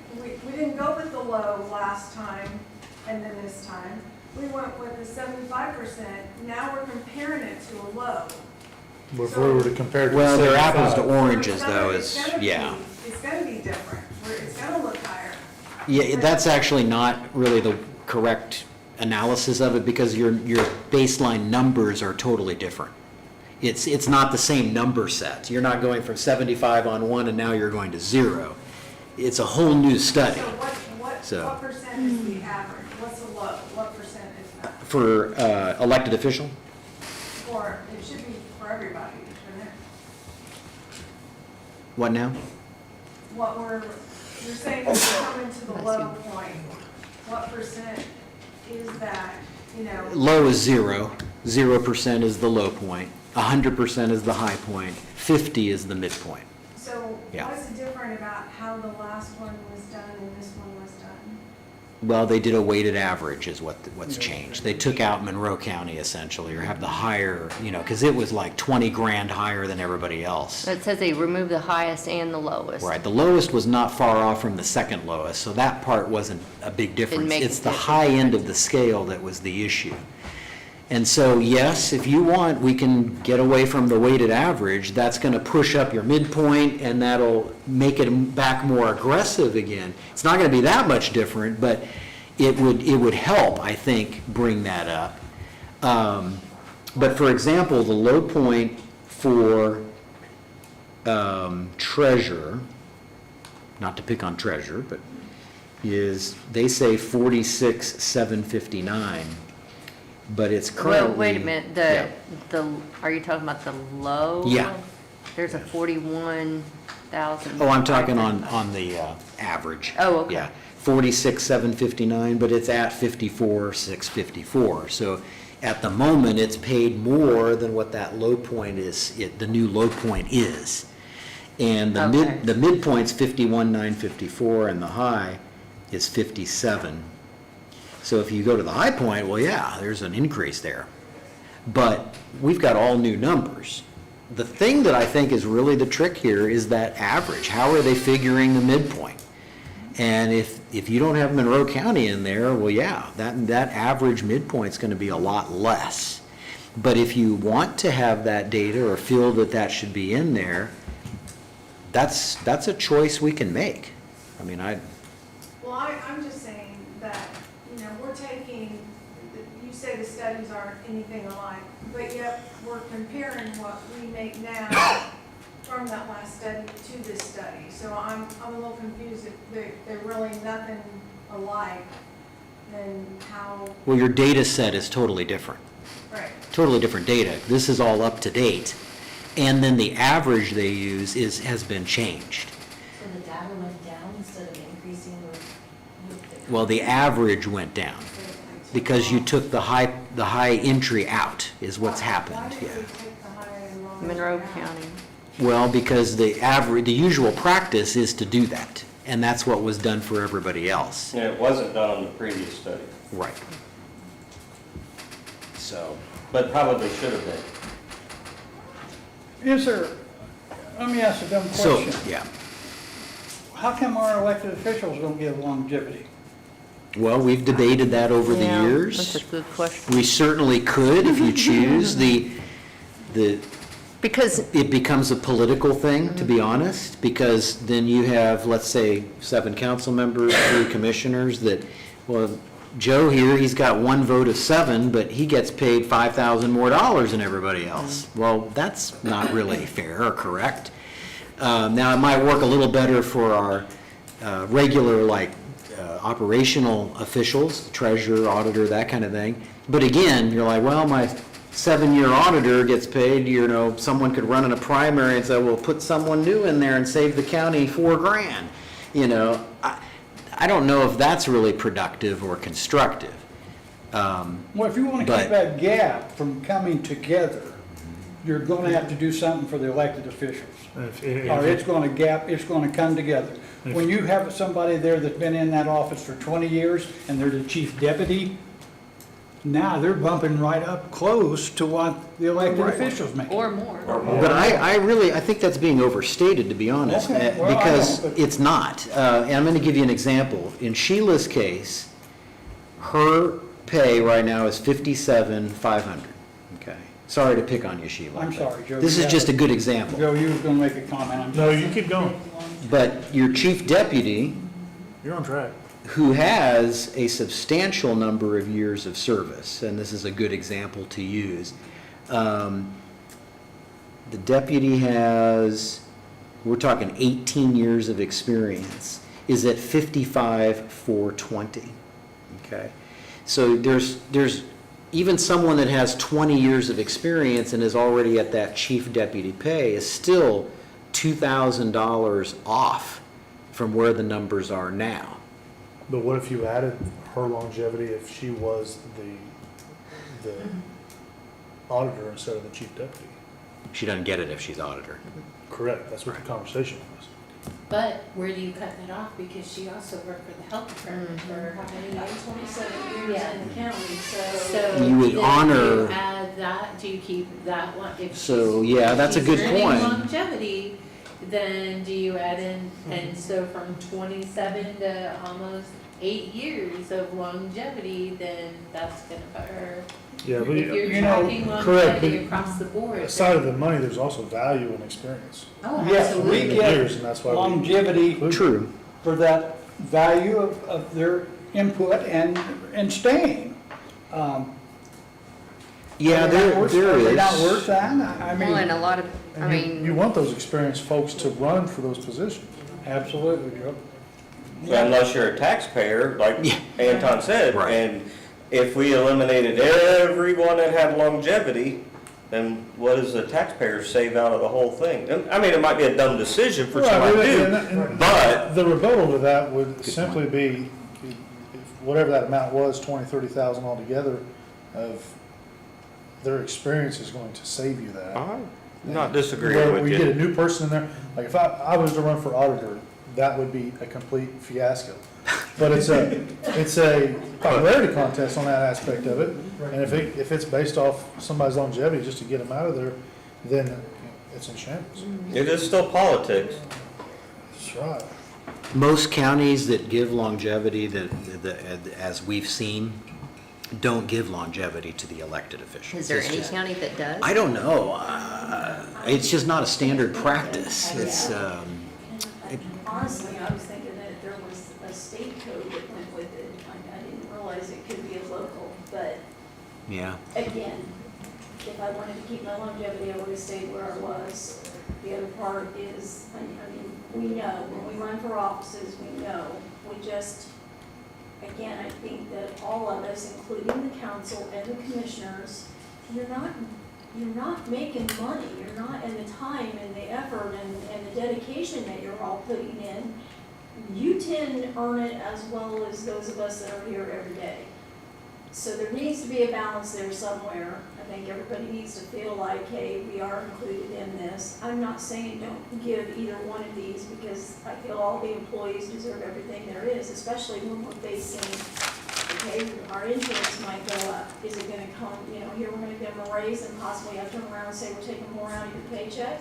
At least let them give a little bit more so that if we have to do that, I'm not saying that that's what we're doing. The insurance is a big issue right now, that we're waiting to hear. So rather than not give them anything, or at least help them a little bit if the insurance or the deductibles change or those kinds of things, you gotta move somewhere. But I do think that base should be your target point no matter what you're doing. So when you get to hearings next year, you're almost there. You're there with your scale. You're there with what they said. The other question I have is, we're going back and asking to look at all these things. Is it gonna cost us more money with WIS to go back and look at all of these? And It's nominal, it's billed by the hour, so you go back and it's just like going to an attorney, but it's not that rate, of course, but that's incidental. It's worth doing it right, to be honest. If it costs a couple $100 to get a correct answer, I'd like to do that. The other thing too, back to this gap thing, again, it goes back to manage the rule, not the exception, okay? The only time where you're gonna have someone that really gets close to the elected official is they have to be the chief deputy. So now you're already down to only 6 examples, okay? Then, in that case, that chief deputy already they have to be up into the 30 years of experience zone to really push right up against the elected official, which of those six people that brings you now down to potentially 1. Is yours the closest? Or I'm trying to think who else chief deputy? Probably, because everybody has What? it. Okay, assessor? Yes, let's take a look at that. That could be the closest one, because we're talking close to 30 in that case. But we're taking one situation and we're gonna make a complicated mess of trying to fix it or solve it, or I don't think that's a wise choice. But Anton, what we're talking though, is the elected officials really not being rewarded in any way for the next 2 or 3 years, the way Yes. we're going. Yeah, and I don't think that's a function though of the chief deputy and catching up. I think that's not connected. If you really want to address the issue, you first look at the average, the way it's weighted. That's the first thing, which Diane was touching on. The second part of it is, and there is an argument to make, and I want to point this out. If you look at our professional group, where you look at the department heads that are appointed by the commissioners, E911 director, highway superintendent, EMS director, okay? You could argue that an elected official like the treasurer, the auditor, how are they really any different than an unelected department head? And they don't even have to run for election. And they make less. Yeah, and so now they also get longevity, right? The elected official doesn't. So I wonder, you see where I'm going with that? I wonder if there's a way, if we go back to the consultant and say, okay, let's look at the average, but why should they not be more in line with a department head type of situation? Because if that's the case, your department head's base pays, they're 61, 62 versus the 57s, 56s. You see where I'm going with that? Well, here's my thing on that. So on those appointed ones, there's an elected official over them. Well, the commissioners, but they don't get paid that. But yeah, technically. So it's got to come down to them to make sure this is done right. So that's almost like a chief deputy down here, not an elected official. Yeah. Yeah, Also, so. in your wage thing, there was a section that said chief deputies would not get comp time. Are you sticking with that? Yeah, the new excluded class. Well, I do believe that getting the baseline set is a high priority for the next, however long this study lasts, 3 years, 4 years, 5 years. So having it right now will make next year and the year after and the year after a lot easier to deal with. And eventually it'll get caught up. And some of this may change again because a certain position may not increase in value. It may just be like, well, we are no longer paying that, and that position just keeps dropping off. Right, So there was some in there that just didn't change hardly at all. right. With longevity, everybody, every year that gets longevity will get a raise. Yes, exactly. Okay. And if you don't give a COLA, they get a raise.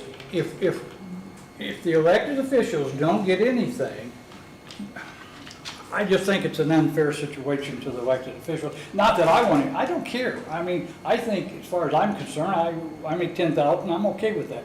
But what I'm saying is, I've been in those positions, I was clerk, my wife's been clerk and recorder, and I think those people need to realize that the council, I know there's 7 of us, but then again, we need to appreciate them. I think the taxpayers would appreciate them. I think in some way we need to address that issue. That's why I went 1.5% on the COLA. Well, and we don't have to make a decision today. We still have plenty of time. I would rather us do our due diligence and give some of these questions a chance to be answered and reevaluate on it. I think we have some good points here. The other argument to make on the department head comparison is the fact that, yeah, they don't get longevity anyway. Was that taken into account compared to other types of positions that are similarly in charge of a department, you know? Because if you're not taking that into account, then that puts them at a disadvantage, you know? But again, I think it's all, you're better to compensate the elected officials, and I'm talking kind of the regular office full-time. You're better to focus on the base pay, not longevity, and that part of it. I just don't think bringing longevity into the mix is a good idea. What if you're filling on COLA then? I don't particularly have a problem with giving COLA. I wouldn't give any more than 1.5, but you just have to remember that you are advancing them further ahead anyway. You're not fixing anything per se. Let me ask this question then, Tom. I think we have four employees of the county and 3 elected officials. 1, 2, 3, 4 elected officials. What do y'all want? I mean, not that you're going to want more money. At least tell us where we're at here. Well, Knowing the dynamic, I don't think everyone understands, you know, when things change in other offices, how they trickle down to all of our offices. You know, I'm not sure everyone understands exactly everything that we do and all the changes that keep happening, adding more and more work to our offices. I mean, I have 4 employees in my clerk's office and I have 1 in my election. And I mean, it's hard. You know, I've got 1 person that keeps up with 2 courts, e-filing. Diane, would you say to me, okay, we got a highway superintendent, we got a 911 director. Would you say that, well, for public, but online, why should we pay them more than an elected official that has 4 or 5 employees under them, that has to answer to the court, answer to the state, answer to the public? You got an election you have to answer to. You mess up there. So what I'm trying to say is, I know we're paying them $61,000, $2,000, $3,000, $4,000. Why is not an elected official worth that kind of money? Now, okay, Let them go for it. I mean, Yeah. You know, my opinion is, I mean, most of us have been here for quite some time. We don't do it for the money, but we do work hard. And we do our best to make sure that we do it correctly. And, you know, we are constantly working with each other to help each other out. You know, we're working with the state all the time. I mean, there's a lot of work that goes into this that I don't think people see what we do. And I understand that, and I don't have a problem with that. You know, my thing is, you know, I get paid to do a job, and that's what I should do. I don't need someone to tell me, oh, you're doing a good job. That's what I get paid to do, is that job. You know, and I know some of these other positions, you know, are specialized. in certain things, with certain training, you know, that they have to have. So, you know, you've got Chris, you know, there's training in that. You know, the 911, there's some training, you know, That's in true, that. shoot, and I don't want to cut you off, but then again, do you not take training? Oh, I Are you do. not accountable? Is there I- not a level there you have to maintain? I am very accountable. I mean, we have bonds. That is huge to us, every one of us. You know, so I don't know what they should be making. I've never been in that position. But I know that when they finally bumped us up here, we deserved it.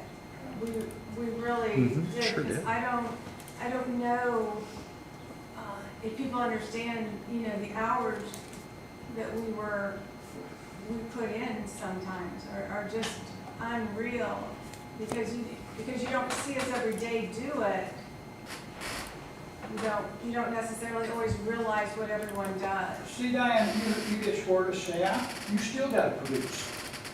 Oh, yeah. Because you're short of staff, you can't go to the judge and say, oh, I'm sorry, Your Honor, we won't get those documents done today. No, when it's 105 and 107 and everyone's getting sick, I can't close my office.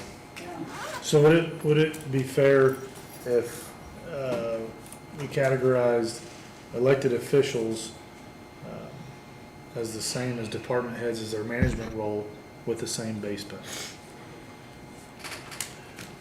Yeah, that's what I think we would want to ask the consultant, is why is it not? That's the first question on my list here is, But regardless of what the consultant says, we would have the power to adjust that. you could, I'd like data to back that up myself, but yes, I mean, that's finally our decision on it. I will say that looking back at 25 and 24, on average, and again, thinking more of the full-time office elected officials, you know, in 24, it was about an average of a $6,500 increase. In 2025, it was about an $8,000 increase. So over the last 2 budget years, we've gone up, you know, we've given like almost a $14,000 increase, which is much needed. Right. Much Before needed. that, It was like flatlined before that. we did not. Yeah, I mean, that's how much of a difference we're talking. The whole time I was treasurer, employees now make much more than I did as an elected official. And I mean, Right. I'm talking 20, 25,000. It was very amplified then, for sure. Yeah. But and I'm just throwing this out because I'm playing devil's advocate here. Had it not been 8,000 in year 1 and 6,500 in year 2, you know, for a total of 14,500, had it been 6,500 in year 1 and 5,000 in year 2, and now we're here and they were lower and they do need to be brought up to the low point, we wouldn't be having this discussion. But the end result is still the same, the point. It's just the fact that on paper, it's not there, you're already reached it. So it is tough because of the perception there, but at the end of the day, had they figured the averages in the same way they're doing now that they did on the first study, then the numbers would have been lower. So we've reached that spot. So You just reached it earlier. we've reached it. We're not overpaid, we've reached it. Pretty much. I mean, it is a little over the target at the moment because we're using the low. Midpoint, not far off, but we're at the low at the moment.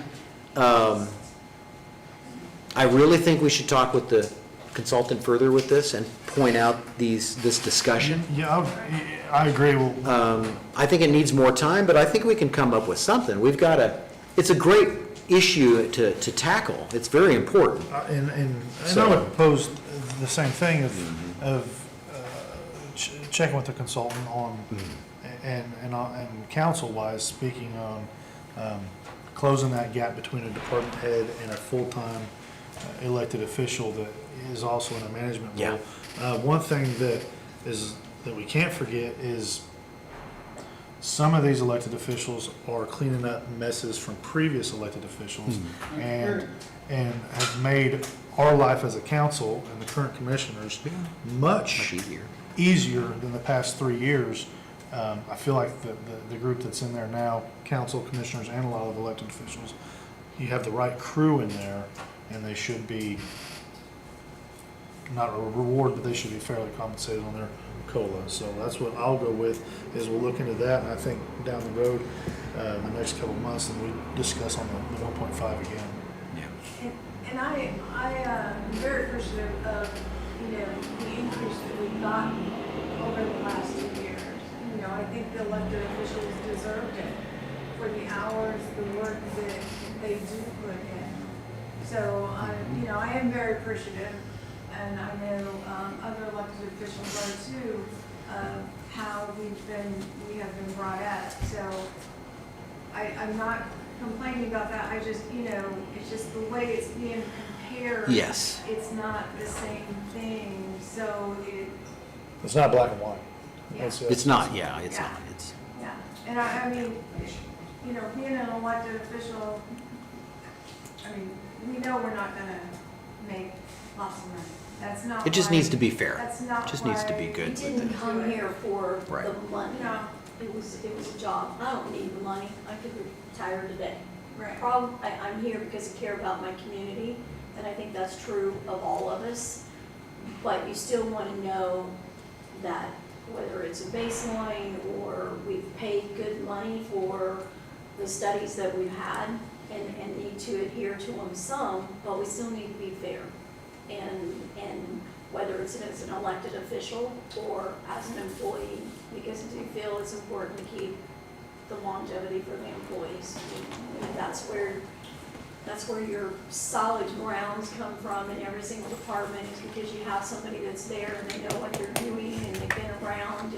And as I sat here through the last couple of days, I was the planning and zoning director, I was the building department, I was the health department, I was the county food inspector. I've done all of them, so I understand that, and I earned that as the longevity. So in this role, learning the elected officials and what you can and can't do and what you're required to do, we need to be worth something as well in those positions. We do have some ways, there are some solution options, and we can always go back to the COLA minimum. That's still an option. But if you really want to get down further into the root here and try to come up with something a little more permanent that's on a better footing, I think it's going to require a regroup with the consultant and doing more research, not just putting a COLA towards it. It's almost like that's a short-term fix. Like, yeah, we're going to throw you something and then you're good for a year, but we're still going to have the same problem next year, if that makes sense. We kind of want to solve it for good. It would be my preference, so, which I think everybody would probably, Then, Anton, for time's sake, what are you thinking? Get a hold of the consultant and ask? we can do that as soon as possible, along with a few of the other items. Is there any counties that have all of their same people, all their elected officials, same pay? They vary a little bit. Some counties do. If you look at your charts in the report, you'll see where each county is listed. There are some counties where everyone's the same. It doesn't matter whether you're the recorder or the auditor, they're the same. There's other counties that vary a little bit, and there are differences, to be honest, between some of those. And so there is some variance. Ours vary a little bit, but are close. So it just depends, but, we can certainly get what we need answered on these questions. They're legitimate, and then we can regroup. We do have time to do that. Okay. So, Well, I think it's a new study, and we should do that. Yep. And once it's done, next year, this is what we use. I think Beth had a comment there. I think that you need to take into consideration too the elected officials' pay scale. You want to draw in good candidates. And if you don't have a decent wage, there's people that can't afford to run for office that would be more than capable, Qualified individuals, sure. Looking for a maintenance guy, a 911 director. Same issue. Yeah. Yeah. Just because it's elected doesn't mean it's a free pass on, yeah, that's a good point. And I sit and see everybody working so hard, and it's for peanuts. And remember, you know, when you have a department head, they're putting a resume together, they're having a job interview. The elected official, however, is spending a year plus campaigning, knocking on doors, spending money to pay for things that department head didn't have to pay $2,000 and put signs out in people's yards for a year trying to, get votes. So there are some, you could argue the elected official probably has more than that department head in that case. But they're both weighted, I think, in a little different way. But I do think that there's similarity between those two as a comparison. And they're not that far off, it's just there's a difference. The elected officials are less, that's what it is.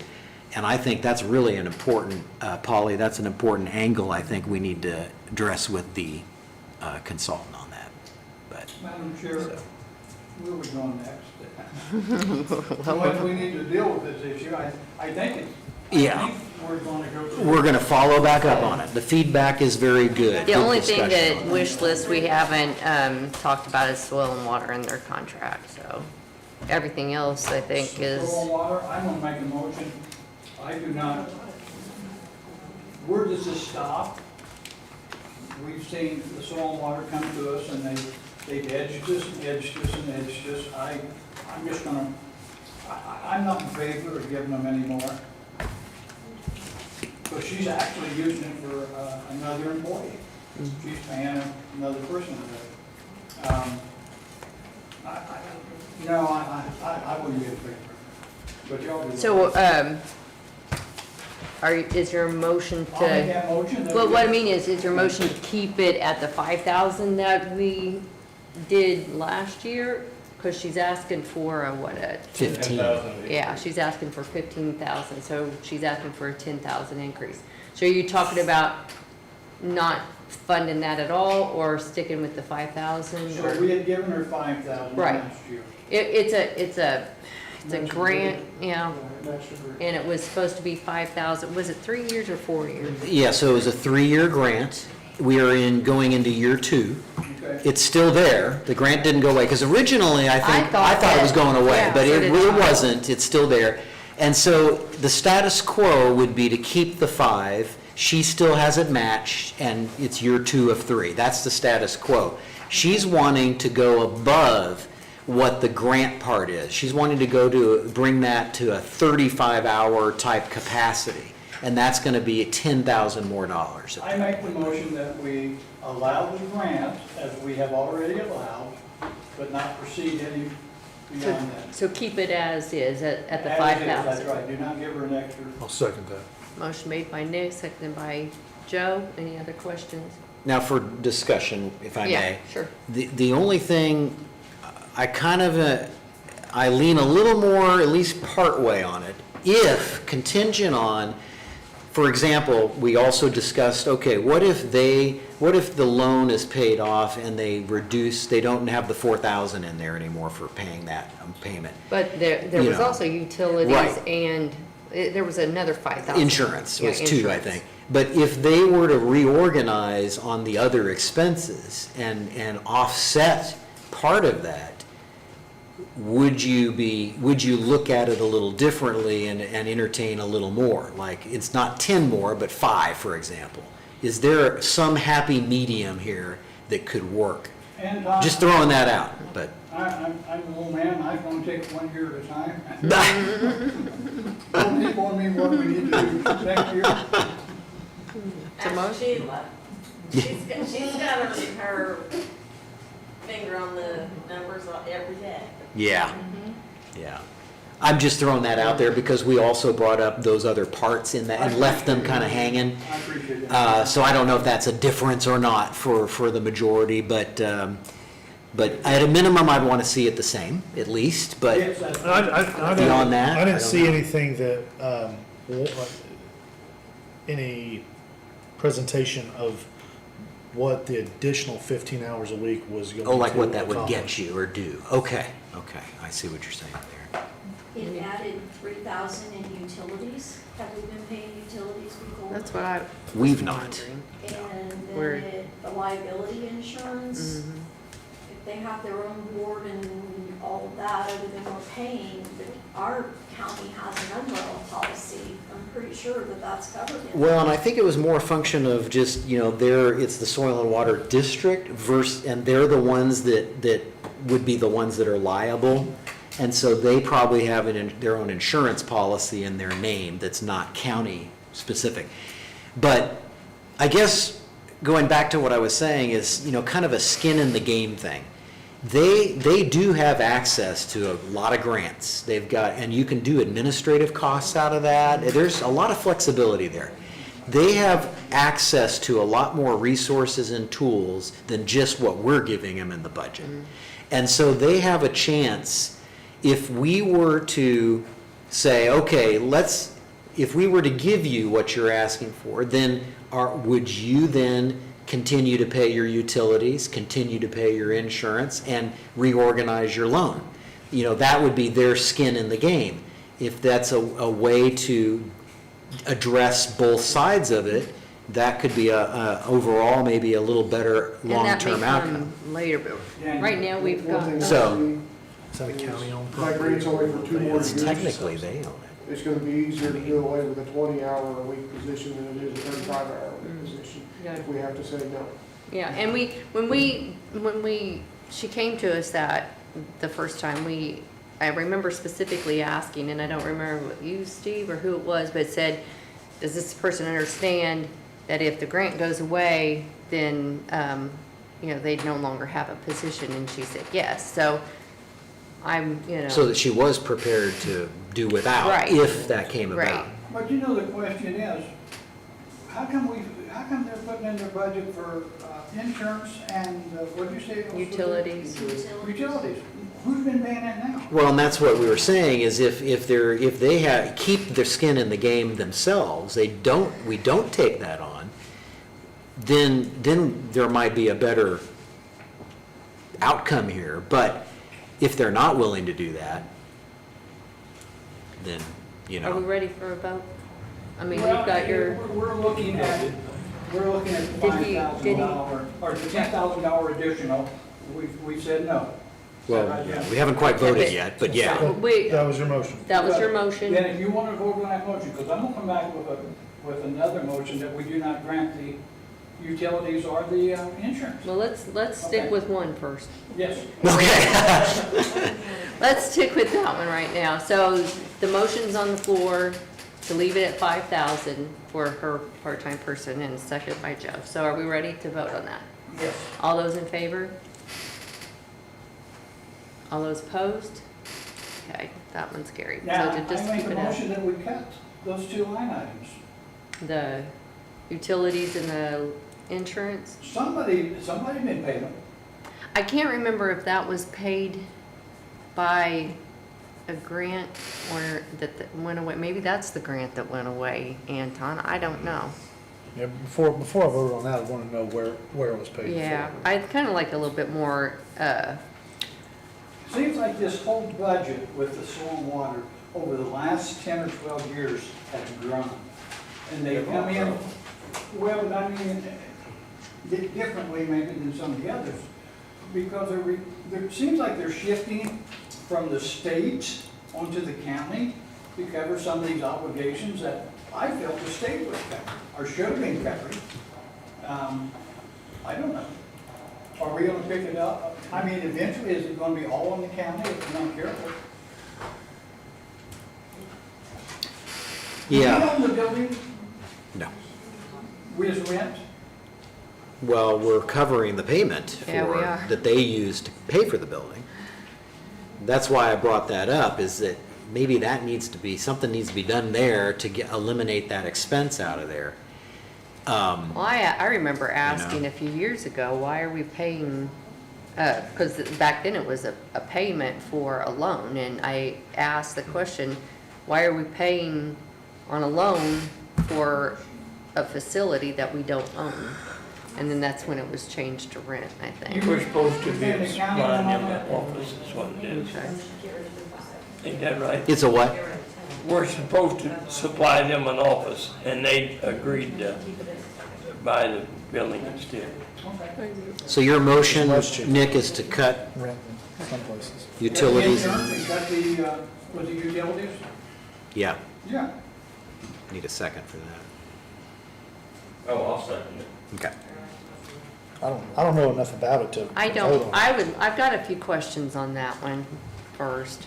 You know, like Yeah. you said, is it something that our liability county umbrella would be able to pick up, and where have they been paying for it before, and just, I would say I'd the like to- state has been covering that, or I don't know. She didn't tell us. I don't know. But it's odd that it comes on this year, and it hadn't been on for the last 10 years. And she may have explained that at some point. And my brain hurts. I don't know. Well, no, I mean, I've talked to her about it before. Well, and it did come up actually several, like 5 budget years ago. Remember that we, when Chuck Hess was here, remember? Yeah. Good old Chuck. And Not his voice for. yeah, you need to speak up a little more, Steve. But he had questioned, because there was a year in there, and I don't know, Nick, you may have remembered, but where they proposed that we take on more. And then they were like, well, we're gonna take it back out or something. So there is, it's being paid, it's just through a different source. And I think they're requesting us to now take that on. But I'm gonna vote no on this, not so much because I want those in there, but I kind of agree here with Councilman Fry, because I kind of want to know a little more, and to be Yeah, so honest, do I. back to my original point, I kind of want to sort out the whole utilities, insurance, building thing first, before I'm willing to discuss more contractual services. I kind of would want that done first, then, but we got our order flipped a little bit, that's okay. But that, I kind of hesitant on the one because of this, but we need more information, I think. Madam Chair, you might not carry, but I can call for a vote. No, but- Okay. So, okay, reiterate your vote. That we cut Drop out out. of the budget the utilities and the insurance. Okay. Because it's been paid for by somebody all these years, and it was not the county. Okay, all those in favor? All those opposed? I just, because I want clarity. Verl, did you vote? Abstain? Did you vote? He took a nap. Did you abstain? Yeah, I abstain. Okay. So for now, the utility stuff, it'll be in there, but I still want to revisit We that. still wanna I still, clarify that's that. not a dead issue there. I've got a question about the extension program. The contract services for $53,000, what do we get out of that? What is that? That's her salary, isn't it? No, Part of it? that's the actual Purdue agreement. They do all the programming, they hire the staff, they have all the resource stuff that people have access to. That's kind of what sets that up. I don't know how on earth they do that for that price, because, you know, they've got So what is, three people down there in all those programs. But what is her salary out of then? I don't know. 36? Does Yeah. Purdue pays her complete salary? All of those educators are Purdue paid. Okay. So it's just simply a contract for services, and they set it up. They're responsible for that. We just provide the office administrator, and some of that part-time, cover some of the expenses for having the Utilities office. and But But then again, where does that peak out at? We've been given those things over and over and over and over. Is the county required to have that? I mean, just out of curiosity. Are they required to have a Purdue extension? I believe, yes, they are. Okay. There is a certain requirement to offer that in each county. Now, to what exact extent? Like, is it a providing space thing? Is it a full funding thing? I think there's probably some discretion. 4-H deal. Yeah. But, you know, to be honest, that budget has been fairly flat for the last 8 or 9 years. There's not, in fact, I think they had a little more staff at one point and it got cut 5-6 years ago, and it's never come back. So, they Yeah, had but 2 when- full-timers, I mean, I think. The pay was less, but, Two youth educators ago, they just had the one yeah. full-time office staff, and that's all they had. I don't think they had any seasonal. Or actually, they had greater part-time at the time. That's what, Yeah. they had double the part-time. And Purdue paid, So. the other one part-time. But yeah, right now the budget sits at 123,290. Even as far back as 2018, it was 115,530. So if you do the math, it's pretty much been a flat expense for the last He's a good guy. 8 years or so, Good to work with. 7, 8 years. What do they do? I don't even know. What's the extension program do? It's a variety of health and human services, agricultural service, all 4-H. the 4-H stuff. 4-H. It's a very Yeah. broad range of I stuff. still don't understand why taxpayers fund that. A big lobbying group. I don't understand why taxpayers fund that. Well, most of it comes from Purdue, their land grant university. 120,000 comes from us. Yeah, but do you know how many children that affects? Yeah. A lot, a lot. Education. It's money well spent. Make a difference in their lives. Money well spent. It's pennies on the dollar as far as value. There's some kids that wouldn't have no choice at all. Yeah. We're fortunate that it's been fairly flat, to be honest. Still not for it. You could look me square in the eye. Well, here's the question I have. If we put this new jail in project, and down the road, we come to the place that, wow, we're gonna have to put this jail on a tax basis. Are we gonna cut such things as that, as to raise property tax? I mean, those are questions you're gonna have to answer somewhere down the road. Hopefully, the jail project wouldn't get out of hand and cause us to have to put it on the tax roll, but who knows if it will or will not. That was the same office that we kept a secretary in and cut the chief deputy out of the recorder's office, and she was in there for over a year by herself. And we had a secretary over there employed by the county, and here we had a constitutional office in the courthouse that was not being managed properly. We had a recorder having to close the office to go to the bathroom. I mean, that's a pet peeve of mine. You got good points. I think so. You remember, you were here. Polly might have that. I don't have it. I can send it to you.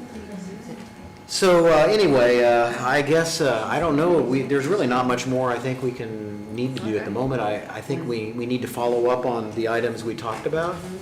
Let the auditor's office get a chance to plug in these numbers. Polly and I will get with the consultant. I think suggest we do a Zoom session, actually, not Sounds just good. an email. Yeah, I agree. We need to have a discussion. Yeah. So we can try to schedule something and go through a punch list. Okay. We did talk about, the loan payment in 1235, PSAP. Yeah, do all the PSAP numbers. Paying that off. Yes, and the amount of the loan, did you all have that? It was like 223,000 left? Yeah, the balance wasn't much. We have plenty of cash to do that. That's something we can do in our regular meeting though, and we can do that anytime. 223,881. My only concern with that one, as mentioned, was that if you're now removing what's earmarked for paying that debt, there will eventually be, it happens every single time. We've been through 3 of them now, or I have been, where there's a major equipment and technology overhaul every 10 years, typically. I'd hate for us to reduce that without putting an earmark in or a provision for saving money for the next purchase. Because we don't want to then get to, let's say, 2029, just throwing that out here, and then the sheriff and them come to us and say, well, we need a $500,000 to update the center. Where are we going to come up with that money, is my fear. Not saying that's going to happen or that's the amount, but what if there's something like that that comes up? And if there's a way to earmark and put back some money out of that budget for that purpose, then we'd want to be, I think, sensitive to that. But otherwise, I think paying it off is a great idea. Save interest, we take it out of the budget, they're good financially. It's kind of a no-brainer there, but just think about the equipment part down the road. Yeah. Shelley? A couple clarification questions, maybe. So if you guys are adopting the wage study that you guys have, and that's what we're leaning towards, right, is getting raises and everything in there, are you going with the excluded and exempt? And if you are, I have questions on how that's gonna work out. Yeah, Well, that's yet to be determined. For, So, yeah, that's one of our questions, and I'll go down what I've got for WIS. So we were gonna ask them about the gap between EMTs and paramedics. We were gonna talk about, job description for what the building department head and the building inspector, is that right? Yep. We were gonna talk about the job description for the maintenance person. Matt's job description, we were gonna talk about that. And then we were gonna talk about excluded versus exempt. Yep, and then the whole elected official discussion that we had just recently. I think I may have another minor thing or two in here as well, so we'll compare. I haven't known about dispatch. You guys wanted to go back to look into the wages, do the position changes they were doing? Oh, yes, so we had the yeah. proposal there where they wanted to eliminate the assistant director and then create 2 supervisors. So we would need job descriptions and a pay review for what that supervisor position would look like. Yeah. Yeah, that's So correct. eliminate the assistant position and then have 2 supervisors. Correct. Generally, I kind of think that's going to mirror what we do with paramedics. We have 2 paramedic shift supervisors. There is an additional pay level for them that regular paramedics don't get because of that added duty.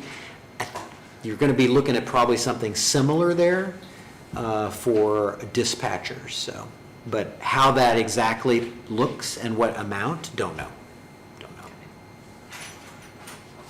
And then we also have the evidence room manager. We're going to need figure on that and make sure the job description is reviewed. We want to finalize this at our next council meeting. Possibly, that's coming up pretty quick, but I don't know that we're gonna get all the answers. You guys have already wanted to schedule a meeting, a jail meeting prior to your regular meeting on the 8th. I do not have enough hours in my day in the next week to get all of this done. I have a commissioners meeting to get ready for tomorrow. By next Wednesday, I'm getting ready for your guys's. I have an annual report due for the opioid grant. And State Board of Accounts has got a list and a half. yeah, I've got a list from them too. So what we'll do is we'll give an update at our regular meeting based on what Polly and I can come up with. We'll do as much as we can. Let's leave Sheila alone as much as we can, maybe not. Right, she has to do her own thing. Everything that's yesterday and today, I have to start entering in Gateway too. Yeah, so we'll do as much as we can and then communicate that back. How's that See, sound? I can come down and give you a few hours, is that what You just come right on ahead. By the time you got me trained, I'd be going home. I'd say, no more of that. But I do think we've had a very robust discussion. I think that's great, the department heads and what they did. They kind of made it easy on us, to be honest. I think they did a good job this year, and I don't understand why we're done so much earlier than the prior years. we went straight to business. I was gonna say, I think Must be reading Dan and and. That's kind of it. Good, more efficient discussion. That's the only difference. Had the major players together. What'd you say? He said Dan and Joe, it's gotta be. Oh, there we go. Yeah, we have 2 new guys, that's why, but, yeah. The other 2 must ask a lot of questions or something. Yeah. That may be. But again, thank you. Yeah, good discussion. I make a motion to adjourn. So no tomorrow. All right, Nope. motion made, second. We got a second, third, fourth. All right. No. Recess, you need. So we're not, we don't have any need to come back tomorrow then, right? Okay. We have an executive meeting before The regular